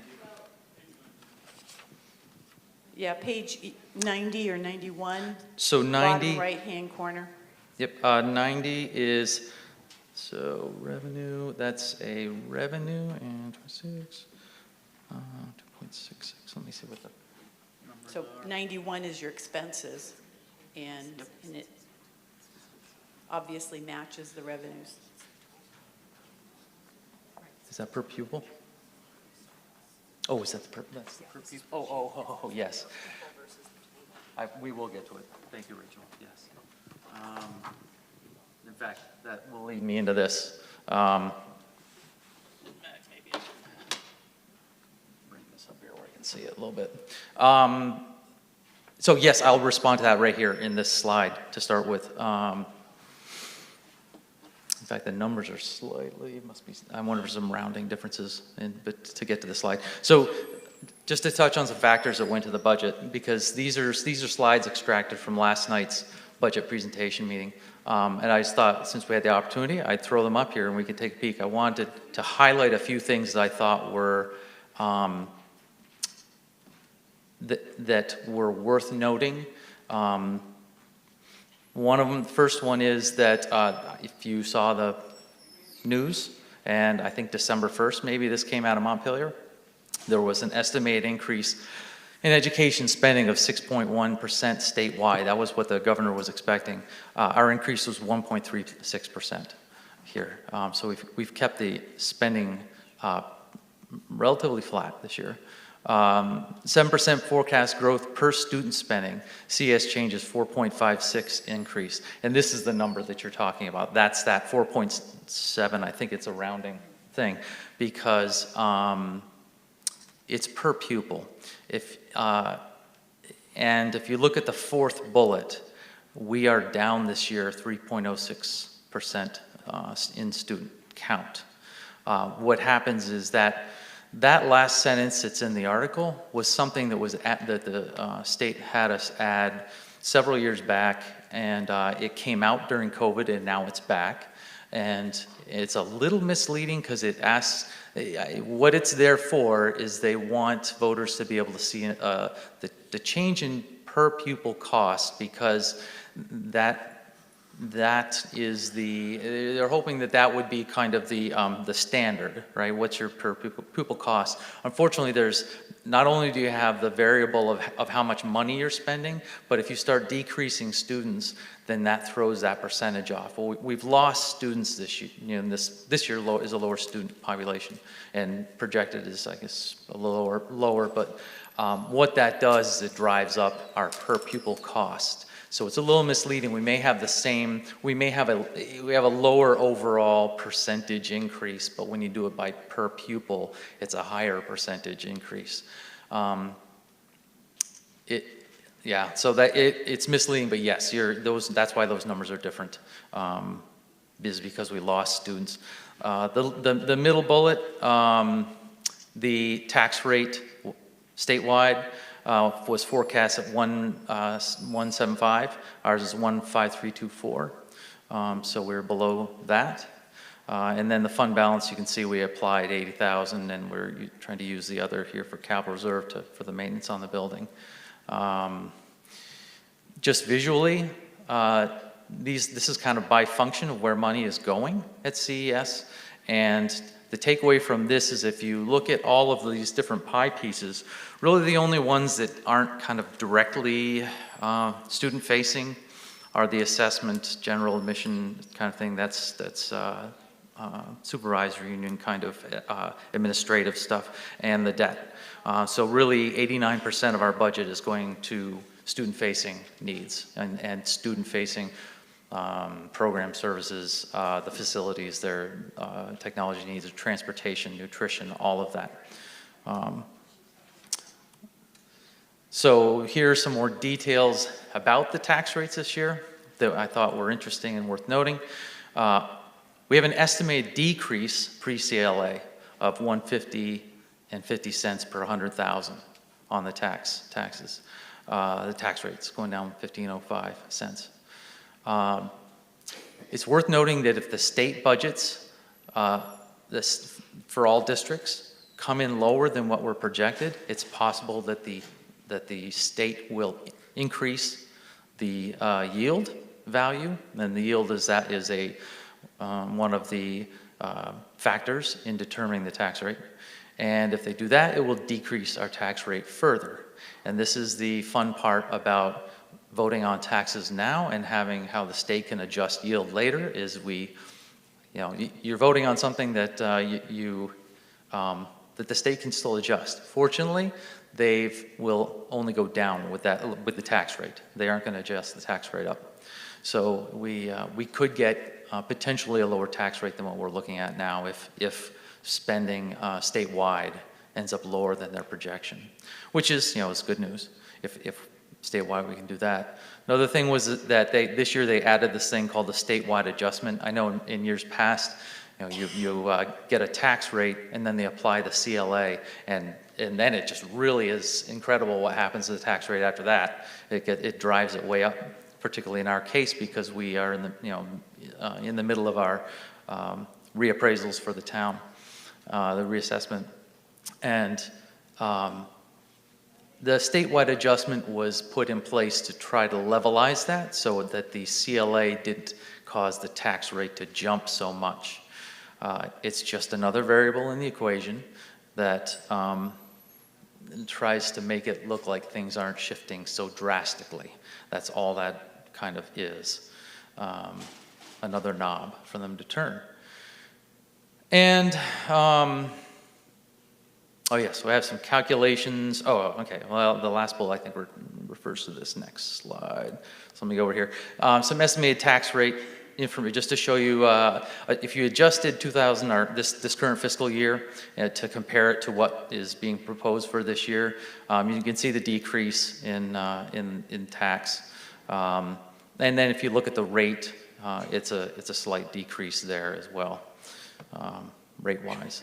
And this is a combination, again, of both the elementary and the secondary tax rates, because we have this blended tax rates for the two different schools. Let's see, I don't think there's anything more on that I wanted to look at. And then I think finally, this is an interesting, worth noting. This chart shows the trends for the last 10 years. In blue is the homestead rate, which you see on your tax bill. Red is the CLA, and in the last couple of years, you can see it kind of went up 2 years ago and then down for this year. That's when this adjustment thing kind of took hold. Green is the tax rate after CLA, and that kind of jumps around. You'd see it would make the thing jump. When you look at the tax rate after CLA, what we pay as a rate, in the 10 years since 2016 to now, that's increased 4.9% at the same time that inflation's gone up 31.5%. So I think that's just for context of how the tax rate has grown in comparison to other things. I thought that was a statistics that I was not expecting when I first saw this.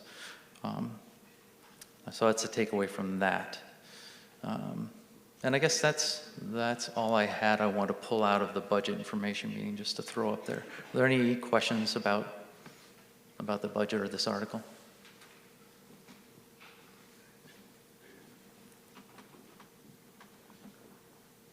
Ron? Ron Emery. If we had a surplus last year, how come our debt service is going up this coming year? So the debt service this year is a combination of the completion, and that's actually worth noting too, now that you mention it. This coming year will be the final year for the bond on this renovation of this building, the 20-year bond. So we'll be coming out from under that. The final payment happens this coming year. The increase is due to the addition of the financing for the pellet boiler system. And that is not that's not a long-term, I think it's a 5-year or a 3-year, whatever. Our payments are much smaller. But that's what that little bump is the two of them added together. Next year, there will just be a small amount in the debt service, and it will be for just the pellet boiler.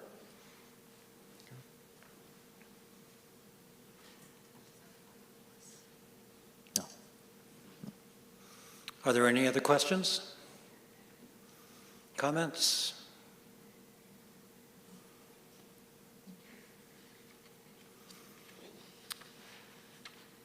All right, if there's no further discussion of Article 7, then we will move on to Article 8. Article 8 is a discussion of other non-binding business. This is an opportunity to bring up other business that has not been warned. Any action taken under this article will not be binding because it has not been warned. Votes can be taken under other business on motions presented in order to provide a sense of direction to the school board or our legislators, but those votes are not binding. Other business can also include opinion, comment, and acknowledgement of individuals and agencies. Does anyone have other business they would like to discuss?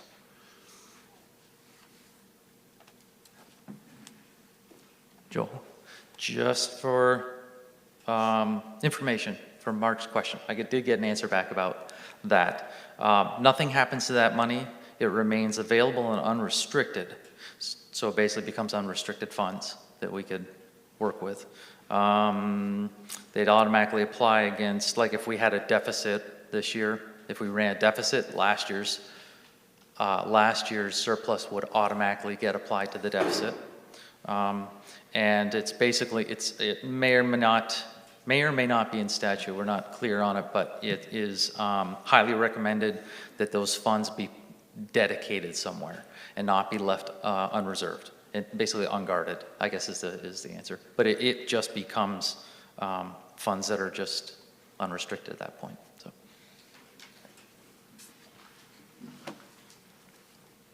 Anything else under other business?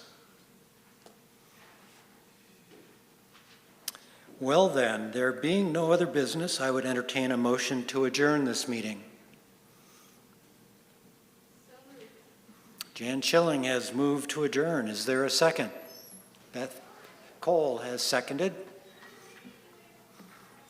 It's been moved and seconded that we adjourn. All in favor of adjourning this meeting, say aye. Aye. Anyone opposed, say no.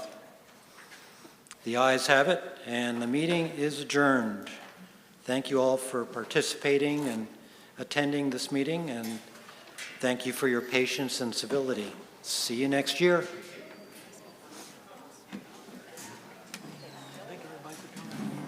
Thank you, Joel.